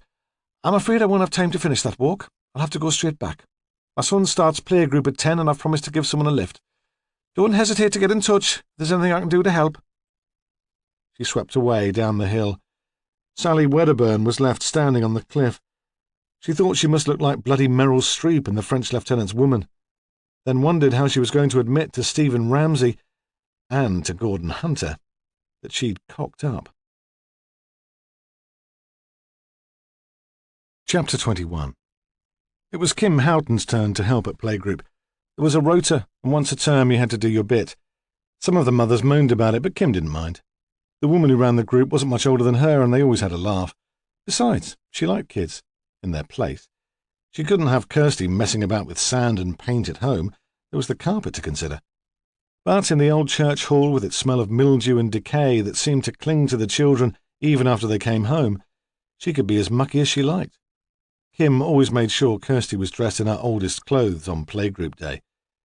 At 9 o'clock, the phone rang. It was Emma Coulthard playing Lady of the Manor. She said she was just going for a walk, but she'd be back for playgroup if Kim wanted a lift. "Great," Kim said, "but you don't mind going a bit early, do you? I'm on duty." She could tell that Emma wasn't too pleased about that, but she thought, sod it. If Emma hadn't phoned, she'd have got a taxi. She couldn't be faffing about on the bus, and she was flush at the minute. She was even thinking of putting aside some money towards a holiday with the girls. They were talking about Corfu. She'd always fancied going there. She'd have to sort out something for Kirsty, though. She loved Kirsty to bits, wouldn't be without her, but she couldn't have her in Corfu with the girls. It had crossed her mind that Claire might take her for a week. It wasn't as if she was any trouble, and you could tell that Claire would want a child of her own one day, the way she fussed over that baby at the Coast Guard house. It would be good practice. Being a nanny was one thing. Looking after a bairn for 24 hours a day was quite another. In the car, Kim chatted to Emma about holidays, but she hardly seemed to be listening. Toffee-nosed cow, Kim thought.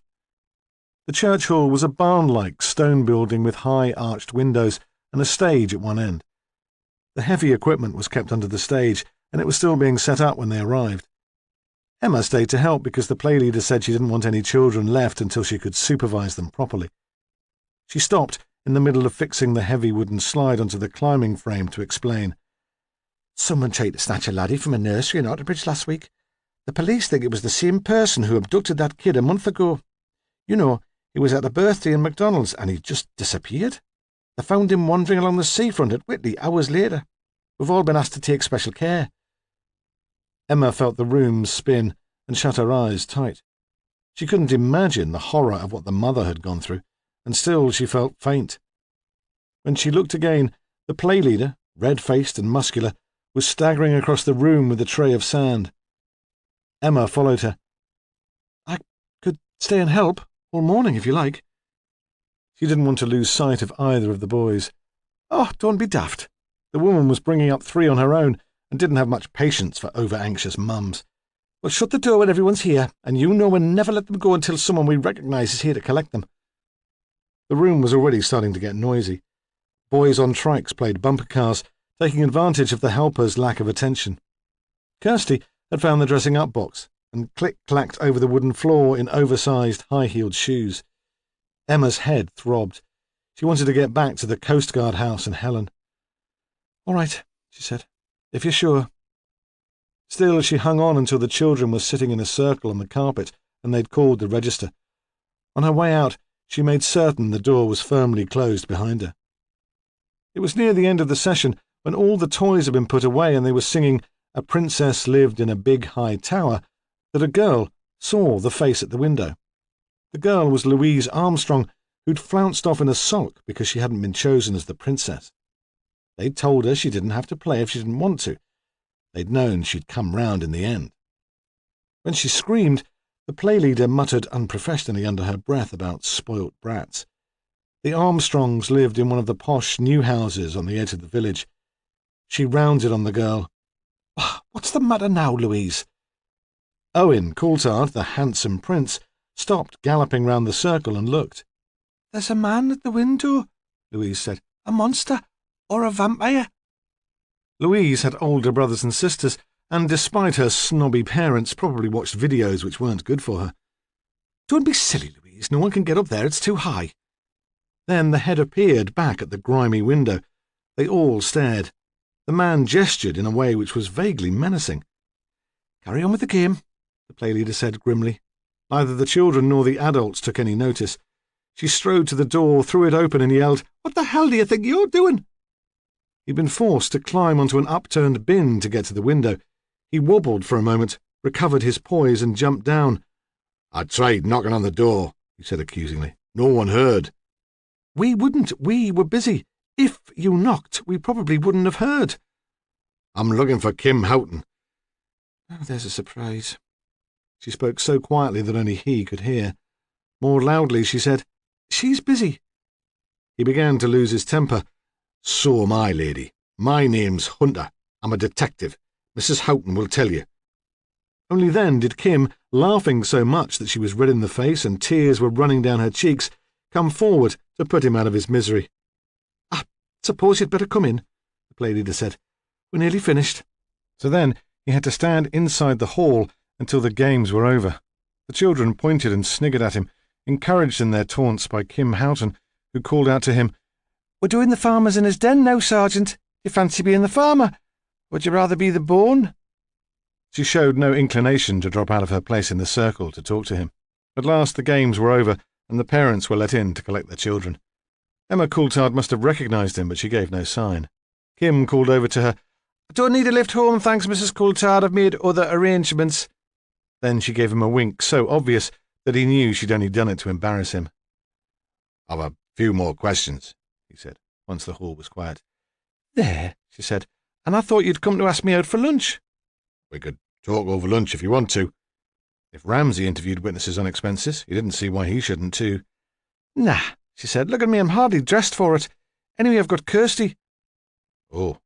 He felt put out. It wasn't often he was turned down. I don't suppose you fancy fish and chips, she said. A walk on the beach. Why not? Though he'd never been one much for the great outdoors, and the little house in Cotter's Row would have been much more cosy. He hoped that salt water wouldn't ruin his shoes. They bought fish and chips in Heppelburn and ate them walking along the long sweep of sand which ran north from the headland. Kirsty ran ahead, jumping from sandhills, poking with a stick among the debris washed up by the tide. She didn't seem to be a child who needed much attention. Kim ate hungrily. When she finished, she licked the grease from her fingers and sent Kirsty off with the paper to find a bin. More questions, you said? Aye. You've still not found the bloke who was with me that night? He's not come forward. Well, I've told you all I can remember. There's nothing more I can do. She spoke crossly, as if she expected contradiction, and walked ahead of him. The beach was almost empty. In the distance, an old man was throwing a piece of driftwood for his dog. It was very still, very clear, and the power station at the north of the bay seemed close enough to touch. Hunter felt exposed and silly. Apart from his holidays in the sun, he hadn't been near a beach since he was a kid. He hurried after her. I need to ask about other friends, other blokes you've taken back to the house. What do you mean? Well, you're not telling me he was the first. She stopped suddenly. Hunter stopped too and felt the soft sand squelch under his expensive leather soles. She was furious. What are you calling me then?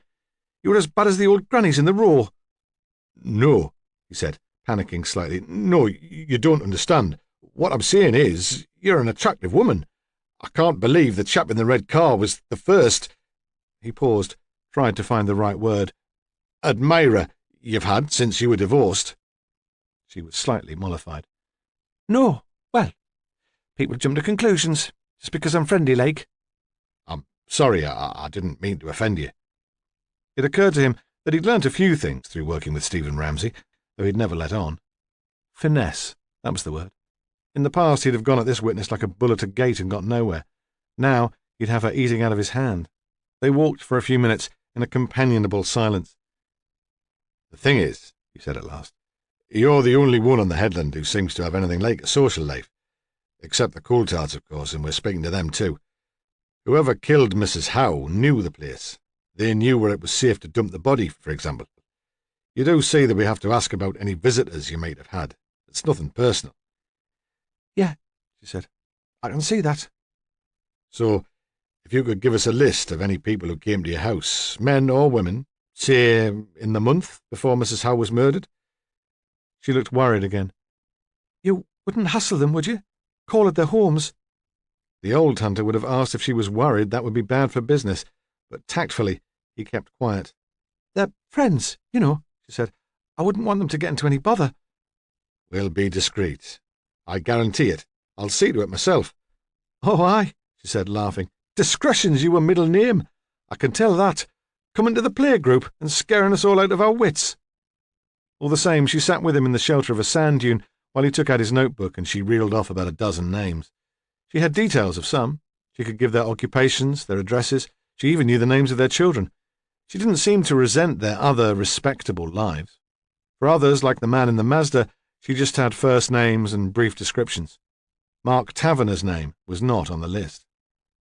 "And this is all?" Hunter asked. She trotted out the name so glibly that he did not believe it was exhaustive. "Yes." She was close to being offended again. "You don't know a chap called Mark Taverner?" "Never heard of him." "He's a teacher at the high school." "Well, there you are then. I never go out with teachers. I can't stand bossy men." "Are you doing anything tonight?" he asked casually. If he was likely to bump into her in Whitley, he wanted some warning, though if she were there, perhaps she'd be able to point out this Paul to him. "Nah," she said. "A quiet night in." She stood up and called in Kirsty. Hunter took them home, dropping them at the level crossing so the old ladies in Cotter's Row would have nothing to talk about. For the rest of the day, he found dribbles of sand in his clothing, in his trouser turn-ups, in his jacket pockets, even in the seams of his underpants when he went for a piss. Chapter 22.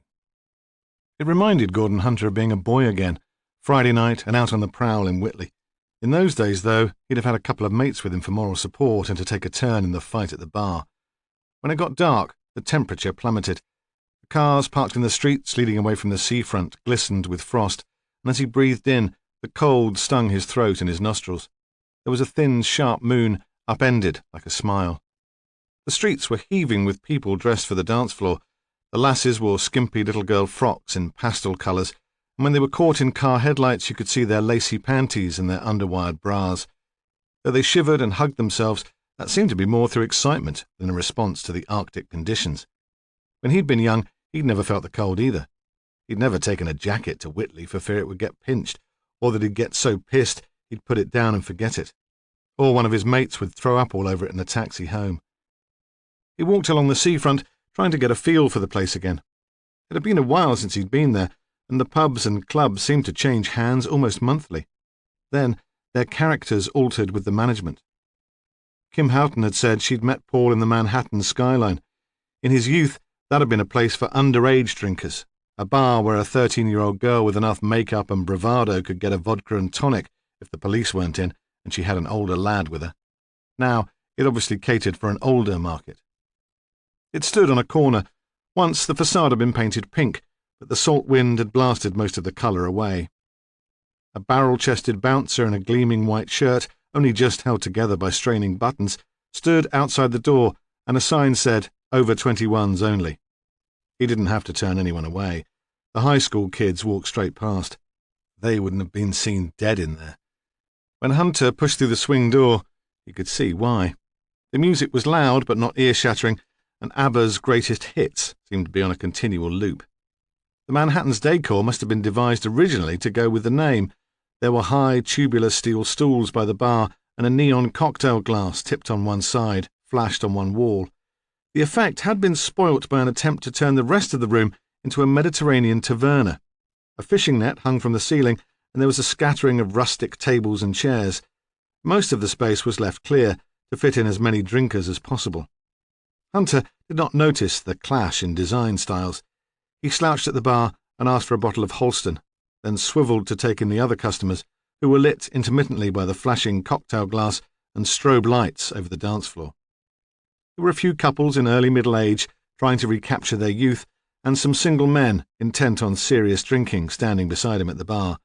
None of them fitted the description of the Mazda driver. The rest of the customers were women. One large party had pulled most of the chairs into a tight circle. An elderly woman seemed to be in charge of bags and coats. The others, aged from 16 to 60, got up from time to dance. For some, this seemed a new experience. They were already very drunk. A works do, Hunter decided. They'd been at the Lambrusco surreptitiously all afternoon, into the bogs to change, then out on the town.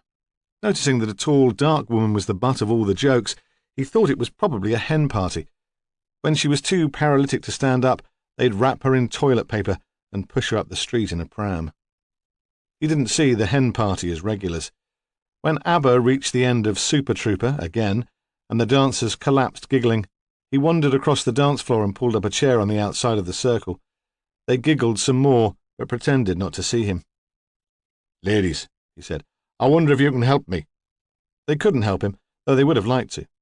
They worked in Otterbridge Town Hall collecting the council tax. They'd hired a minibus to bring them to Whitley so they could give Maggie a good party before she lost her freedom. It was the first time most of them had been out socially for ages, apart from the pictures or the pub. They did have an office trip out just before Christmas, but that was always to Newcastle for a Chinese banquet in Stowell Street. The music started again, and Maggie was pulled to her feet. Hunter returned to the bar. There were 3 bar staff, all men. They wore white shirts, bow ties, and matching waistcoats. They were busy, not rushed off their feet, that would come later, but too busy to stop work while they talked. Hunter identified himself. They weren't impressed. "I'm looking for a chap who was here Friday night, 3 weeks ago." Hunter leant across the bar and shouted so they could all hear him. "What's he supposed to have done, like?" "Nothing, but he might be a witness to that murder on the headland." That got their attention. "He says his name's Paul. He could be a regular, hanging out on his own, looking for company." "Aye, well, there are plenty of those. But late on a Friday night I could serve my sister and not notice. They shout the order, you pull the pint, you take the money. You look at the hands, not the faces." "He left the place with Kim Houghton. Do you know her?" "Kim the blonde?" Hunter nodded. "You looked at her face, then?" The barman allowed himself a smile. We all need a treat once in a while, don't we?" "Are any of her friends in?" The man scanned the faces lit by the coloured lights to show willing, but he knew they wouldn't be there. "Nah," he said. "If they do come in, it won't be until later. They'll have a few drinks somewhere cheaper before they come here." "Give me a shout, then, if you see them." He bought another bottle of lager and settled on his bar stool to survey the dance floor. Of the hen party, only the bride-to-be was worth watching. She had straight black hair and white skin made smooth by makeup. When the light caught her full on the face, she had the hint of a moustache, but from the back you couldn't fault her. The 2 women turned up at 11, just as Hunter had decided he'd had enough. The music had turned smoochy, Burt Bacharach instead of ABBA. The hen party had moved on and the place was filling up with couples. If you pulled a woman in one of the noisier pubs, you brought her here to impress her and loosen her up. He couldn't make up his mind whether he should find a club more to his taste to continue his search, or if he should go home. He was hungry, and if his mother was still up, she'd fix him something. Bacon and eggs, a plate of chips. He still lived in the council house where he'd been brought up. He'd never felt the need to move out. It wasn't as if she cramped his style. If he had a lass staying, Mum would just bring up 2 cups of tea to his room in the morning. The women stood by the bar, sharing a joke with one of the barmen. They might have been a bit tipsy. Their faces were flushed and they were enjoying themselves, but they were quite in control. Hunter watched them with appreciation. The one with the perm must be at least as old as him, but they were both fit. Weekly aerobics and an occasional workout at the gym would have seen to that. He didn't see them as joggers. That wouldn't be sociable enough for them. They'd want a chat and a laugh to see them through the pain barrier. The barman saw him looking and gave him a thumbs-up sign. Hunter moved in. "Can I buy you a drink, girls?" "We're all right, thanks." They turned back to their conversation. Both wore wedding rings. "You're friends of Kim's, aren't you?" "So?" They were immediately suspicious. "I just wanted a chat." The woman with the perm put an elbow on the bar and leant towards him. "Why don't you just piss off?" "No," he said. "It's not what you think. My name's Gordon Hunter. I'm a detective with Northumbria Police." The music swelled. "Do you know the way to San Jose?" He wasn't even sure they'd heard him. "Look," he shouted, "I don't suppose you fancy a curry." They sat in the Taj Mahal, drinking lager. Hunter ordered a vindaloo. They picked at chicken tikka masalas. The blonde with the perm was called Shirley. The younger one was Christine. Their husbands were in business together, fitted kitchens. That was how they'd met Ray and Kim. Ray had asked them to build a kitchen in a house he was doing up. Shirley was apologetic. "Sorry about earlier. Blokes sometimes get the wrong idea, especially when they've seen us with Kim. She's single, isn't she? It's different for her. We're just out for a bit of fun. Friday nights we're taking in turns. One week the lads go out for a few beers and a meal. The next they stay in to sit with the kids and it's our turn." She smiled. "We're happily married women." Not like Kim. Well, let's put it this way. You'd never have got Kim's Ray to stay in and mind his little girl. Were you in the Manhattan with Kim 3 weeks ago? They thought about it. No, Christine said. That would have been the boys' night out. But if you were regulars in the Manhattan, you might have met the man we're trying to trace. His first name's Paul. He's in his early 30s, dark, drives a red Mazda. They looked at each other. They'd taken to Hunter and they wanted to help. There was that guy who was in a while ago, talking about the funeral. Christine looked to her friend for confirmation. Wasn't he called Paul? I believe he was, and Kim certainly took a shine to him. What funeral? Hunter asked. I don't know any details. He was plastered. Said he'd been to a funeral that day, someone special. When was this? A while ago. She paused. It must have been September. It was the week after we'd come back from Tenerife and we got a special deal because the schools had gone back. And you say Kim was with you then? That's right. She didn't go off with him, though. He could hardly stand. She wouldn't have wanted anyone in the house who might be sick on the carpet. Have you met him in the Manhattan since? I have, once. He seemed really canny, friendly, you know, asking all about our families, how old the kids were. I had the impression he had some of his own. Kim might have been there that time, too. Did he tell you his second name? Give any clue about where he lives or works? The women shook their heads. They said he hadn't talked much about himself. Hadn't had the chance, probably with the three of them carrying on. No one could get a word in when they got together. Chapter 23. While Hunter was preparing for a night in Whitley, Claire Irvine was in Cotter's Row, wondering about driving lessons. It was too late for Bernard to take the plunge. She could see that. He'd never get to grips with driving a car. But someone in the family should be mobile, and she didn't mind having a go. She certainly didn't plan to work for the Coulthards forever, and even if she wanted to, that wouldn't be possible. Soon, Owen would start school, and Emma might think she could manage the two youngest by herself. Then Claire would be looking for work. Most women wanted a woman who could drive. Some even provided a car for running the kiddies around. And if ever she had a child herself, it would be nice to be independent. She thought, too, that if she could drive, Bernard might be able to make more of his magic shows. He hated working in that office. These days it was all market testing and saving money. Although he'd never said, she had the feeling that everyone there made fun of him.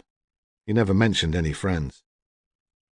If you wanted to go out for a pint after work, you know I wouldn't mind, she'd said recently. Kath would never have thought of it, but Dad had gone to the pub with his mates every Friday. They played darts, made a night of it. Bernie had shaken his head. He said he thought some of the chaps went out together, but he wouldn't feel right about asking to go along too. Besides, he'd said, I like getting home now. It's so cosy. Then she'd felt a glow of pleasure and knew she'd done the right thing. She didn't mention the driving lessons to Bernard. It wouldn't be tactful to make too many changes too soon. People would talk. She'd seen Sally Wedderburn staring at the television the last time she'd come to visit, as if renting a telly was some sort of crime. She'd forgotten how soothing a night in front of the set could be. They all enjoyed it, though Marilyn wasn't much interested in the programs themselves. She still disappeared up to her bedroom with her books most nights. She did watch Top of the Pops, but Claire thought that was just so she could talk about the groups with the other girls at school. In the evenings, Claire and Bernard had developed a routine. She would clear up the meal and wash the dishes, then the two of them would settle in front of the television. At 9 o'clock, he would make cocoa. They'd call Marilyn down from her room and drink it together. It was, as he'd said, very cosy. Without a car, Bernard had to rely on taxis to get him to the church halls and scout huts where he performed for the children. He took bookings for his shows at work and explained over the telephone that he would have to charge travelling expenses on top of his modest fee. Sometimes that put people off. Not people who'd actually seen him perform, though. They thought he was worth every penny. She could see he was nervous about the Sunday school anniversary party. It was the first show he'd done since Kath's death. He was worried he'd find it hard to concentrate sufficiently to make the tricks work. In magic, concentration was everything. He'd asked Marilyn if she'd like to go with him, be his assistant. We could find you a costume, he'd said enthusiastically. He would have liked her standing beside him in a sequined leotard and shimmering tights. But she'd refused absolutely. She'd told him that she'd arranged to meet a friend in Otterbridge. This was unheard of, and Claire thought it was probably an excuse. Perhaps Marilyn was worried that some of the girls would find out. It probably wasn't considered cool to be a magician's assistant. Claire would have gone with him for support, but she'd already agreed to work for the Coulthards. Emma and Brian had planned a Saturday afternoon out on their own, another unheard-of occasion. In the event, Bernard needn't have worried about his performance. It was as confident and fluid as ever. Indeed, in the beginning, everything seemed to work like clockwork. The taxi turned up on time. He was met outside the church by a pleasant, motherly woman in a flowery print dress. "Mr. Howe," she said, "how kind of you to come." He could tell she meant it. The hall had been built very recently. It had a polished wood floor, a real stage, and spotlights. The helpers had set aside a little room for him to get ready for his act. They brought a pot of tea and a plate of homemade cakes. In the hall, he heard them shouting to the children to settle down. They were very lucky that Uncle Bernie had agreed to visit them. It all made him feel important. When he stood up to perform, there was immediate silence. The faces turned towards him were attentive, scrubbed clean. The girls wore frilly frocks and patent leather sandals. He would have liked to dress Marilyn in prettier things when she was little, but Kath had never cared much about what her daughter looked like. The admiration of the children made him feel even better than the fussing women. He knew he would do well. He chose a boy to help him, picked out from the front row. "And what's your name?" "Alex." He wasn't the least bit shy. "And how old are you, Alex?" "I'm 6. He wore red braces and a blue tie, a miniature merchant banker. His hair was still damp where his mother had slicked it into place. Throughout the show, Alex watched every move Bernard made and gasped as each trick was performed. The audience followed his example and gasped and laughed in all the right places. The adults at the back clapped and shouted compliments. This time, the climax of the performance was not the creation of a birthday cake. Bernard had performed that many times before and was bored by it. Instead, he reached into his bowler hat and threw handful after handful of sweets into the audience, and then scattered, with a sweep of his arm, a cloud of silver stars, which floated down onto the upturned faces like snowflakes. He gave a deep bow, and the room erupted into cheers. He asked Alex if he'd like to help him pack his magic bag. "Can I?" "Of course." The two were left on the stage, forgotten, while the children chased round the room after the sweets he'd thrown. The helpers came out of the cloakroom with armfuls of coats. "I'm going to wait outside for my taxi," Bernard said. The boy was standing very close to him, and he could tell now that the hair was slicked back not with water, but a glutinous cream which had a strong and distinctive smell. "You can come with me if you like." Bernard had already been paid. He supposed he should say goodbye to the women, but they seemed busy, and Alex was pulling him by the hand through a side door. "Here," Bernard said, "round the back. This is where it'll be." There was a short, tree-lined path which led to the street. It was quite dark. The parents collecting their children must be using another entrance. The boy still held his hand. They were close enough to the building to hear laughter, shouting mothers, but here they were alone. It was starting to get cold again. The boy shivered. Suddenly, a door was flung open, and from the oblong of light a tiny woman in a short skirt, leather jacket and high-heeled shoes hurtled towards them. She was followed at a more measured pace by the helper in the floral dress.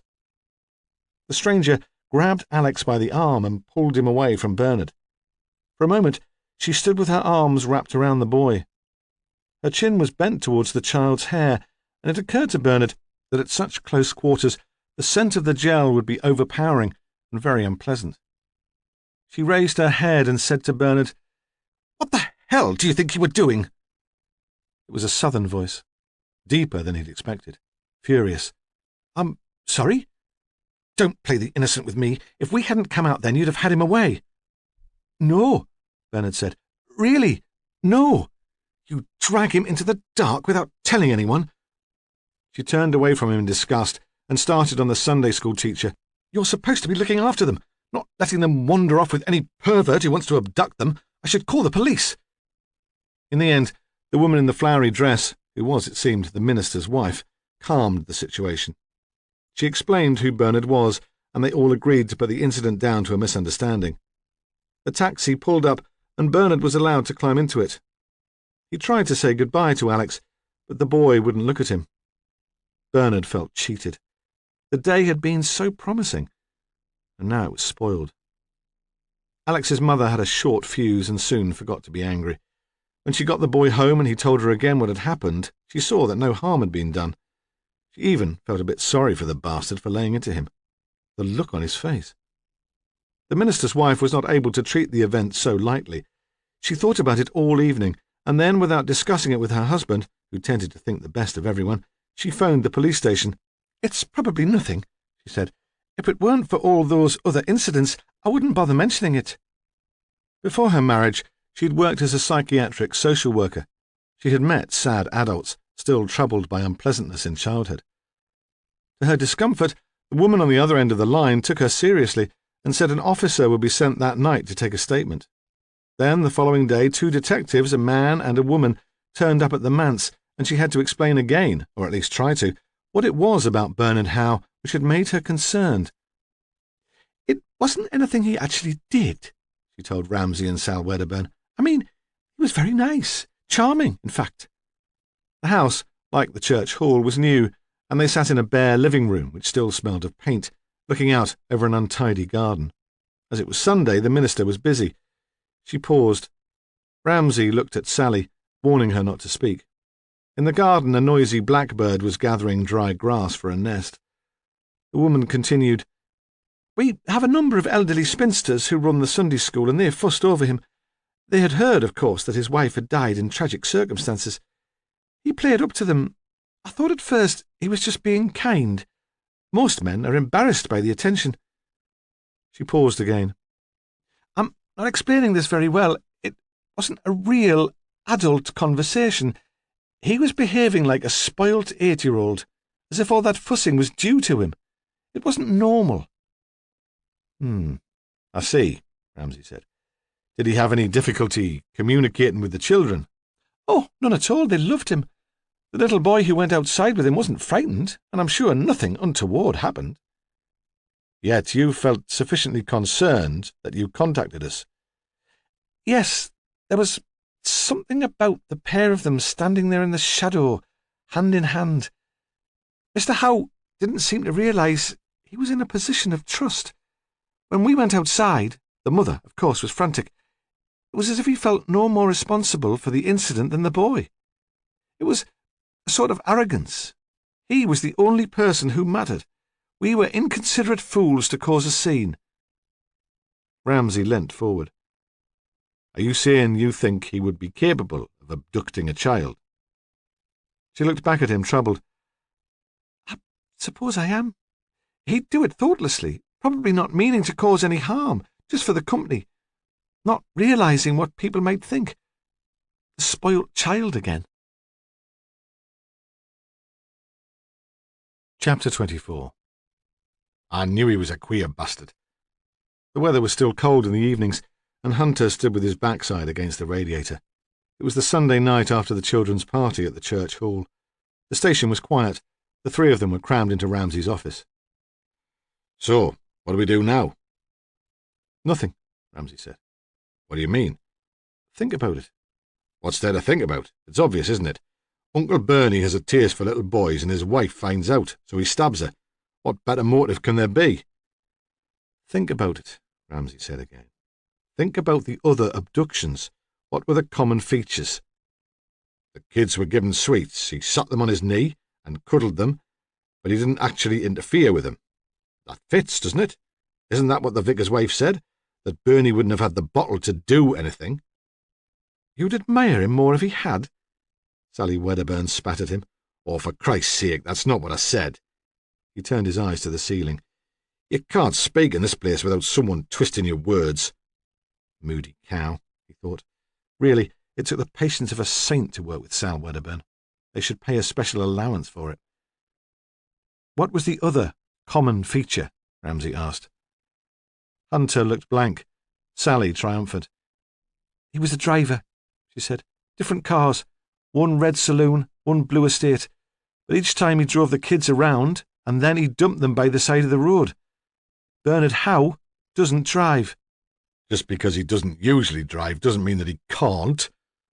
Hunter's voice was superior, but they could tell he was clutching at straws. And using different cars, that would be significant. It might mean that he doesn't own a vehicle, but that he has to nick or borrow one specially. I can't quite see Bernard Howe as a car thief, Ramsay said. Can you? So it's a coincidence, is that what you're saying?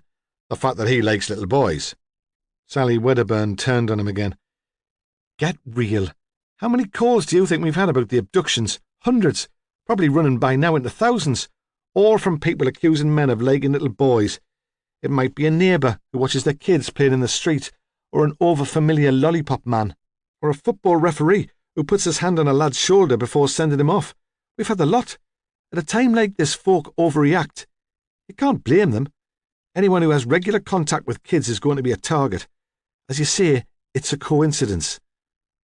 All the same, Ramsay said, I don't think we can dismiss the allegation altogether. Working with Hunter and Wedderburn, he felt not so much a superior officer as a mediator trying to keep both parties sweet, to find some point of contact. Besides anything else, it tells us more about Bernard, doesn't it? Informs the picture we already have, at least, of a lonely man with no adult friends, who's chosen a hobby which brings him into contact with youngsters. Like I said, Hunter interrupted, a queer bastard. Perhaps. Anyway, I think we should check. Discreetly. If the press gets wind of the fact that Bernard could be involved in the abductions, they'll have a field day. There'll be no chance of operating effectively with them baying for his blood. Gordon, find out if he's ever had a licence or owned a car. Sal, have you got the times and the dates the kids were snatched? Not so much a mediator, he thought, dishing out the tasks equally so there'd be no cause for complaint, more a bloody nursery nurse. Sally returned almost immediately with the information, an apparently random list of 4 dates and times. Look at this. Ramsay was speaking to himself. The second was in Newcastle, the second week of January. A Thursday at 5:30. A child was left outside the post office in Eldon Square while his mum dashed in before it closed. Bernard Howe always visits his mother on Thursday. He hasn't missed one, apparently, even since Kath died. He goes straight from work and cycles back to arrive home at about 10. If she can confirm that he's turned up every Thursday since Christmas, we can almost certainly dismiss him as a possible abductor. If he wasn't at her house that day, he looked up at Sally, smiled. Well, that would probably mean that Gordon's right and Uncle Bernie has something to hide. Do you want me to check with the mother? No, I'd like to do that. Tomorrow you go and check with the woman who runs the Shining Stars nursery. She saw someone hanging around on the street the day the kid went missing from there. See if the description matches Bernard. Right. On her way out, she bumped into Hunter, who was looking despondent. She gave him a wide and patronising grin. No joy, then, Ramsay said, as Hunter took up his position next to the radiator again. Nah. Bernard Howe's never had a licence, not even a provisional one, and he's never owned a car. We can't rule him out altogether. You know as well as I do that there are ways round the system. Not very likely, though, is it? Hunter knew his boss was just being kind. How did you get on in Whitley on Friday night? Hunter shrugged. It's not been my week. No one had ever met this chap Paul. Oh, I had met him, but they couldn't tell me anything about him. Nothing useful, at least. He's still the mystery man. The bar staff at the Manhattan will give me a ring if they think they see him, but I don't hold out much hope. You said you didn't get anything useful. Did you get anything at all? Just the fact that he once went to a funeral, Hunter said flippantly. What do you mean? There were 2 women friends of Kim's who think they remember him. The first time they met, he was pissed out of his skull, upset, apparently because he'd been to a funeral. When was that? Last September. Is it important? Probably not. But Sheena Taverner was buried in September. Ramsay wondered if that were a coincidence too. When he left the police station, Ramsay drove to the crumbling Edwardian house where Prue lived with her daughter. Prue wasn't expecting him. When she opened the door, she was in a striped toweling dressing gown. In the kitchen, there was a half-drunk bottle of wine on the table and a pile of plates in the sink. Matty came to supper, she said. I meant to clear up, then I started reading this play. Have you eaten? Not much. A dubious canteen pie. There's some salad. Nice cheese. She was distracted. He could tell she was still thinking about the play. That'll be great. He paused. I'm sorry to disturb you. She shut the book she'd been reading and gave him her full attention. Don't be daft. I mean, I was half hoping you'd turn up, but I knew you were busy. You will stay? He hadn't intended to. Of course. She poured him some wine, fetched a bowl of leftover salad and a lump of Stilton from the fridge. You went to Sheena Taverner's funeral, didn't you? He asked. So that's why you're here. It was said with resignation, even humour, not resentment. She was determined not to make demands on him. It helped that she was an actress. No, but his acting skills were non-existent. What do you want to know? Did you recognise most of the mourners? Hardly any of them. The ones I'd come across through Northern Arts, other writers who'd done stuff for me in Hallowgate. That was all. I suppose the rest were relatives, friends of Mark's from the high school. Anyone called Paul? She shook her head. Not that I remember. He drank the wine, spread butter thickly on French bread, cut a lump of cheese. Were there any rumours about Sheena? What sort of rumours? About a lover. She smiled. Never. What's so funny? Well, Sheena. If you'd met her, you'd understand. Nothing mattered to her but her writing. There wouldn't have been time for another man. She poured more wine into her own glass. And Mark? Ramsay asked. What about him? Oh, I could understand if he'd had an affair, Bruce said. I'm not saying that he did have, but I wouldn't have blamed him. You told me once that he doted on her. He did, but he didn't get much from the marriage. He was an admirer. That was his only role. There wasn't any warmth there. If another woman showed him affection, I can imagine him falling for it, head over heels. He'd be desperately guilt-ridden, of course, but it wouldn't surprise me in the least. Chapter 25. Mrs. Patricia Howe lived in a gloomy 1930s villa in a street close to the massive office where Bernard worked.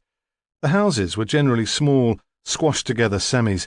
There were shared drives and makeshift garages in back gardens. It was a street of elderly people and first-time buyers. Mrs. Howe's was the only detached house. It was double-fronted, set back from the road. It had its own garage, rather grand, with a crenellated wall above green wooden doors. The garden had been tidied at some time in the autumn, but had received little care since. The paint on the bay window frames had peeled away to the bare wood. The door was opened by a short, muscular woman in a green overall. Her hair was tightly permed, chestnut, a colour which had come, unevenly, from a bottle. Mrs. Howe? She was just old enough to be Bernard's mother, though she was not at all what he'd been expecting. He could see behind her into a hall lined with dark, stained wood panels.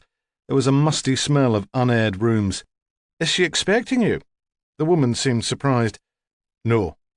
She doesn't talk to salesmen. I'm not a salesman.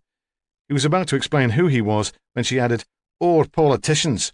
There was a pile of canvassing material on the hall table for a by-election. Prue would be amused that he'd been mistaken for a candidate. I'm a police officer, a detective. Oh? She opened the door a little wider. I suppose you've got proof. Of course. He held out his warrant card. She took it and studied it carefully. You didn't mind, she said. You've got to be careful these days. Very sensible. He could see that she was a very sensible woman. And you are? Olive Thompson, Mrs. Howe's home help. I need to talk to her, ask her a few questions. Will that be possible? She's not gaga, if that's what you mean. Not lost the use of her limbs either. I'm not from social services. She pays me to do her housework, has done for years. She thinks it's beneath her dignity to clean the lave. So I could rely on what she told me. Oh, aye. She's not one of my easiest ladies, but she's got all her marbles. She looked into a gilt-framed mirror on the wall, fluffed her hair, turned back to him. That's probably why she stirs up trouble, just for the excitement. I don't rise to the bait. I know her too well. If she tries to offend you, take no notice. Right, Ramsay said. I'll remember that. Olive reached behind her back to untie her apron. I was on my way out, but I'll show you through first. She likes things done properly. You'll have to speak up. She's deaf and too proud to use a hearing aid.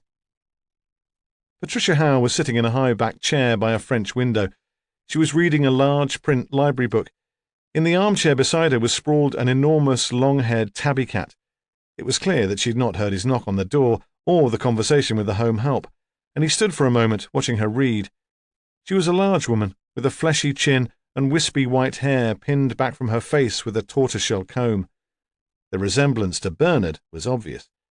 She was heavily made up, and a fine dusting of face powder had fallen onto her grey blouse. "Mrs. Howe, pet, there's someone to see you." She turned, saw him then for the first time, then demanded sharply, "Who is this?" Her voice was hoarse and rasping. "It's a detective," Olive said. "Mr. Ramsay. I've checked his card." "What do you want?"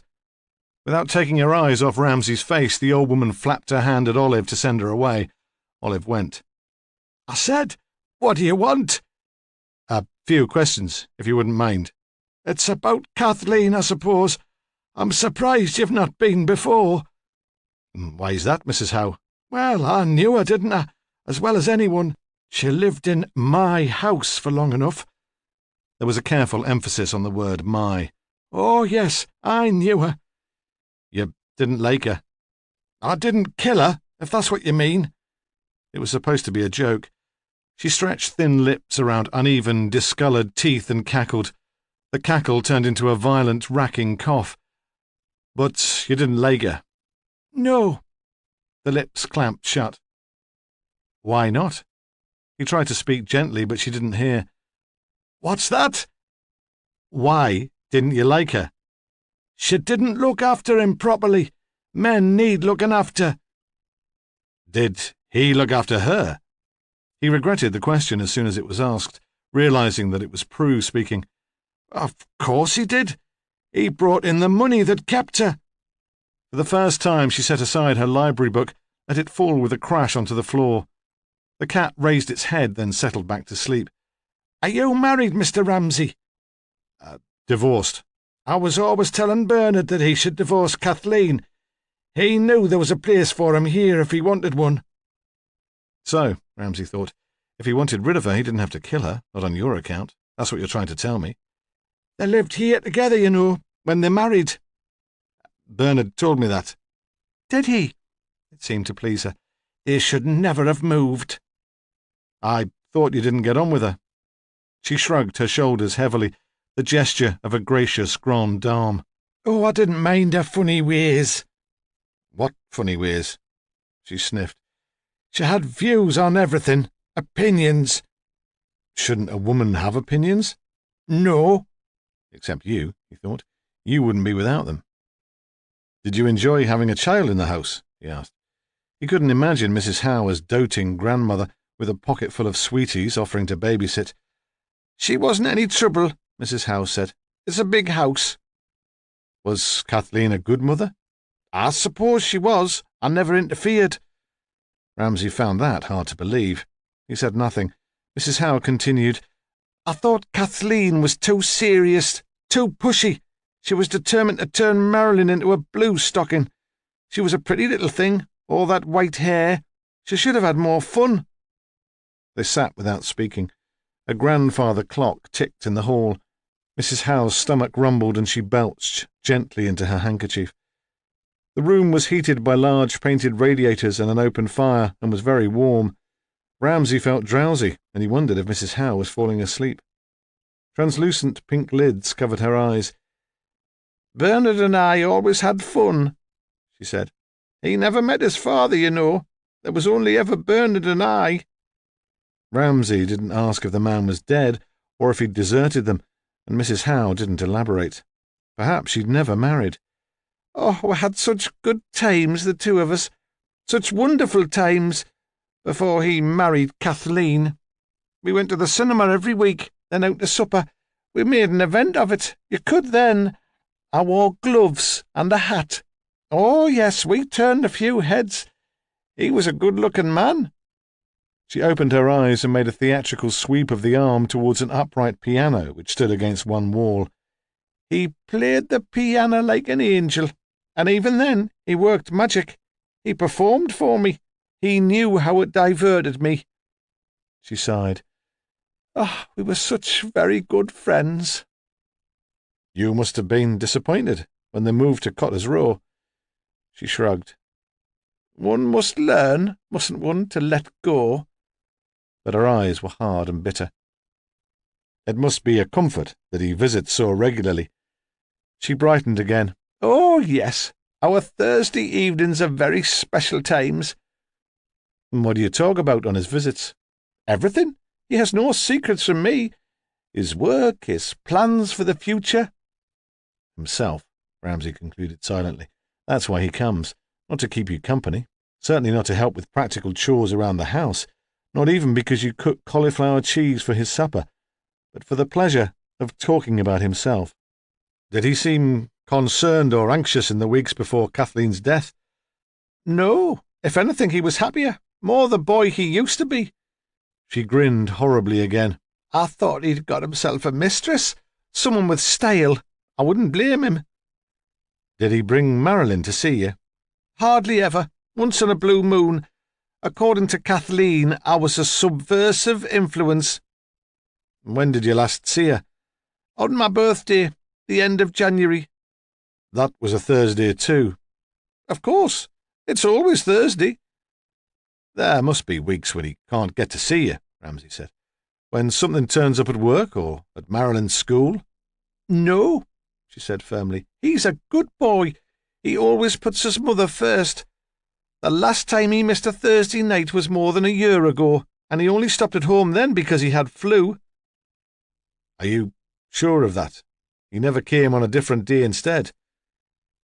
She turned her whole body so she was facing him. "What are you saying, Mr. Ramsay? That I'm senile?" And he thought that Bernard's visits were so important to her that she would know.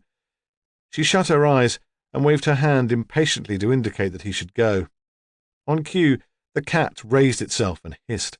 Her eyes remained firmly closed as he left the room. Outside, the weather had changed. A sea fret had moved in from the coast. Although it was only midday, it was dark enough for the streetlights to have come on. The fine drizzle looked like mist, but water trickled in drops from bare branches and gutters. As Ramsay bent to unlock his car, words of Mrs. Howe's, which he'd thought to be entirely malicious, seeped back into his consciousness. He stood upright, transfixed. His keys clattered on the pavement. "Of course," he said out loud. "Of course." He turned back to the house and saw that Mrs. Howe had raised herself. She was standing and staring out at him through the window. The cat, cradled in her arms, bared its fangs. Chapter 26. Sally Wedderburn stood outside the impressive facade of Otterbridge High School. She'd spent all afternoon in the Shining Stars nursery, and the screaming kids had given her a headache. It had been a waste of time, as she'd suspected it would be.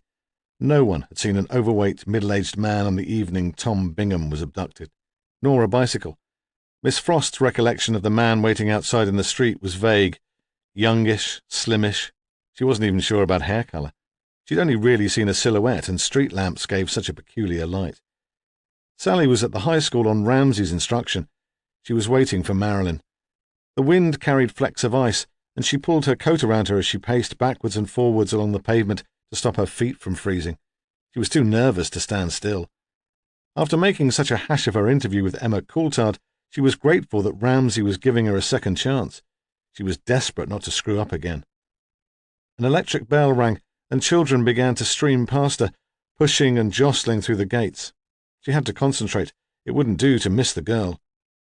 She had suggested seeing her during school time. That would have been easier, but Ramsay wouldn't allow it. He said it wasn't fair to drag her out of her class. She'd have to explain to her friends what it was about. How could they put her through that? So Sally stood, watching the children in the identical navy uniforms until the stream turned to a trickle. Still, there was no sign of Marilyn Howe. When the staff began to emerge, their arms full of books, she panicked and hurried inside. The heat of the building dazed her. She was in a wide, wood-lined corridor. Behind a glassed-in reception desk, 3 secretaries were discussing last night's television programs. A long brass plaque listed the names of old boys who'd been killed in the Second World War. Rows of sporting trophies and faded photographs stood in a display case fixed to the wall.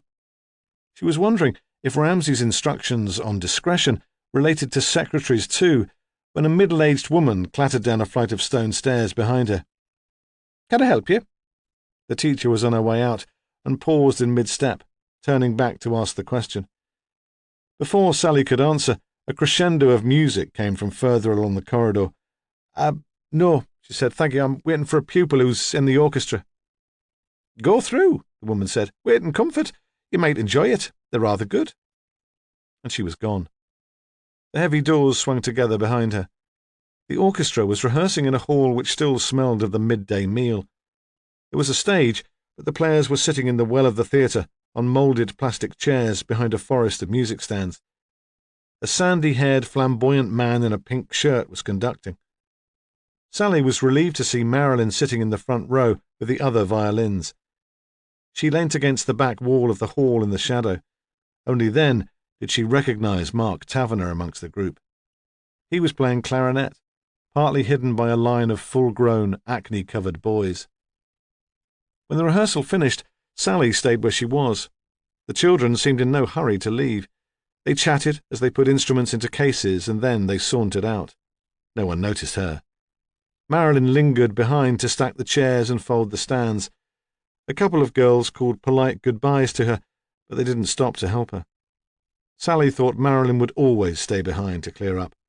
It would give her an excuse for being alone on her walk to the bus stop. Mark Taverner and the conductor were talking.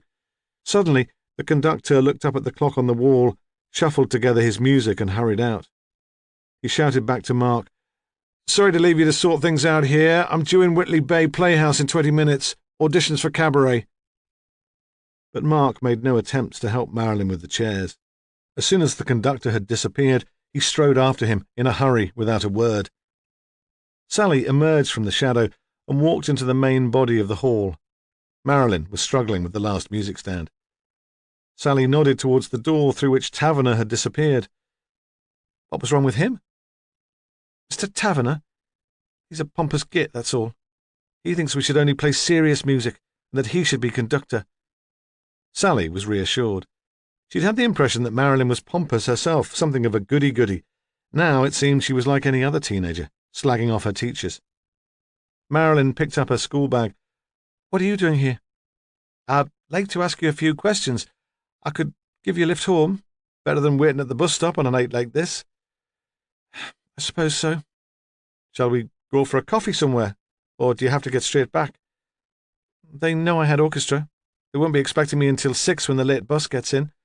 There's time for a coffee if you like." The only cafe still open in Otterbridge was a burger place next to the bus station. It was full of teenagers eating chips and drinking Coke, smoking cigarettes. Marilyn had taken off her school tie and blazer before going in. She'd folded them neatly and left them in the car. "Won't you be cold?" Sally was wearing 2 jumpers and a coat. "I don't care. No one wears their blazers in town. What if someone I know comes in?" They sat in a corner as far away from the smokers as they could get and drank milky coffee from glass cups. Their conversation was punctuated by the rumble of buses beyond the fogged-up window, the screech of brakes. "What's this about?" Marilyn asked. Seeing her closely, Sally realised that she was wearing makeup, thin eyeliner, the remains of mascara, a tentative experiment which hadn't quite come off. "It's rather delicate. That's why I didn't want to come to talk to you at home." Marilyn stared at the window, though it was impossible to see anything through the condensation except the distorted yellow glare of bus headlights. "I think I know what you want to ask." "Do you?" "Go on, though. I'd look a right fool, wouldn't I, if I got it wrong?" There was no humour in her voice. She sounded terribly weary. "It's about your father and Claire." Marilyn said nothing, continued to stare. "Is that what you were expecting?" Marilyn nodded slowly. "How did you find out?" "Because Ramsay guessed," Sally thought. "He's more of a magician than your father." She said, "Things often come up in an investigation. If it weren't for the murder, it wouldn't be any of our business." "This has nothing to do with the murder," Marilyn said firmly. "Absolutely nothing." "All the same, we do have to ask." "They're so stupid," Marilyn cried. "They don't realise there's bound to be talk, the two of them living in the same home. They're like kids playing house. It's so embarrassing." "And there is something to talk about." "You mean, are they having an affair?" Marilyn demanded. She turned away and blushed. Sally nodded. Marilyn cupped her hands around her coffee. Even when she spoke, she didn't look up. "Did Inspector Ramsay tell you that I knocked on his door one evening, looking for my mother?" Yes. In the autumn, wasn't it?" "That was the day she found them in bed together. She ran out of the house." "It started as long ago as that?" Marilyn sighed. "Oh, when I think back, I realise it had been going on for ages, years even." "Did she talk to you about it?" "Mummy? Of course not. She'd die." "Claire, then?" "Nobody told me about it. They wouldn't. I'm 16, but they treat me like a baby, and they were so dumb. It's a small house with thin walls. When I was upstairs in my room working, they forgot about me. They assumed I couldn't hear what was going on, what they were saying to each other." "They were shouting." Sally was wondering if the neighbours had heard. If it ever came to court, they could do with an independent witness. "Mummy was a bit hysterical when she found out. I could tell that. I don't suppose it ever occurred to her to think of Claire as a rival. Her little sister, not much older than me. It must have come as a shock. That's why she ran away. Forgot all about me coming home from school that day. But no, there wasn't much shouting. Enough for me to work out what was going on, but not rows that went on for days and days. Nothing vulgar like that. That's never been our style." "How did they work things out?" Marilyn shrugged. "I'm not sure." She gave a little smile. "I could hardly ask them, could I? I wasn't supposed to know that anything was wrong. I was swotty little Marilyn, who only cared about GCSEs and music exams. I wondered at first if Claire would be banished from the house. But things seemed to carry on much as they did before. I presume they both promised to behave in the future." "And did they behave?" "I think they must have done, at least while Mummy was alive. There were no more rows." "And after your mother's death?" "They've tried very hard to be discreet." "But not hard enough." She paused, looked up and smiled. "I told you, the walls are very thin." "You don't seem very upset about the relationship between your father and your aunt." "I'm not. I mean, I would have been if Mummy was still alive, but now I don't blame them. It's hard to explain. Mummy's dead, and nothing's going to bring her back. Why shouldn't they have the chance to be happy?" Sally chose her words carefully. "Even if they only achieved that happiness through your mother's death." "What are you saying?" Marilyn demanded, though Sally thought she knew very well. "You told me they couldn't have been involved in the murder. Why are you so sure?" "They wouldn't have had the nerve. Get real." The brash slang, which was natural to Sally, seemed foreign to her, as if using it were a newly acquired skill. She blushed again. "I'm sorry, but really, it's not possible." Sally let it go. "You must miss your mother." Marilyn looked up at her bleakly. "Yeah, I do. More than I ever would have imagined. She could be a real pain at times, but she was always there when I came home from school, asking what I've been doing, encouraging me, you know." Sally nodded. "Dad does his best, but it's not the same. He's too wrapped up in Claire." Sally spoke lightly, tried to make a joke of it. Marilyn smiled dutifully. "No, he's too wrapped up in himself. But that's men for you, isn't it? They're all the same." Sally wondered who'd passed on that particular piece of wisdom. "What did you do the evening your mother disappeared?" Sally thought she might get extra points for asking. "Why do you want to know?" "It's my boss. He thinks it's possible your mother died later than we originally thought." Marilyn said nothing. She seemed lost in thought. "So, what did you do that night?" Sally persisted gently. "Nothing." What do you mean? I stayed in. Dad said it was so someone should be there if Mummy came home. He and Claire went off together. To search, they said. She smiled wryly. An excuse, I suppose. Sick, isn't it? A waitress in a red and white checked dress collected their cups. At the counter, the lads had finished their chips and were getting rowdy. Marilyn had not even looked in their direction, which was odd, Sally thought. At 16, raging hormones had given her a radar system which could pick up an adolescent boy at a distance of 100 yards. Got a boyfriend? She asked. No one special. I suppose you're too picky. Yeah, Marilyn said. You could say that. Chapter 27. Claire was just leaving work for the evening when the phone went in the Coast Guard house. She heard it ringing as she shut the kitchen door behind her, but she didn't go back to answer it. She had a meal to cook. Emma heard the phone, but she let it ring. She was bathing Helen in the children's bathroom at the top of the house. A red net filled with plastic toys was strung round the taps, and the shower curtain had pictures of the Little Mermaid. A clockwork turtle swam towards Helen, who splashed the water with her feet and chortled. The phone stopped. The answering machine would have clicked on. It would probably be for Brian. Business. Or rugby. Owen answered the phone before the answering machine was activated. They'd recently bought a cordless receiver, a toy for Brian, and Owen arrived at the bathroom door with it in his hand, proud of himself, expecting congratulations. It's Uncle Mark. Jesus, she thought. What's he done now? She lifted Helen out of the bath and wrapped her in a towel. She dried her hands and took the phone. Owen hovered in the doorway. Thanks, pet, she said, trying not to sound too impatient. You can go back and play with David now. She locked the bathroom door behind them, then sat on the closed toilet seat with the baby on her knee. Yes? She didn't want to be too encouraging. Emma, I've got to see you. She took a deep breath. Sometimes Mark reminded her of one of the boys. She had to try hard not to snap at him. I'm not sure that would be a good idea. Please, he said, we've got to talk. We're talking now. Come on, Em, you know what I mean. You can't come here. There was a silence, and she realised she'd hurt him, so she added, I'm sorry, not the way things are. No, he said bitterly. I see that. He paused. Could Claire have the kids one evening, when Brian's working? Emma gave a little laugh. You must be joking. Claire doesn't stay 5 minutes longer than she needs to these days, and overtime's out of the question. She's playing mummies and daddies with Bernard Howe. That's not very kind. It was the old Mark, disapproving, self-righteous. No, she said. Well, I don't feel very kind. She thought for a moment. She knew he wouldn't give up. I suppose I could see you Saturday lunchtime.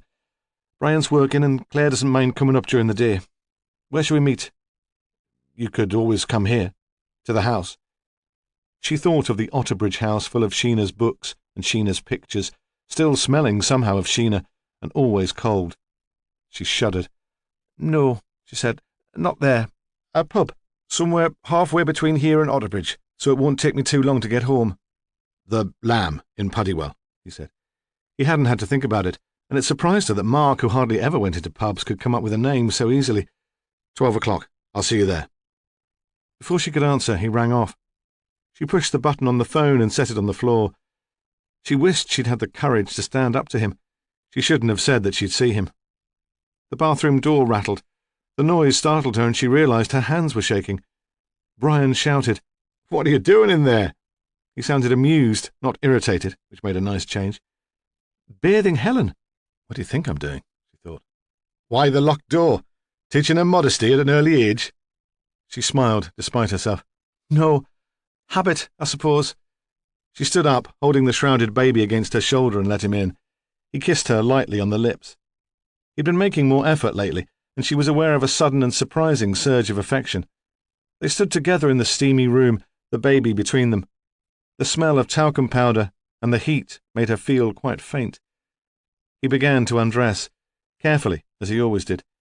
He hung his jacket on a hook on the door with the children's dressing gowns, threw his shirt into the wicker laundry basket, and folded up his trousers. He turned on the taps. He took Helen from Emma, pulled away the towel and held her in the air so he could press his lips on her stomach to make the farting noise which always sent the boys into hysterics. Then he said, In the gurgly voice he saved for babies, "You don't mind, do you, sweetie? You don't mind if Daddy uses your bathroom?" To Emma he said, "Why don't you stay here? We can talk while you dress her." Before he climbed into the bath, he locked the door again. "Mark hasn't been round lately." He was lying right back so she couldn't see his face. The words seemed to come from nowhere. Helen was on the changing mat on the floor, and Emma was bending over her, fixing the sticky tapes on the disposable nappy. She kept her eyes on the baby as she answered, "No, I suppose it's a while." "Not since David's birthday," he persisted. "Why don't we invite him round for lunch on Sunday?" "I dunno," she said. "I suppose we could." He sat up, sending a tidal wave into the toys strung from the taps, and continued enthusiastically, "There's a new place just opened round the corner from the office. It's brilliant. A real old-fashioned toy shop. I bought some presents for the boys. Kites. Not those dreadful plastic ones that tear as soon as you look at them, but the sort we used to have when I was a kid. Canvas and bamboo. You put them together yourself. If there's any sort of wind on Sunday, we could fly them. Mark would enjoy that." "Brian," Emma had to interrupt him. "Listen, there's something you should know about Mark." Brian had been soaping his back. He stopped. "No," he said. She kneeled up. They stared at each other. "I don't need to know anything about Mark. He's my friend. He's been through a rough time. I want him to be happy. In the same way I want you to be happy." He reached out and put an arm covered with bubbles around her shoulder and pulled her towards him. When he kissed her, she smelled the baby shampoo he'd used on his hair. "I don't care what Mark's been up to. You have to understand that. I don't mind. As long as he's happy, I don't mind." It was as if he expected her, absolutely, to know what he meant. Because Brian was home early, they ate with the boys in the kitchen. Pepperoni pizza from the freezer and baked potatoes in the microwave. Emma prepared a salad, which Brian made into a joke. He put his hands by the side of his head to form ears, pulled his front teeth over his lower lip and said, "Lettuce, that's rabbit food. Men don't eat that." The boys made rabbit faces too, then collapsed into fits of giggles. Even Emma joined in, despite her disapproval. He knew how difficult it was to get them to eat properly. The laughter made her realize how tense they'd been in the previous months, and remember that once they'd got on very well. After supper, Brian sat her in an armchair in front of the television with a large glass of wine and took the boys up to bed. "Don't wind them up," she said. "Not before bedtime." "Of course not." His voice was solemn, but when she looked up he was making the rabbit face at the boys, who were waiting in the doorway, and as he chased them up the stairs they whooped and screamed with delight. "They'll wake Helen," she thought, not really caring if they did. She'd finished the wine when he came downstairs. "2 stories each," he said with satisfaction, "and they're fast asleep." He fetched the bottle from the fridge and poured her another glass. "Don't you want any?" "I thought I'd pop out to the club, just for a quick half." A quick 3 pints, she thought. And why do I have the feeling that he's running away? But she was so grateful for his kindness, so frightened of spoiling the evening that she let him go without a fuss. Inside the club it was as cold as always. Brian kept on his overcoat and put on the pair of gloves he found in his pocket, making a show of it so the regulars all laughed.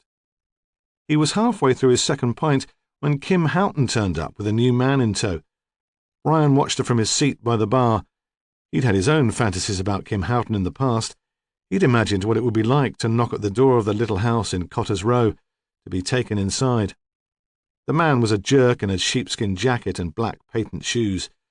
When he wasn't drooling over Kim, he was trying to sell Les a second-hand Cavalier. She'd been in with car dealers before. Perhaps she was trying to work her way through the motor trade. Or perhaps she fancied a little motor herself. The bloke wouldn't have much joy selling to Les, Brian thought with satisfaction. Les had lost his licence the month before through drink driving. That had given them all a shock, made them watch their step. Brian wondered what Kim had done with the little girl. Being a single mum didn't seem to cramp her style. He'd seen them together occasionally, the child immaculately dressed, colour-coordinated, a scaled-down version of her mother. Poor little bastard, he thought. It couldn't be much fun. He'd have to get Em to invite her up to play. Perhaps she'd enjoy flying kites too.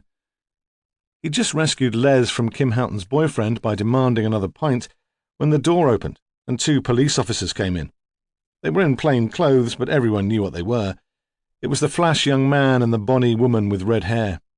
They stood for a moment looking around them. All the conversation in the place stopped. Les rubbed his hands together. He always did that when he was nervous. "Yes, folks," he said. "What can I get you?" Pretending he didn't recognize them, that they were just ordinary punters, though the day they found the body they'd been practically camping out in the place. Brian could tell that the man was tempted. He was gasping for a drink. But the woman said, "Nothing, thanks. We'd just like a quick word with Mrs. Houghton." They took Kim to a table in the corner so that not even the boyfriend could hear what they were saying. Then the three of them walked out. The car dealer looked foolishly after them, finished his drink and followed. There was the sound of a car engine.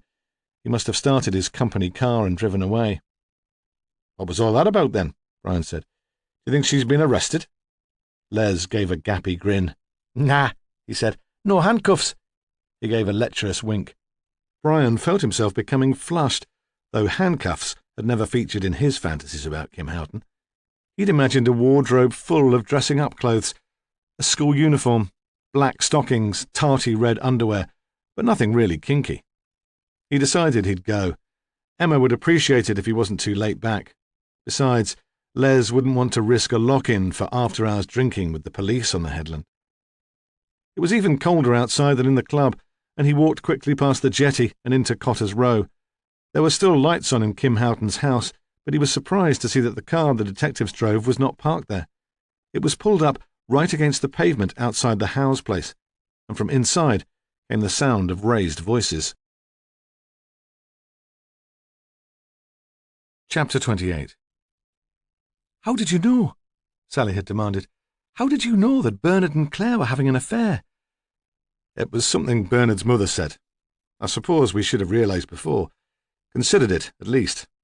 He saw it as a failure of his, this refusal to consider the obvious. It was another sort of arrogance. It really changes things, doesn't it? I mean, if they were working together, we've got motive and opportunity." "I suppose we have." Although this too was obvious, he resisted the enthusiasm. He wasn't ready yet to make an arrest. She was like a hypomanic kid on the eve of her own birthday party. She couldn't keep still. She bounced around the office on the balls of her feet and came to rest at last with her bum on the windowsill. "When you first suggested it, I couldn't believe it," she said. "I mean, he's old enough to be her father. What a creep." I suppose he is old enough to be Claire's father, Ramsay thought. Prue's friends, who were into self-enlightenment and therapy, would make a lot of that. It was plausible enough. They'd say that Claire, who'd recently lost her father, was looking for a substitute. If the couple ever came to trial, there would be a probation officer's report before sentence, and he could predict almost word for word what would be said about Claire's bereavement. But he thought something quite different was going on in the relationship. It wasn't a father Claire was looking for, but a child. Someone to take care of, and Bernard Howe had never grown up. "Surely we've got enough to bring them in for questioning," Sally said. She was as macho as Hunter when the mood took her. She'd persuaded the girl to talk. Now she wanted a bit of glory and a result. "Probably," Ramsay spoke calmly. "We'll go for it then, shall we?"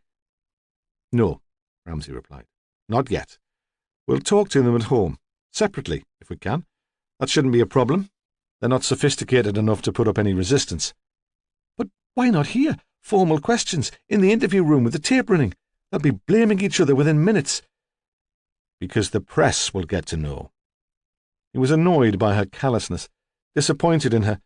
He'd supposed that because she was a woman, she'd look at things differently. And didn't that make him every bit as much of a bigot as Hunter? He tried to contain his irritation. "You know as well as I do that if we see a witness is helping the police with their inquiries, the world assumes he's guilty. There's the girl to think of. And what if they're innocent? It's easy enough for us. We just move on to another case. But they'll have to put together some sort of life, and that's not easy when the neighbours are whispering murder." Sally turned away without saying anything. Sometimes she thought Hunter was right. Despite his reputation, Ramsay was getting old and soft. He was perceptive enough, but he didn't have the guts to see a thing through. "Where's Gordon?" Ramsay asked. "In the canteen." Sulking, she thought, because I got the girl to tell me about Bernard and Claire. I want him on this too. She was going to ask why, but managed to bite her tongue just in time. When they got to Cotter's Row, only Marilyn was in. They heard her clatter down the stairs to come to the door. She'd changed from her uniform into washed-out jeans and a sweater. When she turned to let them in, Ramsay saw the label on the jeans pocket. It wasn't one that any of her friends would have recognised. Her mum had probably bought them for $5.99 from a stall on Blythe Market. Prue's daughter wouldn't have been seen dead in them. "Claire's babysitting for Kim Houghton," Marilyn said. "Dad's gone with her." Then, speaking directly to Sally, "I suppose they wanted a bit of privacy." "When do you expect them back?" She shrugged. "Not till late. They said not to wait up." "Bring them back here now, Gordon." Ramsay spoke quietly, but they could tell he wasn't going to be pissed about. "Find out where Kim Houghton is and get her home. If necessary, Sally can babysit until she gets back." As soon as he'd spoken, he knew Sally wouldn't like it. She hadn't joined the force to be a childminder. "That is all right, Sally," with hardly a trace of sarcasm. "Of course," she said huffily. She started away from the door, then turned back hopefully. "Unless Marilyn wants to do it. It might be less awkward for her to be out of the house." No. For some reason, he couldn't even quite explain to himself why he wanted Marilyn there. Perhaps to remind Bernard and Claire of their responsibility, or to represent Kath Howe, because no one else had liked her very much, and that wasn't a good enough reason to let a killer get away. It took half an hour to fetch Kim Houghton from the club. Sally decided that as Kim was just down the road, she wouldn't be needed as sitter. Ramsay could wait that long. In number 2, Ramsay waited downstairs alone. Marilyn offered him tea. When he declined, she went back upstairs to her room. To someone without experience of teenagers, that might have seemed strange or rude, but Prue's daughter ignored all adult visitors to the house as a matter of course, a matter even of honour. He was glad of the silence and the opportunity for thought. He went into the living room, intending to rearrange the furniture to his liking before the interview, and he was struck by the change in the place. When he'd looked in on his first visit to the house, it had been cluttered, uninviting, dirty. It still looked as if it was never used, but much of the junk had been taken away and it was spotless. There was a smell of furniture polish. He thought the carpet had been cleaned. He supposed Claire had been spring cleaning. Her way of making a fresh start? Or something more sinister. Hunter came in. "They're on their way. Kim and her fancy man were just down at the club." This house was searched, wasn't it? They'd been looking for letters, an address book, some indication that Mrs. Howe knew her murderer. "Yeah, the day after the body was found. You suggested it and Mr. Howe gave his permission." "But properly searched?" "Well, we didn't pull up the floorboards. I mean, the chap had just lost his wife. Be sensitive, you said." Because there had been no real suspicion then that Mrs. Howe had been killed in the house, and if anything had been hidden after the murder, it would be long gone now. Still, Ramsay thought, it wouldn't hurt to get a team in. He and Hunter interviewed Bernard first. They took him into the front room. "Aye, man, it's like an icebox in here." Hunter shivered to make his point. Bernard switched on an electric fire, but it seemed to have little effect on the temperature. Ramsay, remembering what Marilyn had told Sally about thin walls, had suggested that the women might like to watch television while they waited. The noise from the back room was distracting, but at least the interview would not be overheard. Bernard was red-faced, blustering, defensive. There were 3 easy chairs in the room, all covered with the nylon stretch covers which are advertised in mail-order catalogues. Ramsay motioned him to sit down. "I don't know what this is all about," Bernard said. "Really, it's not on." "Come on, man." Hunter was chummy. He perched on the arm of Bernard's chair. "You can't expect to keep things quiet when you sneak off for a night together. What do you think Kim made of the 2 of you turning up on her doorstep?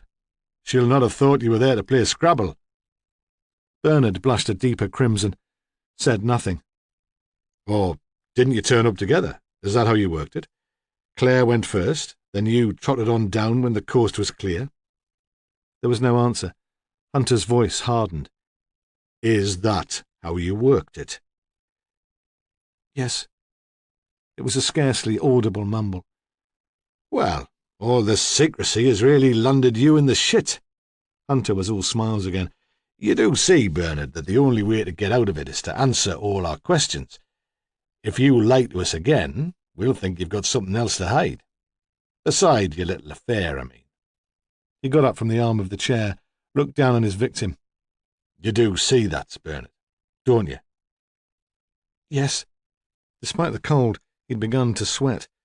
But we didn't really lie. He was panicking, and the words came out as a babble. Not about anything important, not about Kath's murder. If you'd asked us, we'd have told you. What would you have told us? Well, that Claire and I had become... He paused. Friendly. Hunter walked away in apparent disgust. He stood with his back to the fire, his arms folded, watching. Tell me, Ramsay said gently, when did you and Claire start to become friendly? Bernard looked at him suspiciously. He too had changed from his work clothes. He was wearing olive green cords, worn thin at the knees, and a Marks and Spencer's patterned sweater in lilac and pink. A Christmas present, Ramsay supposed, from his mother. Claire would have had more taste, and Kath would have considered it an extravagance. What do you mean? Was it soon after Claire came to stay with you? She wasn't underage. The panic had returned. She was 17. Didn't it occur to you that you might be abusing a position of trust? Ramsay asked. Of course it didn't, he thought. That's what the minister's wife said when you wandered off into the night with the little boy. Like the spoilt child you are, you just did what you felt like. You didn't consider the consequences at all. Abuse never came into it, Bernard said. You asked Claire. We were happy together. That didn't seem wrong. I don't suppose that's how Kath saw it. No, Bernard muttered. Kath didn't understand. Not at first, anyway. How did she find out? It was September. Claire hadn't started working for the Coulthards. She'd finished at the college, but she couldn't find a job, so she was home a lot. My office works flexi-time. If I do enough overtime, I can have the occasional half-day off. We knew Kath was going to be out that afternoon. She was doing a course at the Open Door Learning Centre, word processing. She thought she'd be able to help Marilyn with her schoolwork. It was every Wednesday, but the tutor was ill, so she came back early. She didn't come home because she suspected you were being unfaithful. Bernard winced at the word, shook his head. No, she didn't suspect anything. That might have been easier. It was the shock. That's what floored her. He stared past Hunter. You should have seen her face. What happened?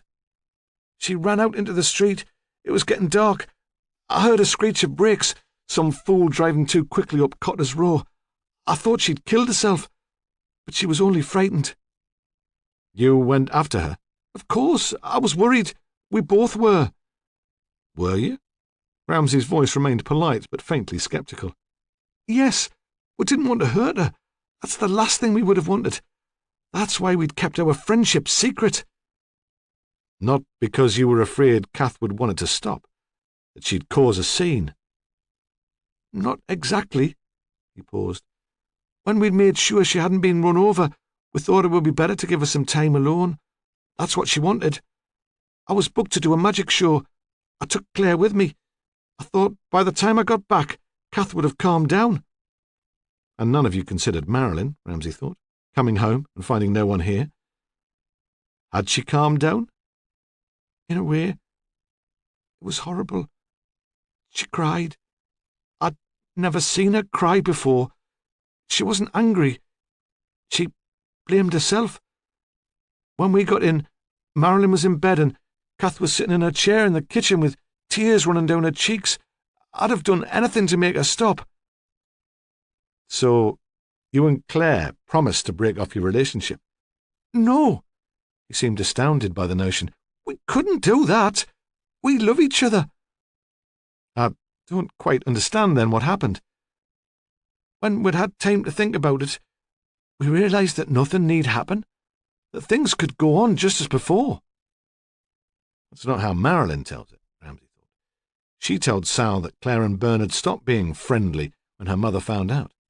Was she deluding herself, or is Bernard lying again? Bernard was continuing. Kath didn't want to leave. We were quite happy for her to stay. If we were discreet, there shouldn't be any upset or disruption. Hunter couldn't contain himself. And she was ready to go along with that? To share your bed at night, knowing you were screwing her little sister on your afternoons off? Bernard seemed horrified. He looked to Ramsay for support. No one had ever spoken to him like that before. Ramsay said nothing, We worked things out in a civilized way, he said, very much on his dignity. Wasn't your wife jealous? Hunter demanded. When he went out with the lass, he expected undivided attention. Any flirting or funny business, and she'd be out on her ear. There was a brief silence. If she was too proud to show it, Bernard said. She was a little withdrawn for a while, but things soon settled back to normal. Kath was frightened of being on her own. That's why she agreed to the arrangement. Deliberately ignoring Hunter, he sat up straight and turned to Ramsay. And that, Inspector Ramsay, is why I had no need to murder her. Chapter 29. Claire sat very straight, with her hands in her lap and her ankles crossed. Her dark hair was pulled away from her face. She wore no makeup. She hadn't been given the opportunity to talk to Bernard about his interview, but she didn't seem curious. She waited for the questions like an earnest schoolgirl before an oral language exam. Hunter had been sent into the back room to watch television with Bernard. It was Sally's turn to sit in on the conversation. But it was Ramsay's show. He was the examiner. "Let me take you back to the day your sister was killed," he said. She said nothing. If there was any reaction, it was of faint amusement. "You came home for lunch?" "Yes." "And to see Mr. Howe?" She raised her thick, dark eyebrows. "You know about Bernard and me," she said. "I suppose Marilyn told you. I thought she'd guessed more than she was letting on, but Bernard couldn't see it. It's probably for the best. There was no need to drag us away from Kim's, though. We'd have told you if you'd asked." "That's why you came home that lunchtime. You knew Marilyn would be out." She nodded. "You must have thought Mrs. Howe would be out too. That was part of the deal, I presume, that you'd wait until you had the house to yourselves before—" "Making love," she finished impassively. "Yes. There was no formal arrangement, no rules, but it wouldn't have been kind, would it, to do that while Kath was in the house?" "Was it kind to have an affair with her husband?" She didn't answer, but he didn't think that the question had disturbed her. He left it and moved on. "What made you think Kath would be away from home that lunchtime?" "I thought she'd planned to go into Otterbridge with Marilyn on the bus." "She told you that?" For the first time, Claire seemed unsure of herself. "I don't remember. I suppose she must have done. Otherwise, I'd have stayed at the Coast Guard house for lunch." They stared at each other. Then Ramsay asked again, more slowly, "Well, was it kind to have an affair with your sister's husband?" She put one elbow on her knees and leant forward, eager to make him understand. "Kath was a strange woman, Inspector. She didn't feel emotion. I don't think she was upset even when her mother died." "You were too young to remember that, surely." "I remember that I was upset, and that Kath was never around to comfort me. There were no cuddles at bedtime. I don't think she ever read me a story. As soon as she could, she left to marry Bernard." She paused. "I don't blame her. I don't think she was capable of emotion." "She cried when she found out about you and Bernard." "Yes," Claire agreed, "but that was because her pride was hurt. She never loved Bernard. Not truly. Not like me." The self-justification, Ramsay thought, of mistresses everywhere. "Did she love Marilyn?" he asked. "I presume she cuddled Marilyn and read her bedtime stories." "Oh, yes." Her voice remained light and cool, but somewhere under the amusement he thought he detected a note of jealousy. "Kath surprised them all when the baby was born. For the first time in her life there was something she cared for. She wasn't much good at the practical side. So clumsy, apparently, that they thought she might drop the baby. There was plenty of affection. Perhaps too much." She stared up into Ramsay's face. "It's not the same, though, as love between adults." "Is that really what you and Bernard have?" "What do you mean?" "When the relationship started, you were 17. Only just an adult." "Age has never mattered to us." She paused. "Bernie didn't corrupt me, if that's what you're saying." "No, I'm sure he didn't." From the room next door came a swelling soprano, singing the backing to a deodorant advertisement. "What I don't understand," Ramsay said, "is why Kath didn't ask you to leave. You claim there was no great bond between you, and it's not as if you would have been homeless. You were just about to start work for the Coulthards. It's normal, isn't it, for nannies to live in? They would have had the space to put you up." He paused, then continued, as if the idea had just come to him. Or perhaps she did ask you to leave. But not then. She waited until she was sure you were settled at the Coast Guard house and you had somewhere suitable to go. She would take her responsibility for you very seriously. I have the impression of a very principled woman. Is that why she didn't throw you out immediately? I wonder if that's what provoked her death. She couldn't go along with the pretense any longer. She wanted you out. Kath never asked me to leave, Claire said grandly. She knew that if I went, Bernard would come too. I wonder if you really believe that. Ramsay was apologetic. It seems to me that Bernard is a man who likes his comfort, his routine. Kath might not have been a brilliant homemaker, but she shopped and cooked and washed for him. She let him play with his magic tricks and his ventriloquist doll. She really didn't make any demands. If he'd left the family, he would still have been financially responsible for Marilyn and for Kath. There'd be your wages, of course, but there wouldn't have been much money for a decent home of your own. I'm not sure if Bernard would have enjoyed slumming it in a flat or a bedsit, even with you. It's not what he's used to, and he's not a man, I'd say, who likes change. Claire said nothing, and Ramsay went on, But let's assume that you're right. Let's assume that Kath wouldn't have thrown you out because she couldn't risk his leaving too. That would make sense. Above all, she wanted to make a stable home for Marilyn. Bernard would be a part of that.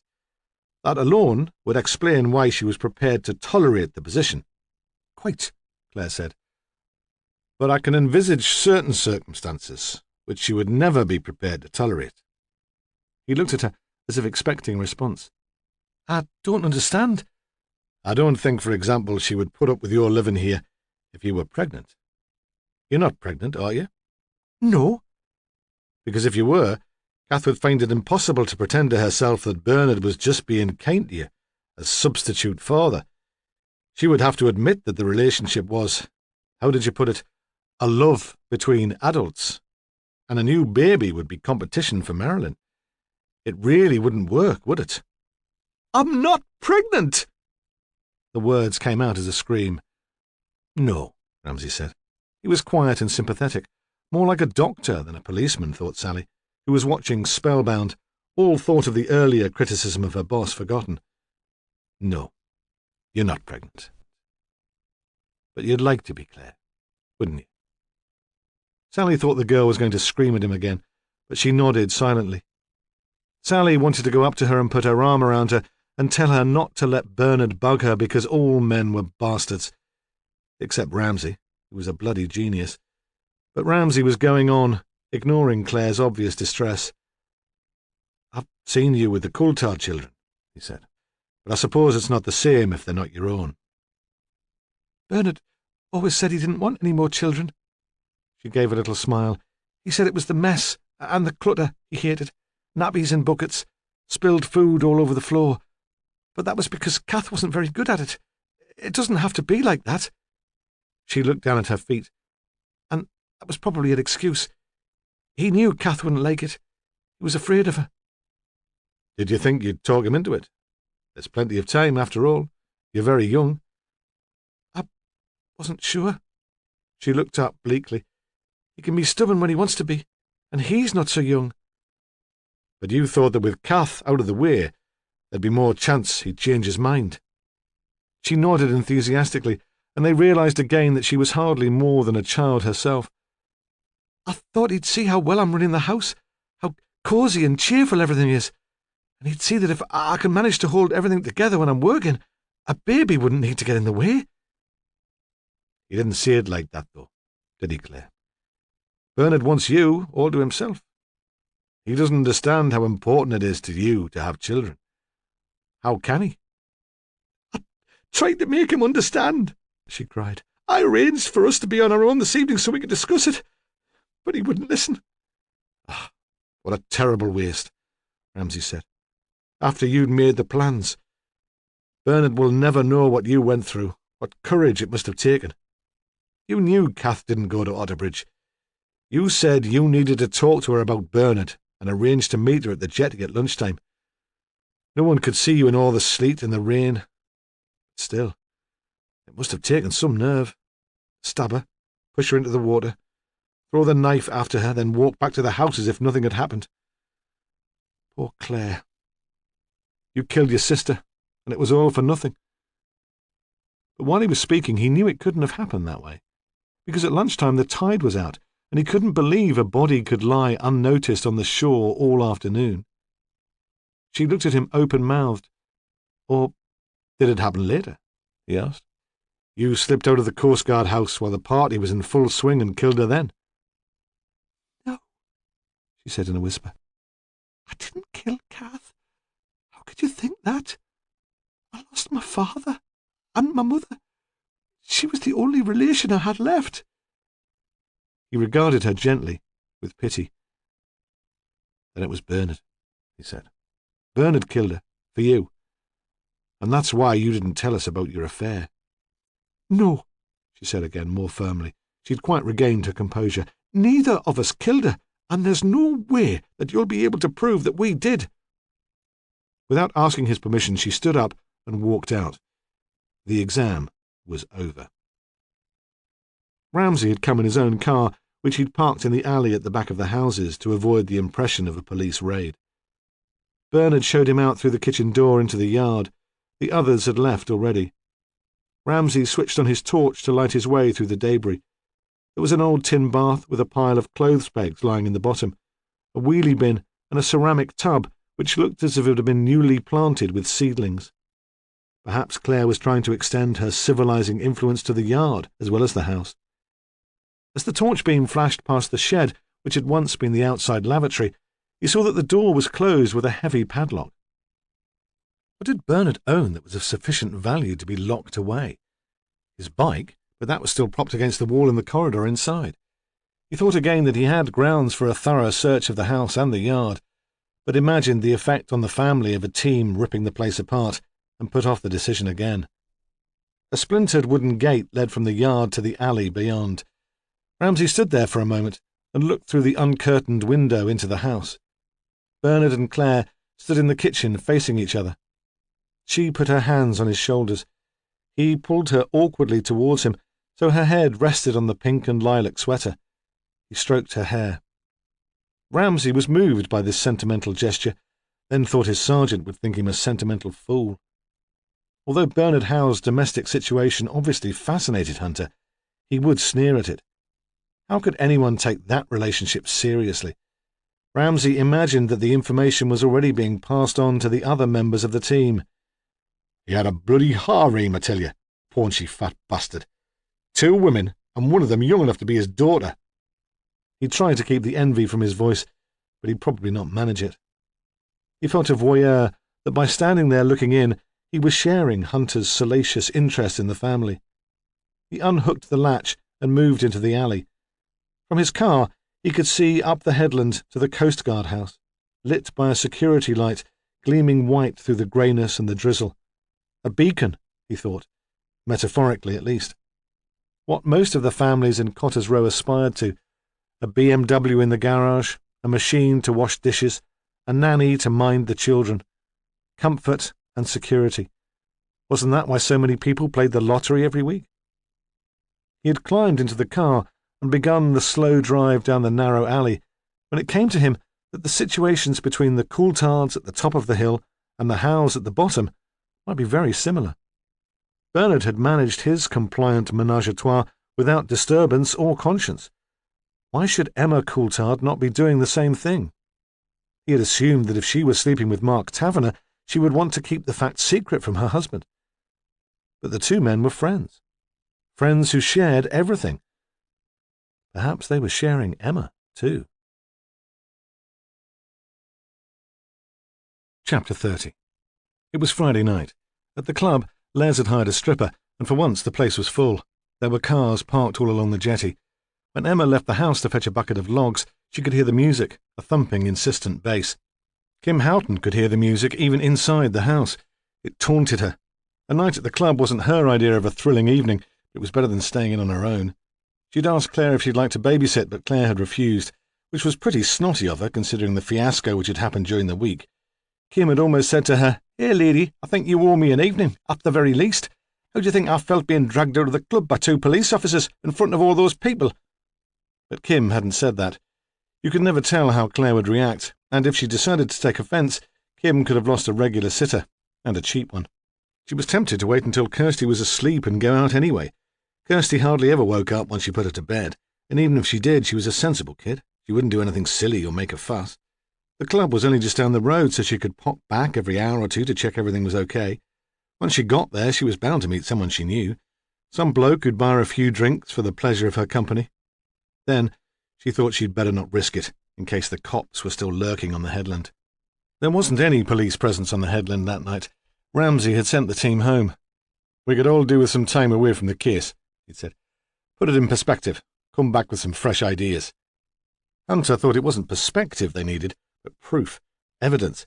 He was quite clear in his own mind that Bernie Howe and Claire Irvine had worked together to kill Kath Howe, had plotted it in advance. He understood Ramsay's caution. Blow your nose at the wrong time and the CPS would refuse to take a case, but that didn't mean the pair weren't guilty. He left his car at home and walked to his local. His mam was still out with the girls from her work. Fridays they stopped for a pizza and a few glasses of Spanish wine on their way home. She'd be back later to cook his supper. The lads were in the back bar where they always sat. When he joined the police, he'd lost most of his mates from school, and the regulars at the Hastings Arms were the nearest he had now. They were watching Sky Sport on a giant television. Newcastle United had a vital cup match on the following day, and the talk was all about that. Hunter wasn't sorry they didn't ask about the case. There wasn't much to boast about after all. There were 6 of them crowded round a small table, and they each bought a round of drinks. He left the pub well before closing time and walked home, staggering a bit on the step up to the front door. His mother had his meal ready for him, and he ate it from a tray in front of the television. There was no pudding, though. He thought she could have run to a pudding, especially as he hadn't been home for his tea for weeks. She had taken the tray away, and he was lying back in the chair watching the television through half-closed eyes when his mobile phone rang. "Yes." Automatically, still looking at the scantily dressed women who hosted the new Channel 4's chat show. "It's Steve from Manhattan Skyline." He heard music, shouting, laughter, and he had to strain to catch the words. "Yes." "That man you were after, Paul, he's in again." Before Hunter could answer, the phone went dead. He didn't stop to think. Certainly not that he was probably way over the limit and shouldn't be driving. He grabbed his jacket and shouted through to his mother in the kitchen. "I'm off out, ma'am. Work." She came into the hall, drying her hands on a tea towel he'd brought her back from Limassol. "All right, pet." "I'll be late back, so don't wait up." "I won't then. Mind you take care now." But she said it easily. She knew Gordon had always been able to look after himself. He arrived at Whitley Bay without realising quite how he'd got there, only knowing from the time on his watch that he'd driven too fast. The seafront was full of people and noise. A line of teenage girls staggered in a conga across the road in front of his car, cocking their legs like a row of incontinent puppies, moving to some rhythm he couldn't hear. A plump boy was throwing up in the gutter. Outside a hotel, which had once been a respectable place for families to stay, a fight was going on. A cheering crowd had gathered, blocking the way of a bouncer who had ripped off his bow tie, wanting some of the action too. People streamed across the road in front of Hunter's car to get a better view of the fight. He leant on his horn. They took no notice. Eventually, he turned the wheel and pulled the car onto the wide pavement of the promenade, clipping his wing mirror on one of the ornamental wrought-iron lampposts. He pushed his way into the Manhattan skyline.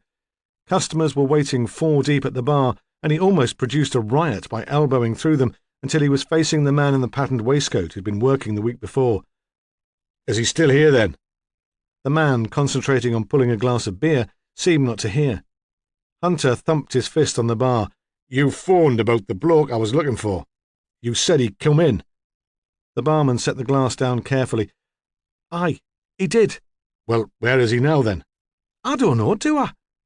"What do you mean?" "He came in, had just one drink, then he went." He was still listening to the customers' shouted orders and stood, balletically poised, reaching a glass to the optic with one hand, taking the cap off a bottle of cider with the other. "Oh, for Christ's sake!" Hunter thumped the bar again, almost weeping with frustration. "What did you expect me to do? I could hardly lock him in the bog, could I? If you wanted me to make a citizen's arrest, you should have said on the phone. I didn't need to ring you." "Is there somewhere quieter we can talk?" "Are you joking? If I stop now, I'll get the sack. If you don't stop now, I'll close this place down. Tell that to your boss. There was an exchange with a middle-aged man who sat on a stool at the end of the bar. Steve beckoned Hunter to follow him. They walked down a dusty corridor past the toilets and into a bare, windowless room with a formica table, a sink, and a couple of kitchen chairs. On the floor there was a pile of women's magazines, Hello and Homes and Gardens, a kettle, some grubby mugs, and a catering tin of instant coffee. "I've got 5 minutes," Steve said, "and that comes out of my break." "Get that kettle on. You've got as long as it takes." Hunter sat on one of the chairs and put his elbows on the table. He had a headache. "Where did Paul go when he left here?" "I've not got a clue. I'm not a mind reader." "Well, tell me exactly what happened." The kettle boiled. Steve made the coffee, tipped in damp lumps of powdered milk. He stirred it, but there were still dandruff-sized specks of white floating in the greasy liquid. Hunter drank it, not caring. "He came in just before I rang you. I didn't recognise him at first." "When would that be? 3/4 of an hour ago?" "Something like that. It wasn't so busy anyway, before the big rush." "Was he on his own?" "Aye, but he didn't want to be.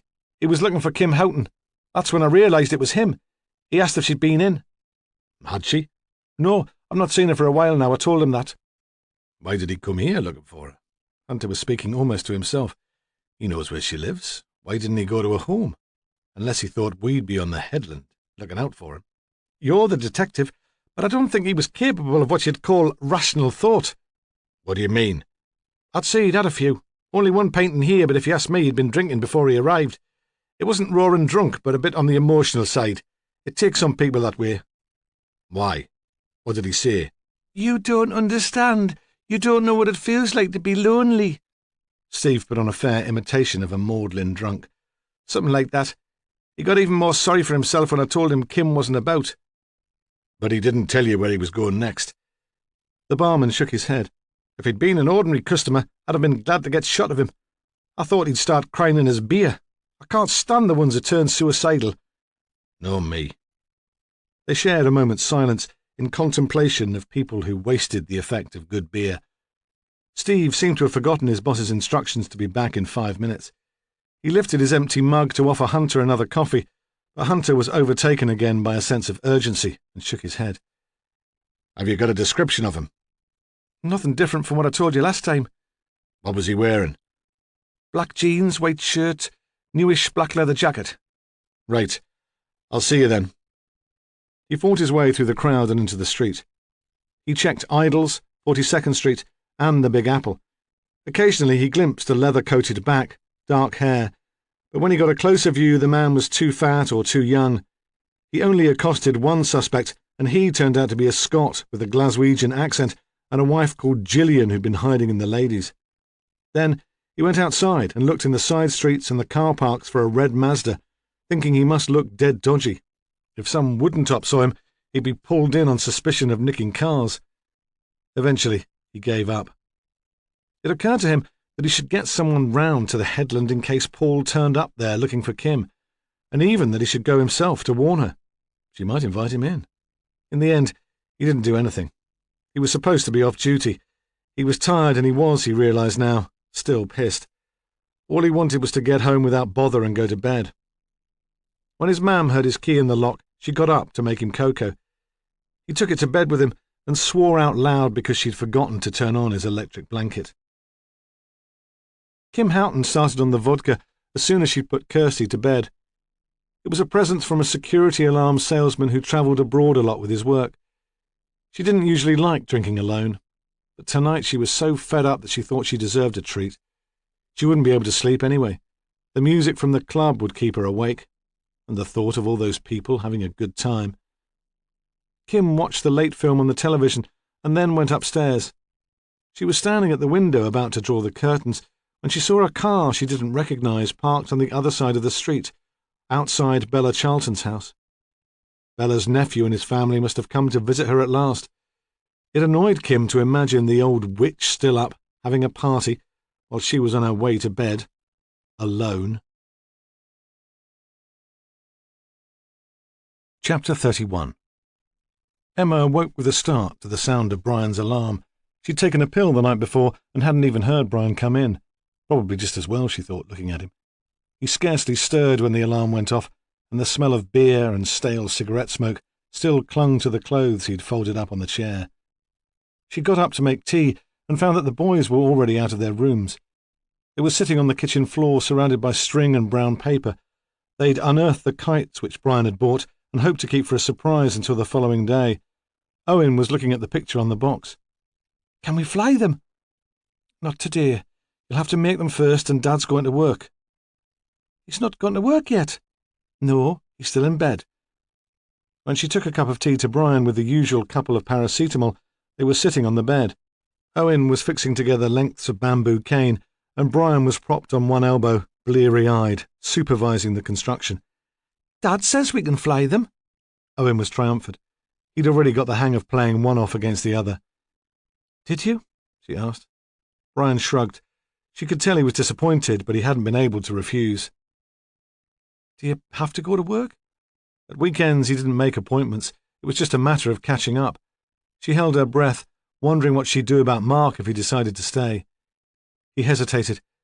"Yeah, I do. Something important, you know." She went downstairs without answering. After days of gloomy drizzle, it was perfect weather for kite flying. The sun was shining, and there was a blustery wind. Emma put out a line of washing, and the sheets flapped and swooped, so bright in the morning sunshine that they hurt her eyes. Brian came down. He was wearing jeans and an open-necked shirt, and she wondered if he'd changed his mind and decided to stay. It seemed, though, that the pull of business was too great in the end. She watched him drive off with mixed feelings. As the time to meet Mark got nearer, she realised she would have been glad of an excuse not to go. She told the boys firmly that they would have to wait until after lunch to play outside. Claire would be looking after them then. It would be something for them to do. She thought it would be good for Claire, too, to wrap up warm and get some fresh air. Constructive play was important, and recently the nanny seemed to have lost her enthusiasm for the job.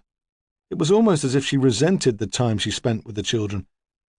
Emma was already planning how to give Claire the sack. She knew now wouldn't be a good time. It would be insensitive, to say the least, so close to Kath's death. But, for all sorts of reasons, she'd made up her mind that the girl would have to leave. Claire was predictably grumpy when Emma told her about the plans for flying kites. "What about Helen?" she asked. "It's not cold outside. She'll be fine in a pushchair. I'm not sure I can cope with them all. You know what David's like if he gets in a strop." Nonsense.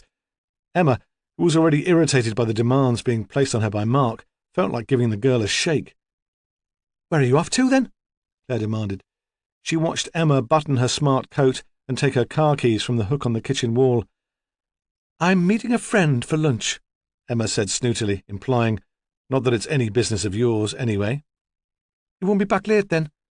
"No," Emma said. "I won't be back late." But then, just as she was on her way through the door, the misgivings which had been troubling her all morning made her reconsider. Why did she have to meet Mark? When they were together, he was too persuasive. She could say all she wanted on the phone. Ignoring Claire's curiosity, she turned back into the house. She took the phone into her bedroom and pushed the buttons impatiently. The line was engaged. She waited for a couple of minutes and tried again. This time she got through. It rang 3 times, then switched onto his answering machine. She didn't bother leaving a message. He'd be on his way to the pub. She called goodbye to the children and went out to her car. Whatever Mark had done, she couldn't leave him sitting there waiting for her. She drove slowly down Cotter's Row. At the weekends there were lots of parked cars. Some of them were pulled onto the narrow pavement, but still there was only just enough room to get through. As she approached the club, she saw Marilyn Howe walking back up the headland towards her home. She was striding purposefully as she always had done when she walked with her mother, her eyes fixed ahead of her. Emma arrived at the pub in Puddywell exactly on time. She had expected Mark to be there already. He should have been if he'd set off from Otterbridge when she'd phoned, and he'd seemed so insistent when he'd arranged the meeting that she'd not contemplated that he might be late. But his car was not parked in the road outside, and there was no sign of him in either of the bars. She bought a bottle of mineral water and took it to a table with a view of the road. Sunlight filtered through the dusty window and showed up the grime on the floor. She had dressed carefully for the meeting. Smart clothes always gave her confidence.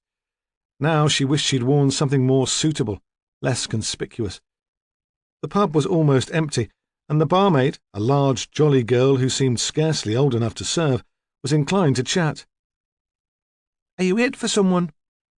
Emma pretended she'd not heard, and the girl disappeared into a room at the back to make a toasted sandwich for a big man in overalls and Wellingtons. The door opened, and Emma turned, her recriminations already prepared, expecting apologies and excuses. But Mark did not come in. She watched a young couple in black leather, crash helmets under their arms, go to the bar and order drinks. They switched on the jukebox, and the room was filled with the same repetitive electronic music which had been coming from the club the night before. Emma stood up and went to the phone. The barmaid had returned to her post and watched her with sympathy. Emma dropped her purse, scattering change all over the floor, retrieved 10 pence and dialed. The phone rang. The answering machine switched on. She spoke as much for the watching barmaid as in the hope that Mark would respond. "If you're there, Mark, please, pick up the phone." The barmaid, who'd seen her speak, but had been unable to hear the words over the music, smiled. "A mix-up over times, was it?" she asked, as Emma returned her glass to the bar. "That's right," Emma said. "Men, what are they like?" She sat in her car, deciding she would give him 10 more minutes. When the time was over, she considered driving to his house. Despite everything, she felt concerned for him, responsible even. Then she thought that with 3 kids, not to mention Brian, she did enough of the mothering thing. She didn't need Mark as well. She switched on the engine and drove back to the headland and her children, thinking that perhaps she'd had a lucky escape. The level crossing was down. The train moved so slowly that Marilyn Howe on full power would have been able to overtake it. At last, the light stopped flashing and she pulled away. In Cotter's Row, an old man was washing his car, and she had to sound her horn to make him move his bucket from the middle of the road. He seemed oblivious to everything, except the shine of the chrome on his escort. She had expected Claire and the children still to be inside. Claire was stubborn, and Emma wouldn't have put it past her to find an excuse not to fly the kites. But as she approached the coastguard house, she saw Owen racing across the grass. The kite was in the air behind him, its tails twisting crazily in the wind. She stopped the car and got out to watch. "Having a good time?" she shouted. He noticed her for the first time, lost his concentration and stumbled. The kite plummeted to the ground. "Brill," he said. She pulled him to his feet. "Where's Claire?" "She took Helen into the house. She needed changing." "Is David with her?" "I suppose so." He began to wind the string clumsily round his fist. "We'd better go in to find them." She didn't really like Owen being beyond the safety of the coastguard house wall. "Did Claire play with you?" "Yeah, she's not as fit as you, though. She got all red and hot and she only had one go." "Perhaps she needs more exercise." Emma felt a superior amusement. She did step aerobics twice a week in Otterbridge Church Hall. "Hop in, and I'll drive you the last little way." Claire was in the kitchen. She was still flushed and slightly out of breath. She was fastening Helen's dungarees. "You're back early," she said, more peeved than grateful for Emma's arrival. "I said I wouldn't be late." Claire looked at Owen. "Where's David?"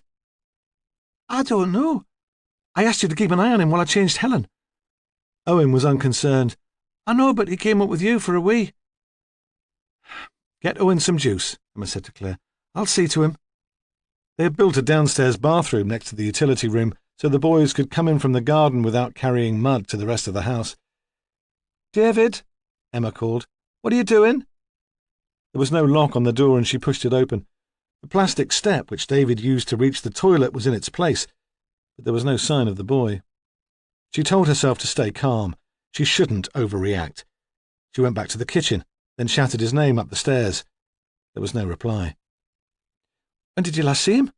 she demanded of Claire. "About 10 minutes ago. Helen was grizzling. I could tell she needed changing.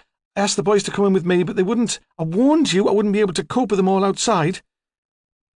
Emma knelt down. She tried to keep her voice steady as she spoke to her son. "Are you sure David came into the house?" "Not really." "What do you mean?" "I was flying the kite. I was the only one who could really make it work. It went really high. All the string was unwound. I thought David might like to hold it. He could, if I helped him, but When I turned round, he wasn't there, so I thought he must have gone in with Claire." Emma stood up and took the baby from Claire. She held Helen tight, trying to control her temper. She didn't want a scene in front of Owen. "Go and look for him outside," she said tightly. "There's an old man washing his car in Cotter's Row. He might have seen something. I'll search in here." For a moment, Claire didn't respond. She went to the fridge and poured Owen a glass of juice. She handed it to him. "I expect he's in the house somewhere hiding," she said. "I was in the bathroom changing the baby. I wouldn't have heard. All the same, I'd like you to look outside now." She couldn't believe that Claire was being so obstructive. "Please." "All right, I'm going." Claire stamped out sulkily. Emma began her search of the house. There was no immediate sign that David had returned there. His coat had not been thrown on the floor. He'd not been rooting through the kitchen cupboards for crisps or chocolate. She moved methodically from room to room, praying for an explosion of sound, an upturned chair, a cry of boo. Owen followed her.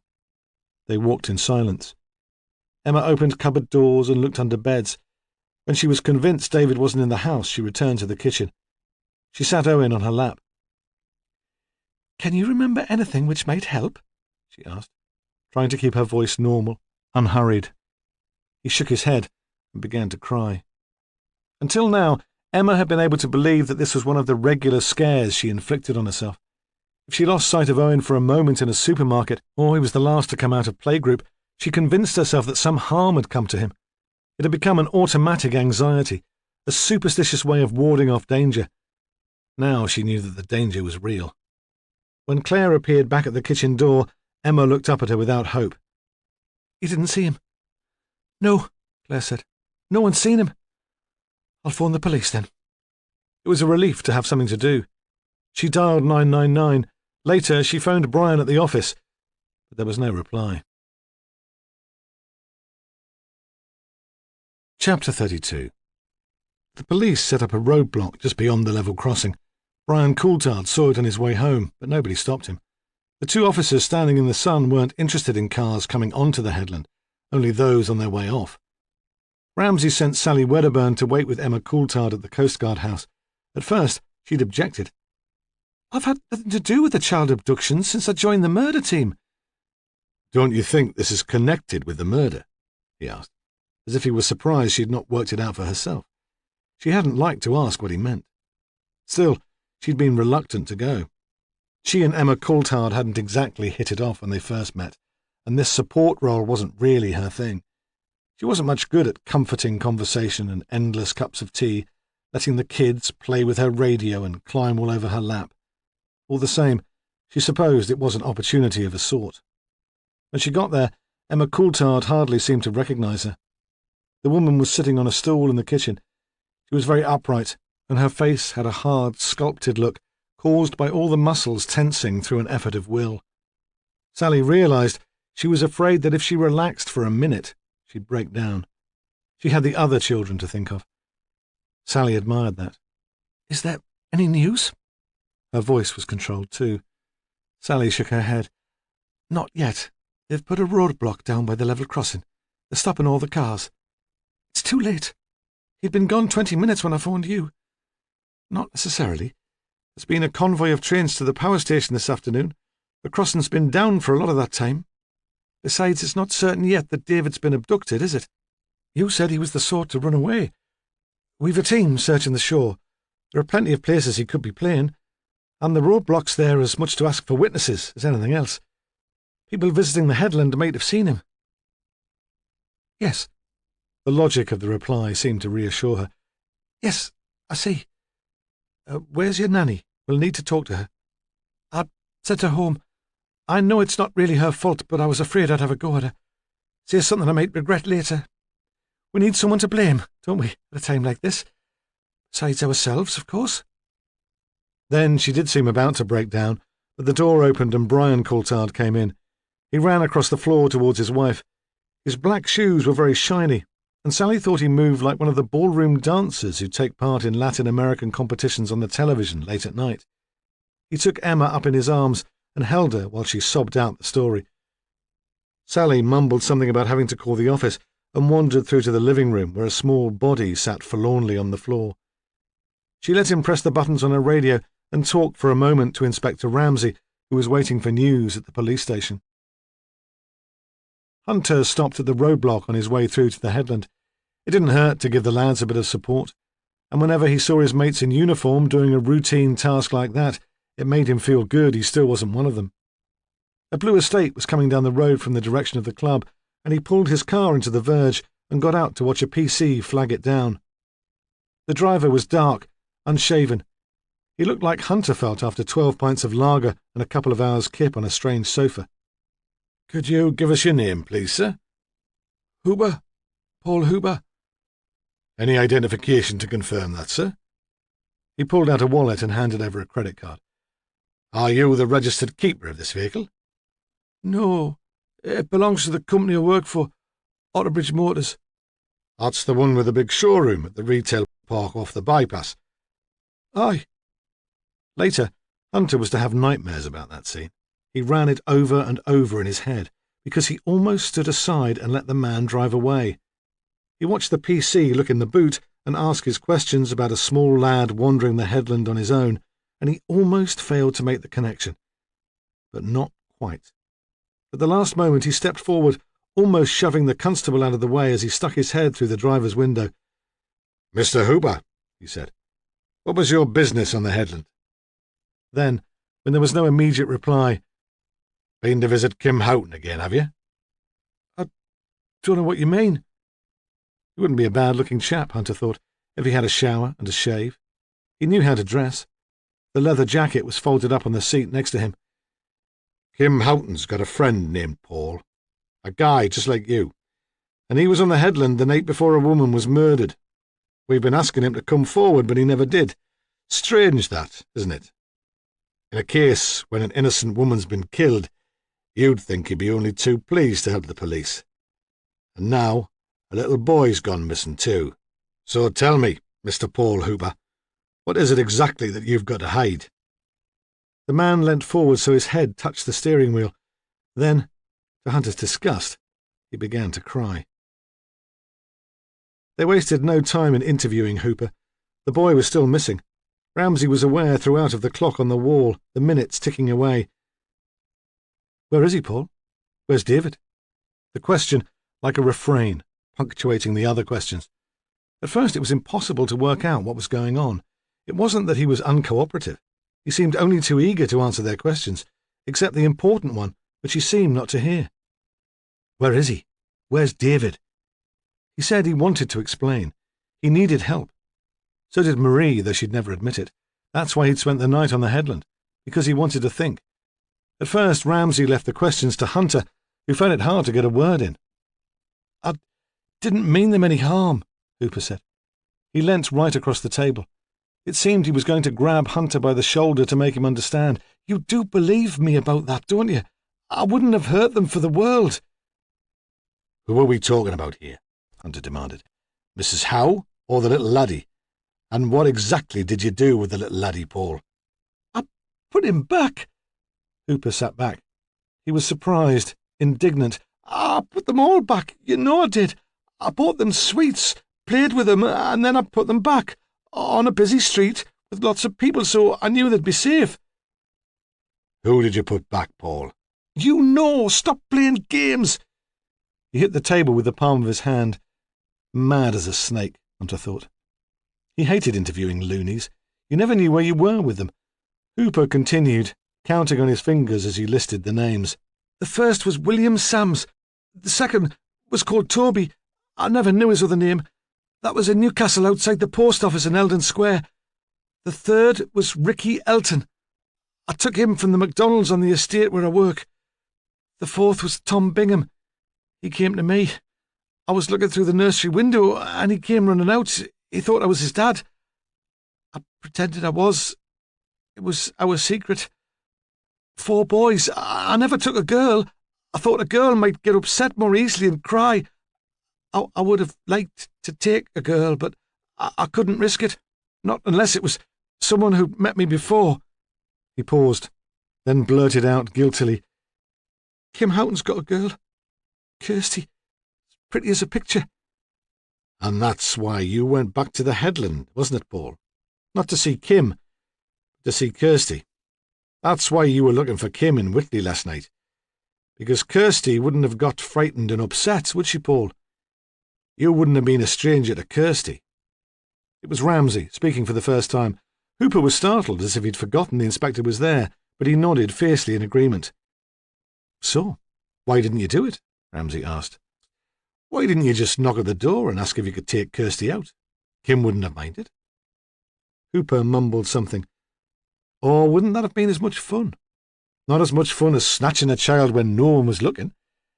Is that why you took David instead? Where is he, Paul? His mum wants him back. Hooper looked up. Who's David? He asked. Why did you do it, Paul?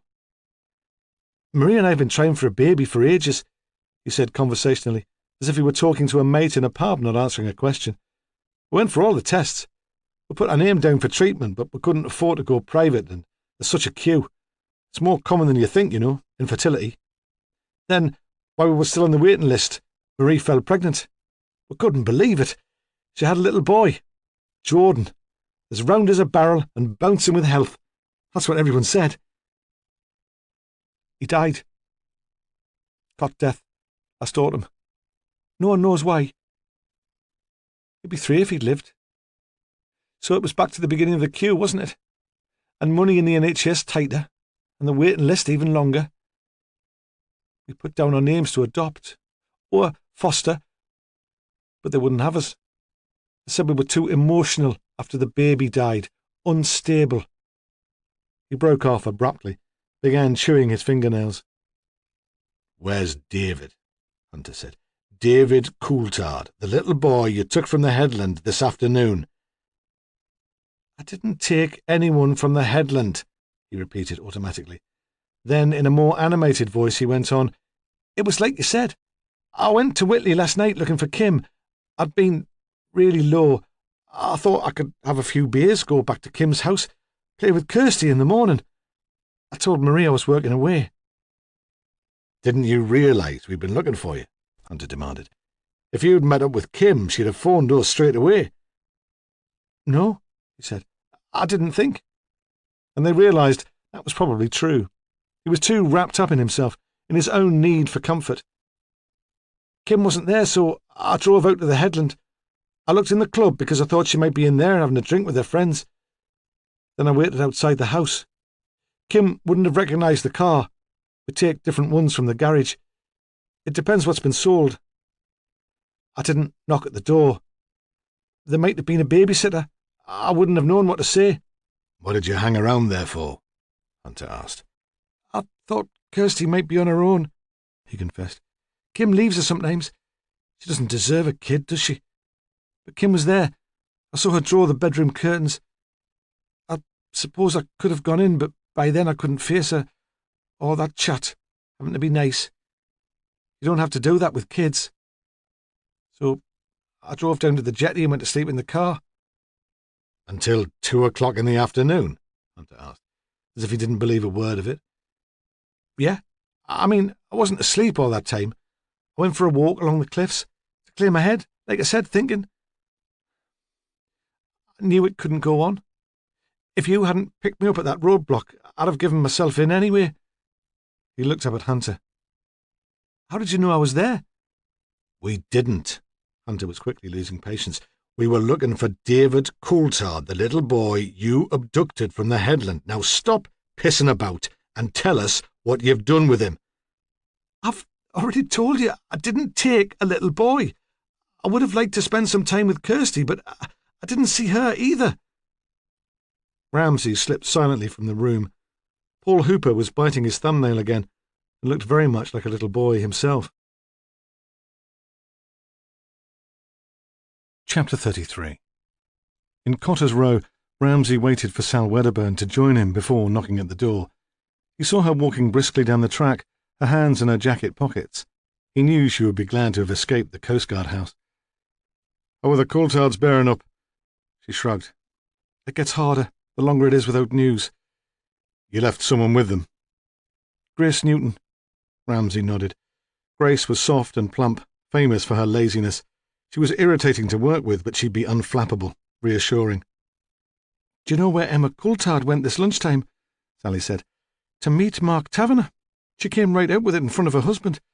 She said she'd explain to him later. He didn't seem bothered, as if it hadn't come as any surprise that they were meeting. How long did she spend with Mark? She didn't.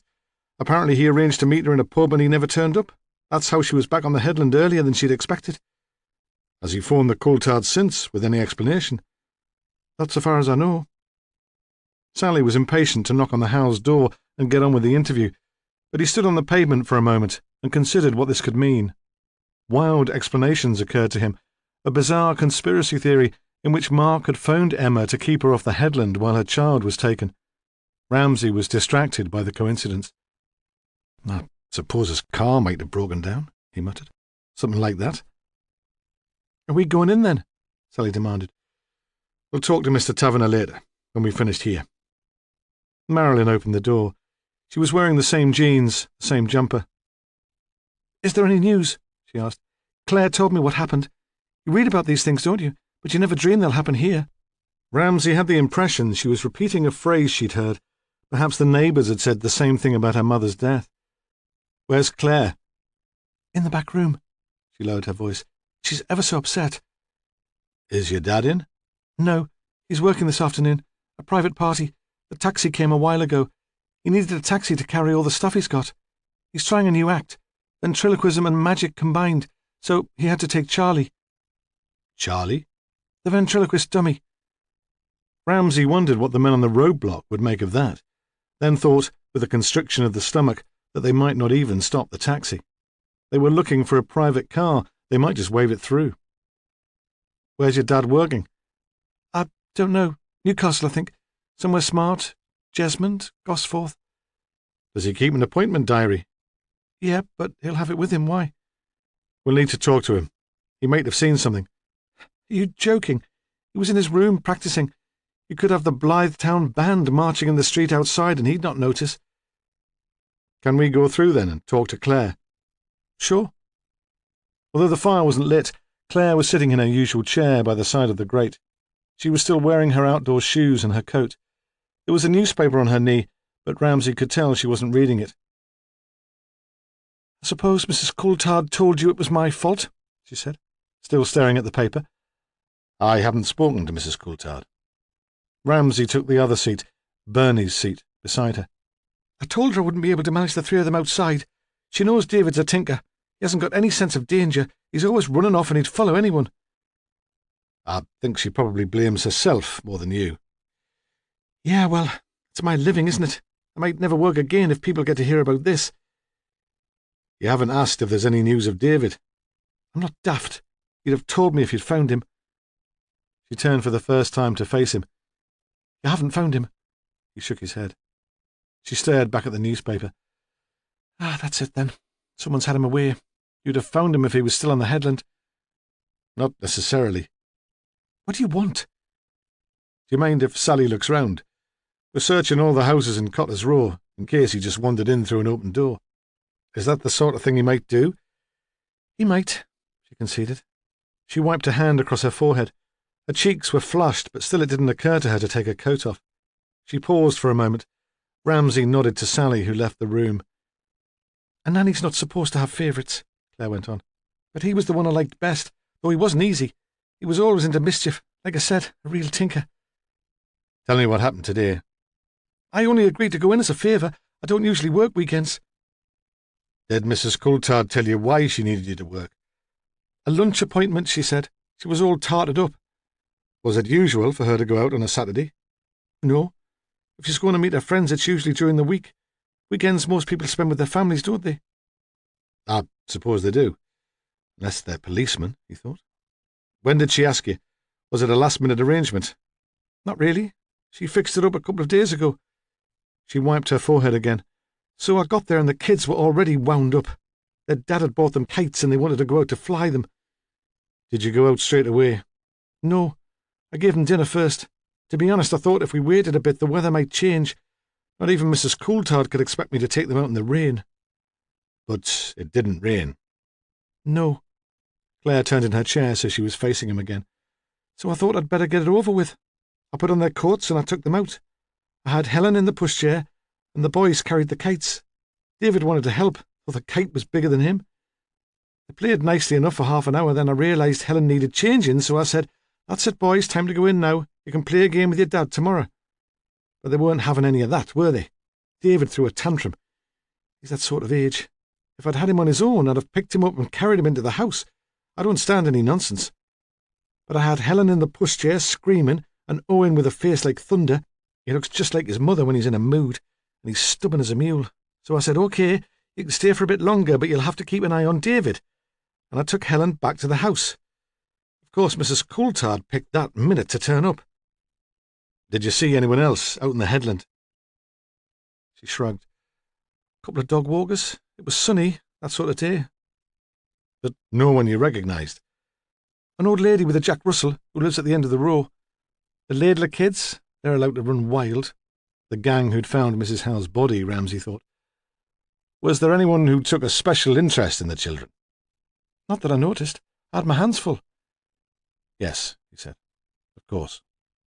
There was a moment of silence. "Did you see a man on his own, 30-ish, unshaven?" "Oh, him. Yes, but that was earlier when I was on my way up to the Coulthards. He was walking down the cliffs to the jetty." "You didn't see him when you were out with the children?" She shook her head. "You don't think I'd have left them if there'd been someone like that hanging around?" Sally Wedderburn came back into the room. "Well?" Claire asked. "Nothing." "Do you know where Bernie's working this afternoon?" Ramsay asked. "A private party in Gosforth. A doctor's kid.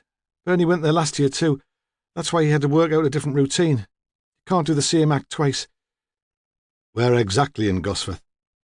"I don't know the address. It's one of those big houses that look out over the town moor. I'd have fancied going if Mrs. Coulthard hadn't asked me to work. Like I said, I only agreed to do her a favour." "Would you mind if we looked out the back?" Ramsay asked.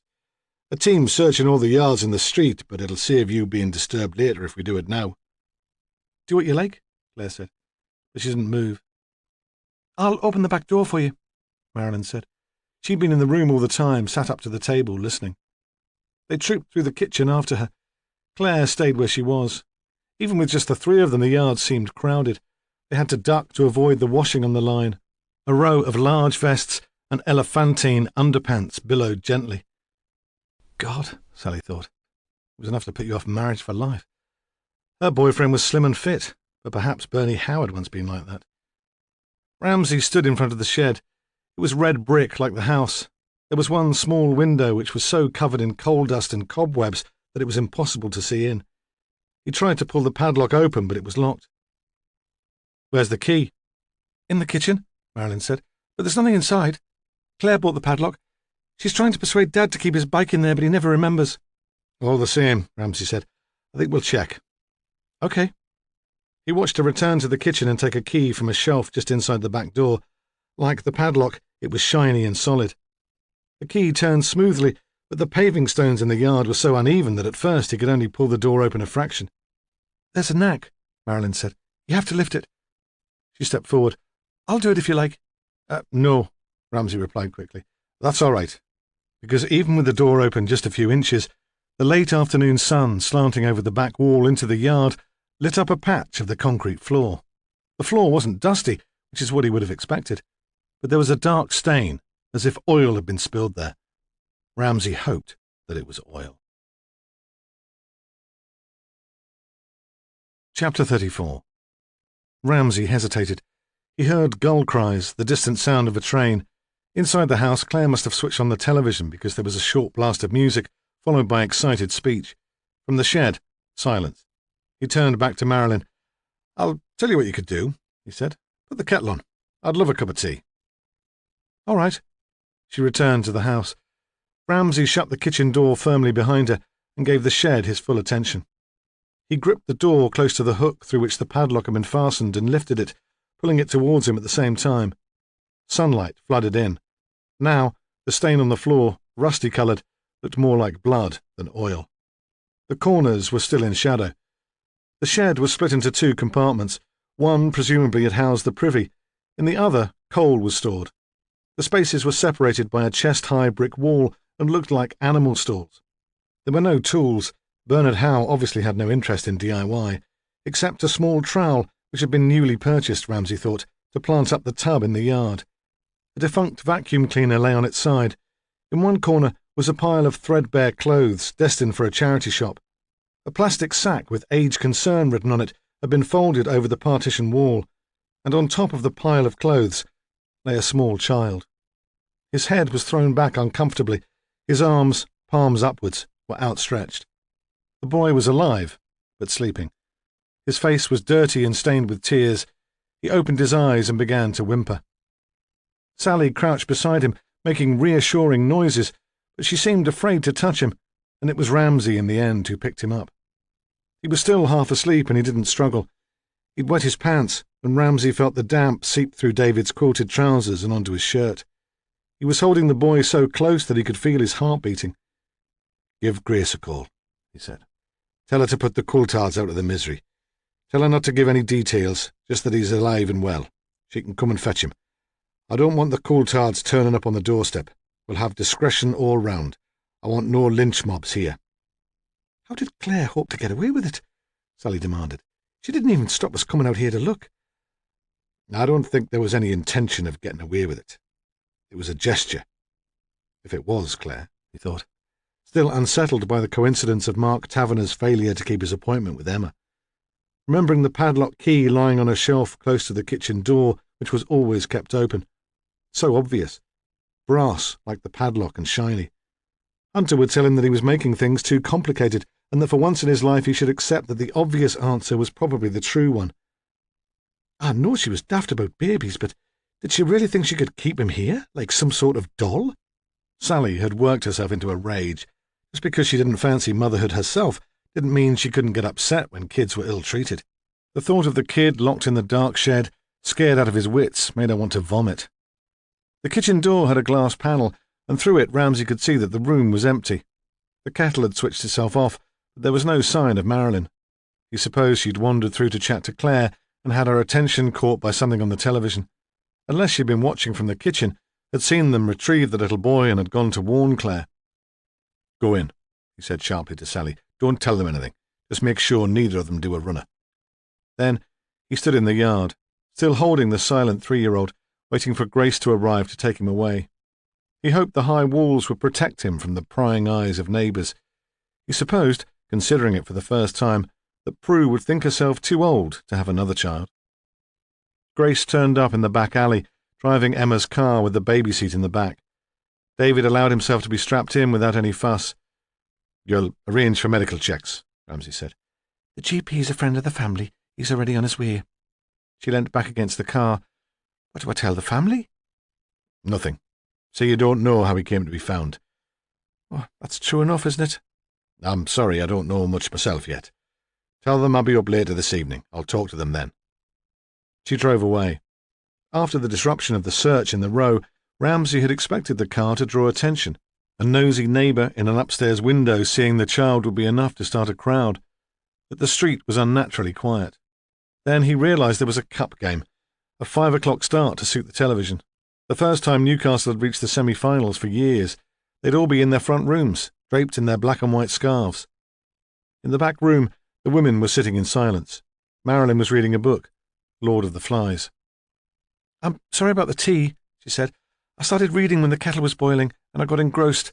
I'm doing it for my GCSE wider reading course." Absent-minded, he thought, like her father.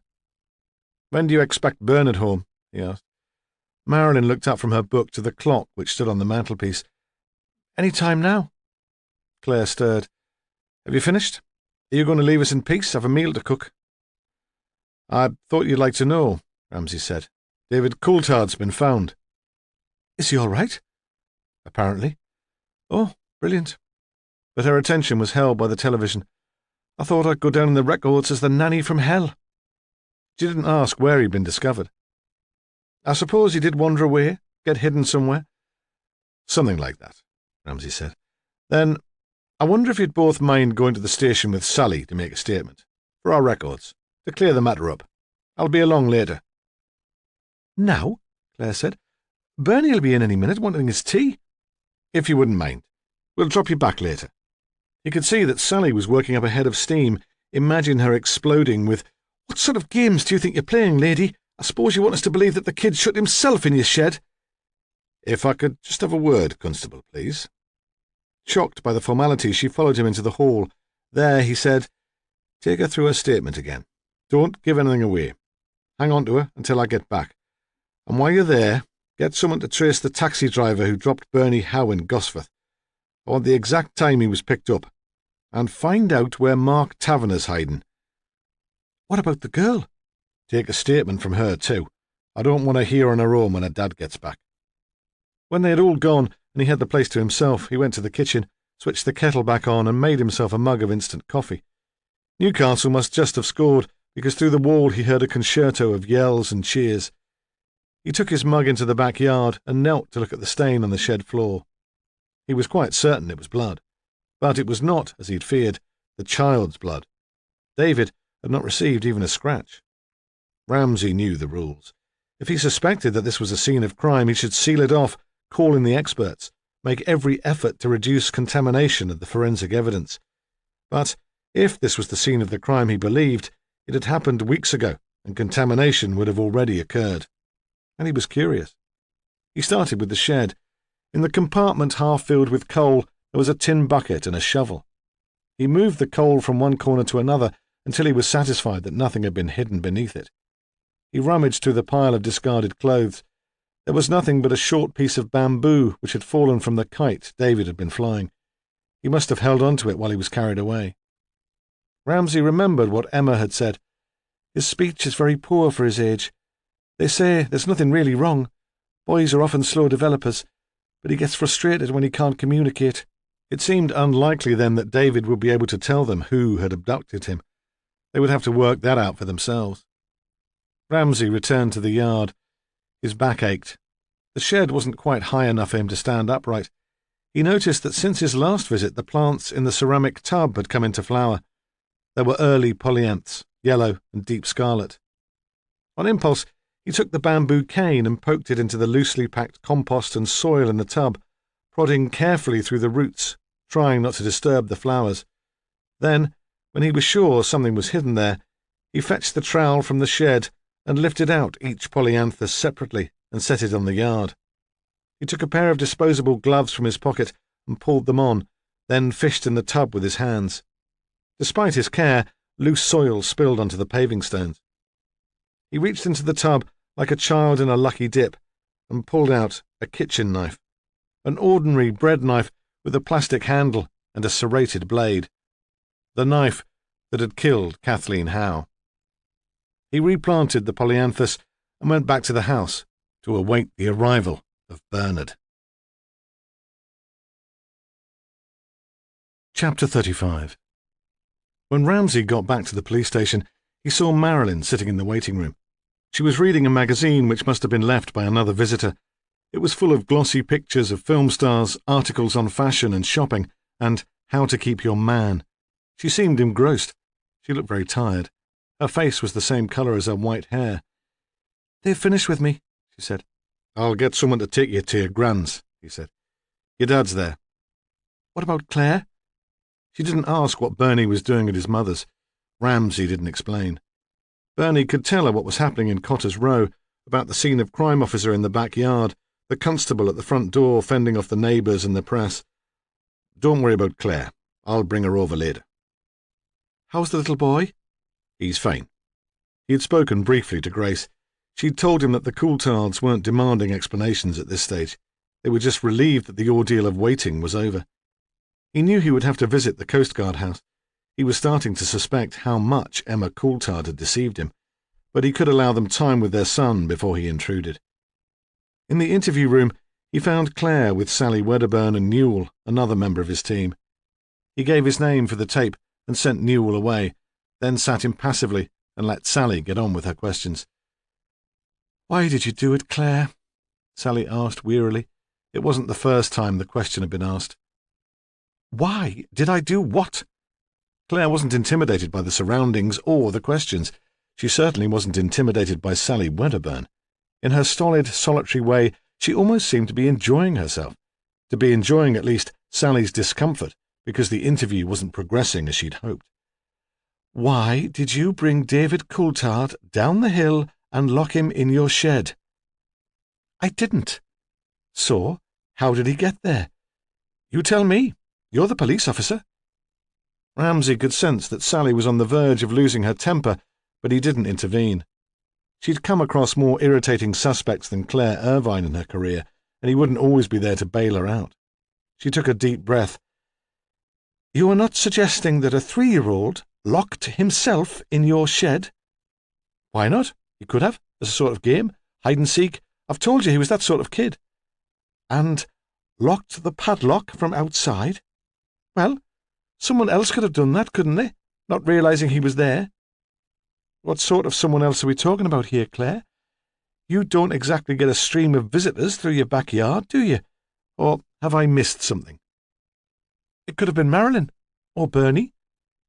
It could have been Bernie, Ramsay thought.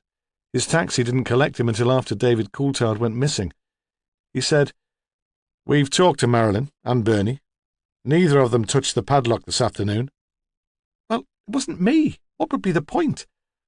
And that had been troubling Stephen Ramsay all afternoon. He couldn't work out what was the point of the abduction, and where it fitted in with Kath Howe's murder, if it did. "Perhaps you didn't mean any harm," Sally said. "Perhaps you just wanted to teach David a lesson, a bit of discipline, while Mrs. Coulthard was out of the way and couldn't interfere. Because he's a naughty boy, isn't he? Not just lively, but naughty. And Mrs. Coulthard won't have it, will she? She talks about his frustration, but that's just an excuse. She doesn't have to cope with his tantrums day after day." Ramsay sat forward, impressed. This was more the sort of performance he'd been expecting from Sally. She continued, "Perhaps this afternoon was the final straw. He was excited, let out on the headland, suddenly with enough space to run around. I bet he went wild. So, you thought you'd have to put your foot down. You'd see it as your duty, almost, part of your job, to teach him some respect. You told him if he didn't behave, you'd shut him up in the dark. But he didn't behave, did he? So you had to carry out your threat. You'll have been told that at college. Don't make threats you're not prepared to carry out. You didn't mean to leave him in there, though, did you? Not all afternoon.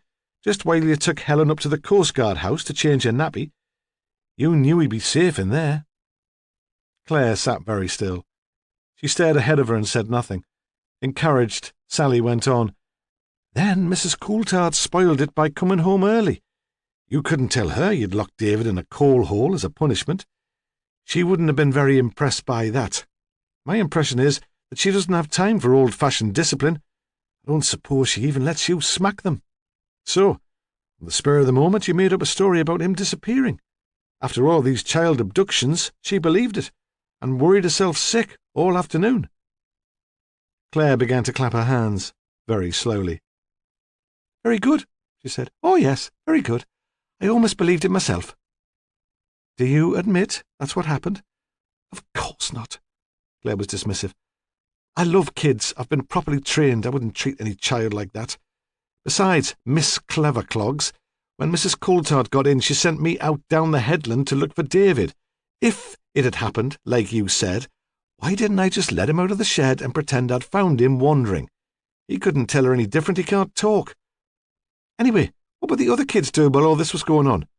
She paused, then shot a knowing look at Sally. "Your dad lock you in the coal shed when you'd been bad, did he? That'd explain a lot." Suddenly, and shockingly, Sally blushed. "Could we go back to the padlock, Claire?" Ramsay said gently, as if he were musing to himself. "You do admit that you bought that?" "Yeah. I didn't like Bernie's bike in the hall. It left mud on the carpet, so we thought we might persuade him to leave it outside if he had somewhere secure." "But this afternoon his bike wasn't in the shed." "No. He must have forgotten when he got in last night."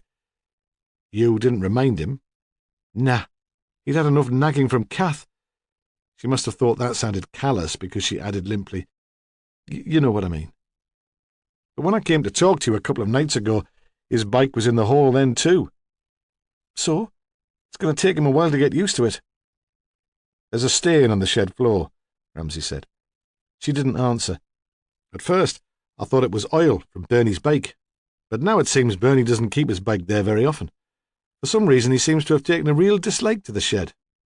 He paused, but still she didn't speak. "So I took a closer look at the stain. and it looks much more to me like blood. We think it might be Kath's blood. We'll be able to tell. There are tests now. You know what that means, don't you, Claire? I'm sure you're going to tell me. But despite the flip response, she watched him anxiously, frowning so the thick eyebrows met. We think that's where Kath was killed. Or if she wasn't killed there, she was put there soon after she died. Are you surprised about that? Of course I'm surprised, if it's true. Then later, when the tide was high, she was moved to the jetty and thrown into the water. That's what we think must have happened. I'd say it would take more than one person to do that. Or someone who had a car. Have you any idea who that might have been, Claire? How do you think the body was moved to the jetty? How the hell would I know? She glared at him. But you must have noticed the stain in the shed. Of course not. It's got a mucky floor. What's one more stain? Anyway, I don't go in there very often. But you must go in every day to fetch coal. Nah, she said. That's one of Bernie's jobs, when he remembers. She gave a little cry and put her hand to her mouth in a gesture of dismay. You've been trying to make a nice home for Bernie and Marilyn, haven't you? Since you took over the running of it. You want everywhere to look nice. Is that why you planted the tub of flowers in the yard? That was you, Claire, wasn't it? Kath would never have thought of it. But before she could answer, there was a knock on the door, and Hunter came in. Could I have a word, sir? He kept his voice even, but Ramsay could tell he was excited. Why don't we take a break now, Claire? Ramsay said. I'm sure you could do with a break.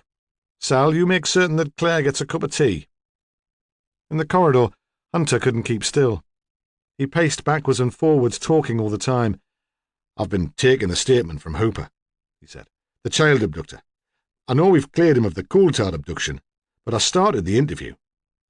And you wanted to be sure the arrest was down to you, Ramsay thought.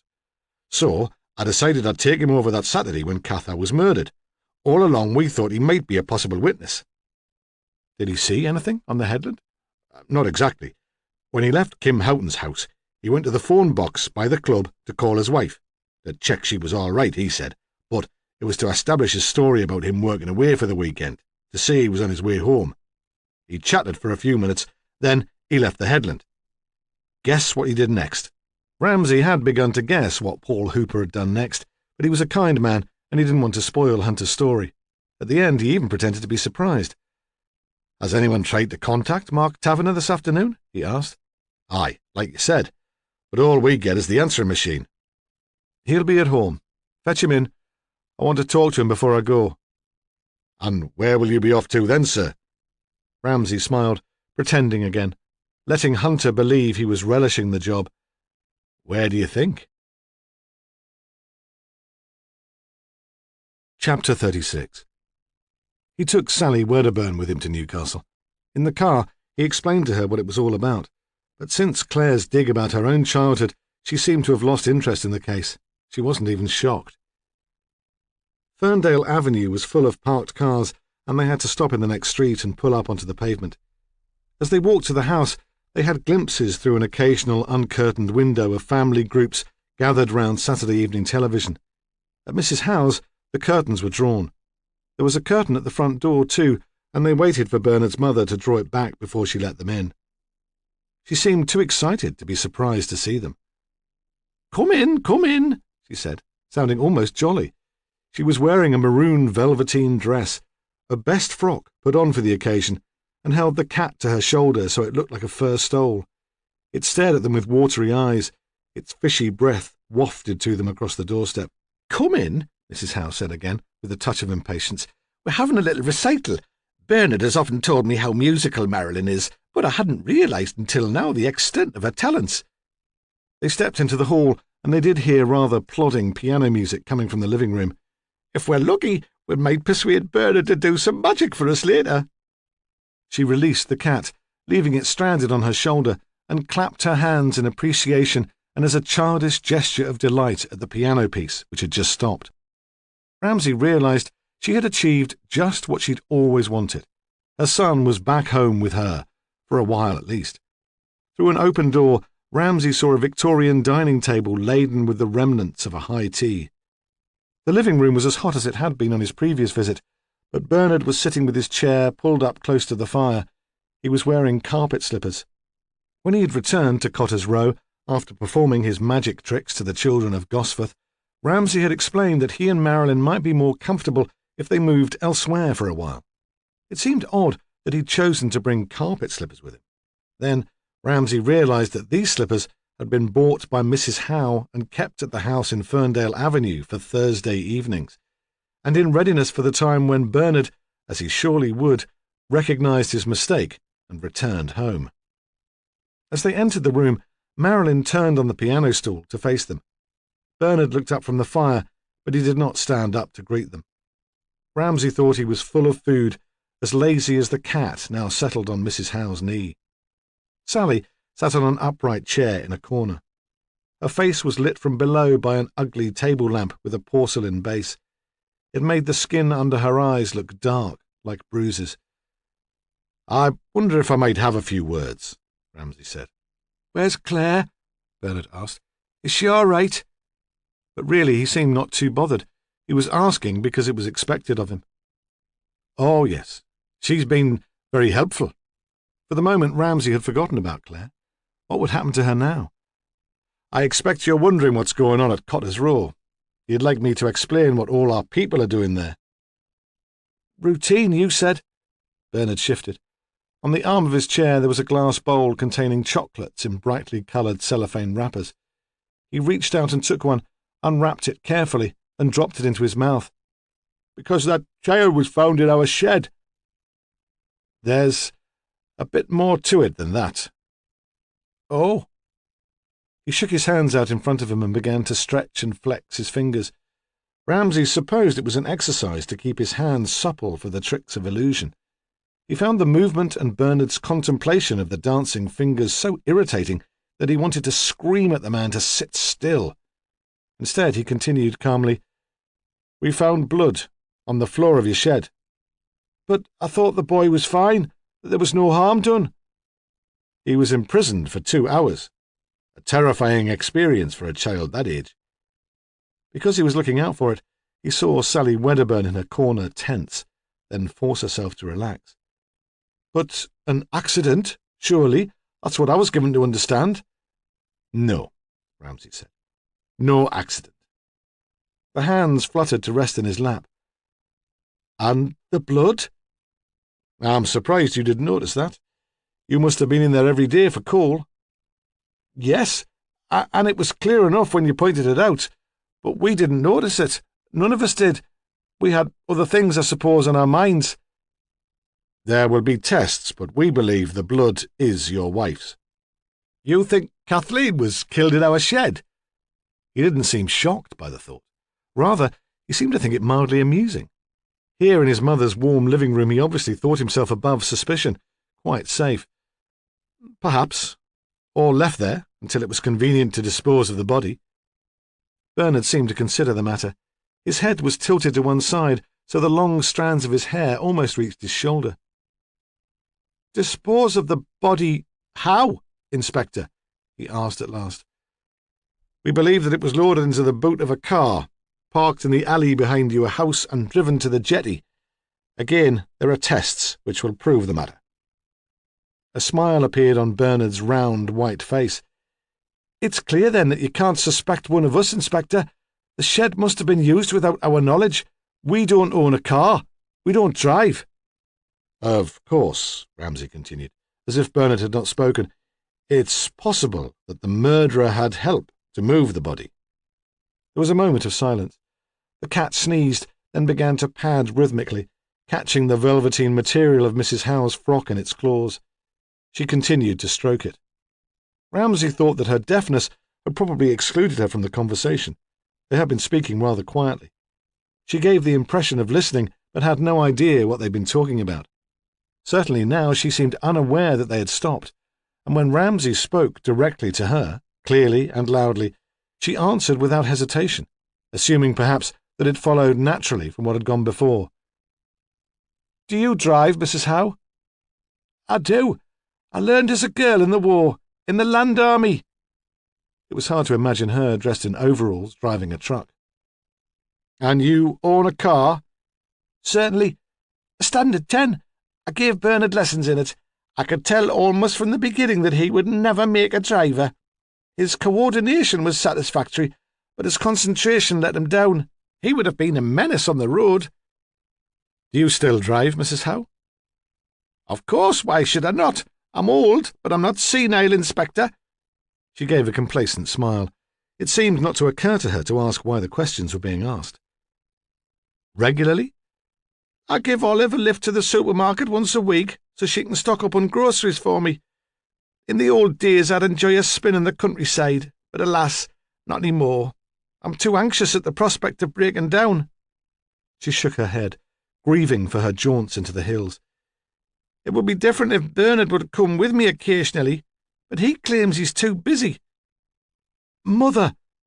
Bernard interrupted. Then to Ramsay, What are you saying, Inspector? That my mother is implicated in some way in this crime? That's ridiculous. No! The cry was involuntary and came out as a shrill scream. Marilyn even stamped her foot to demand their attention, so hard that her body was thrust backwards, and Ramsay thought the piano stool would tip over. With her frizzy hair and her petulant face, she looked like an adolescent version of Violet Elizabeth Bott. You came here to talk to me, she said. You came here to find out why I killed Mummy. Chapter 37. Ramsay had not meant, with his questions to Mrs. Howe, to provoke Marilyn to confession. He was not sure now why he'd brought up the subject of her car. Out of malice, perhaps? Spite? Because the case had dragged on for weeks longer than it should have done? Because Bernard, lounging in front of the fire, was annoying him? To put Marilyn at her ease? He'd not expected the outburst. He turned to the girl. "We have a great deal to talk about," he said. "Yes." She had twisted strands of her white hair into a thin, stiff thread. She put the end into her mouth. "But not here, in the police station. Then we can get someone to help you and make sure we don't catch you out with awkward questions. We'll have to do it properly, for your sake and Mr. Taverner's." She looked up. "You know about that?" "We know most of it. We still need your help." "Here," she said. "Now." "I'm sorry, I don't think that's a good idea." "Why not? There are two of you. My dad's here, and my nan. If you take me to the police station, I won't speak at all." So Marilyn told her story there, still perched on the piano stool, to the audience of adults gathered in the semicircle around her. "When did your relationship with Mr. Taverner begin, Marilyn?" Ramsay asked. She seemed gratified by the description, pleased that he was taking it seriously. "Last autumn, just before his wife died, I went to his classroom after school to ask about some homework. He was sitting at his desk, with his head in his hands. I thought he was ill. Then I saw he was crying. I talked to him, but he didn't even realize I was there, so I put my arm round his shoulder. I didn't think about it. I mean, I'd fancied him for ages, but it wasn't like that. I was just sorry, because he was so upset." She paused. "He turned around, and he held on to me, as if I really mattered to him. It was the most wonderful moment of my life. Whatever happens now, I've still got that." Ramsay was too kind to tell her that at that moment, in the classroom, Mark Taverner had been so desperate that he would have clung to anyone. "I held him until he'd finished crying. By that time I'd missed the bus. I told him Mummy would panic if I was late, so he offered me a lift. On the way home, he stopped the car." "Where?" "In the lay-by, near that empty farmhouse on the edge of the Dean. He talked about his wife and how difficult it was at home. I was the only person he had to talk to. Everyone else was sorry for her. They didn't think about him." Nonsense, Ramsay thought. There was Brian. But Brian was all action. Perhaps he was so busy shouting at consultants and being indignant on Sheena's behalf that he didn't have the time to listen. He started to cry again. I held on to him, and he kissed me. "And then you made love?" She nodded. "He didn't force me," she said defiantly. He wondered what she'd made of the groped encounter in the car. He imagined it passionless, selfish, a moment of violence and madness, hardly the stuff of teenage fantasy. Was that the only time? She nodded again reluctantly. It didn't mean he didn't care. His wife died soon after. He couldn't see me then, could he? I understood that. I was prepared to wait. She paused. Ramsay looked at Bernard Howe. He had his back to the fire now. He had turned his chair to face his daughter when she began to speak. He made a small, ineffectual movement towards her, whether of support or condemnation Ramsay could not tell. Then, the effort proved too much for him. He sank back into his seat and closed his eyes. Marilyn continued, I tried to talk to Mark, Mr. Taverner. He said he was sorry and that it should never have happened. I'd caught him at a vulnerable time, but that was no excuse. I said he didn't need an excuse. She caught her breath. By then, I was 16. It was legal. He said that didn't matter. Because he was a teacher and I was a pupil, it was wrong. She was becoming agitated. He didn't mind spending time with Mrs. Coulthard, though. She's married, isn't she? That's wrong, too. He wasn't having an affair with Mrs. Coulthard, Ramsay said gently. She was a friend, someone to talk to. But he could have talked to me. It came out as a cry. He was reminded of David Coulthard in the middle of a temper tantrum. She gave a little sob. Did he tell Mrs. Coulthard about me? I think he probably did. He felt very guilty about the way he treated you. It wasn't fair. He thought I was a baby. Not that you could blame him. Look at me, no decent clothes, no makeup. Do you know what Mummy called him? The Baby Snatcher. Why did you tell your mother about him? I was angry. He could already see that she was subject to rages. Usually they were hidden by politeness and good manners. Occasionally they would be uncontrollable. Why? Dad had gone up to the Coast Guard house to discuss doing magic at the party. He saw them there together. He said when he got to the house she was half naked. Are you sure they weren't having an affair? Quite sure. Because he'd already discussed this with Mark Taverner. Mark was sitting still in the interview room at Otterbridge Police Station. When they brought him in, he hadn't stopped talking. Ramsay supposed that someone with his background would be into confession. Couldn't you tell anyone else about this? He'd asked. I told Emma about Marilyn and the letter I got from Mrs. Howe. She promised not to tell Brian. She didn't want to. She thought it would upset him to know I'd done something like that. Mark had lowered his voice, forcing himself to come out with the words. Confession again. That I'd seduced a schoolgirl. Then, after Kath Howe died, she wouldn't see me. Did she suspect you of killing Mrs. Howe? I don't know. He was shocked by the thought. Perhaps she did. Why couldn't you talk to Brian Coulthard?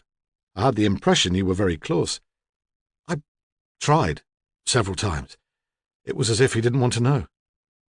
He believed you were having an affair with his wife, Ramsay thought, but did not say, and he wanted you to be happy so he didn't stand in the way. Mark had looked up from the varnished table, which was scratched with graffiti, like one of the old desks at school. I think Marilyn's been following me. When she threatened the kids, I believed her. In Mrs. Howe's overheated room in Ferndale Avenue, Marilyn waited impatiently for more questions. What did you tell your mother? Ramsay asked. Everything? Don't be silly. Of course not. Of course not.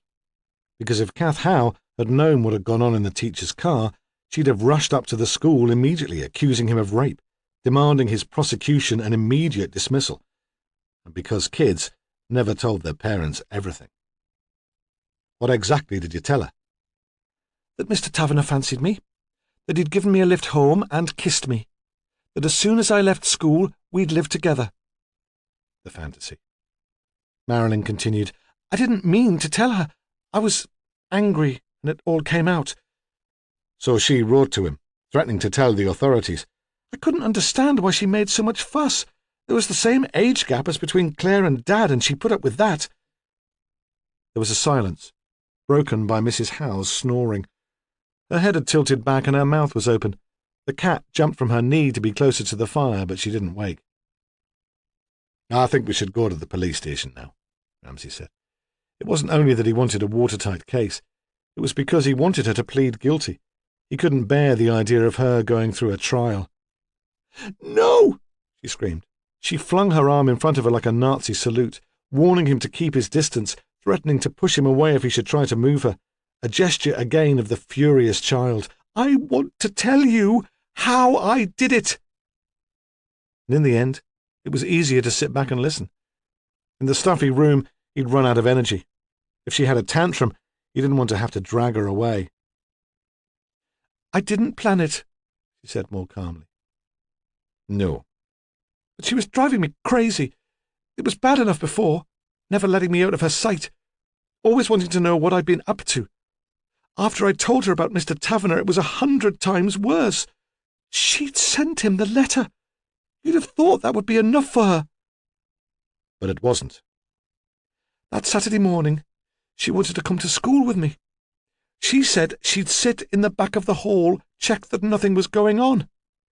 Can you imagine what the others would think, what he would think? I just couldn't allow it to happen. So, you didn't walk together to the bus stop? No. Her eyes were bright and feverish. What did happen, Marilyn? We had a row. In the house at Cotter's Row. She nodded. Claire had gone to work. Dad was upstairs. I don't suppose he noticed. They both looked at Bernard. His eyes were open, but he was staring into space. Perhaps he was dreaming of a perfect illusion, doves, silk scarves, a vanishing woman. I told Mummy she couldn't come with me. I'd be a laughingstock. She said, in that case, I wasn't to go either. I could resign from the choir. She said it was a shame, but perhaps it was better all round. She wasn't unsympathetic to Mr. Taverner. He'd been through a terrible time. It was probably better not to put temptation in his way. Then she took off her coat and sat down at that dreadful spinning wheel. She pumped at the pedal with her foot, and round it went, making the whining noise, clack, clack, clack. Horrible, like a bird. So I couldn't argue with her. She paused. I could see then that it would always be the same. She'd never let me alone, even when I was grown up. She'd always be at my shoulder, telling me what to do, clack, clack, clack. I'd be different and lonely and frumpy. Always a bill. So you killed her? I fetched the knife from the kitchen and stuck it into her back. I pushed it right in, up to the handle. There wasn't as much mess as you'd think. Did she cry out? Not really. A little gasp. I don't think she realised what was happening. When she was quite still, I pulled her into the shed. I didn't want to look at her. Weren't you worried that someone would go in there to fetch coal? No. Claire was at work. She nodded towards her father, and he was practising for a performance. It wouldn't have occurred to him. I banked up the fire and left a bucket of coal by the hearth. She stretched and gave a clever little girl smile. Actually, it all happened very quickly. When I looked at the clock, I saw I still had time to get to choir. But you missed the bus? Yes, there was a train coming. A man in a red car had been forced to stop too. He saw I was upset and offered me a lift into town. Paul Hooper. If he'd come forward immediately, they'd have cleared up the case weeks ago, but he'd had his own reasons to be frightened of the police. And after choir you persuaded Mr. Taverner to bring you home. You told him what you'd done. I told him I'd done it for him. That was true in a way. Mummy wasn't a threat to his career, dead, was she? We waited until after the party. Bernard and Claire were searching for her in the Dean, though I don't suppose they were looking too hard. We loaded the body into the boot of the car and threw it off the jetty. She looked up at him. No one cares much that she's gone, you know. I think you care, he said. She flinched as if he had slapped her, but said nothing. At least, I hope you do. Still, she ignored him. Why did you take the child, Marilyn? Surely there was no need for that. Mr. Taverner went all weedy on me. He said he was going to the police. Of course, he had to discuss it with Emma Coulthard first. She said the name in a sneering, high-pitched la-di-da voice. I phoned him from the club this morning. I told him he'd better watch out or I'd hurt those kids. I told him he mustn't see her. Did you mean it? course I meant it. Then I saw the little boy. Claire had gone back to the Coast Guard house. I told him it was a game. Let's hide from Claire, I said. It was easy as pie. You must have realised there'd be a search, and we'd find him. She shrugged. She'd been jealous of Emma Coulthard, rejected by Mark.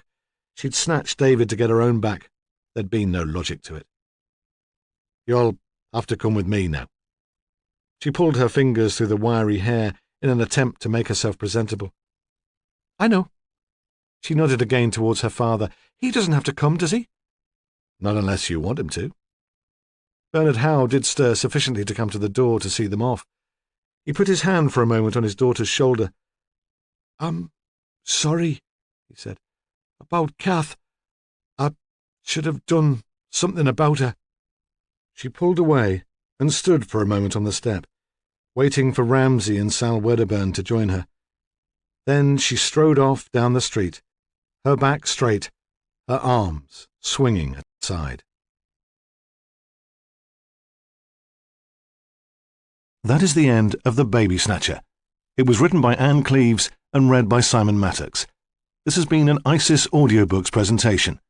Previous titles by this author include A Lesson in Dying, Murder in My Backyard, and The Seagull. For further details of our extensive catalogue of unabridged audiobooks, please call our free phone number 0800 731 5637 or visit our website www.isis-publishing.co.uk. Audible hopes you've enjoyed this program.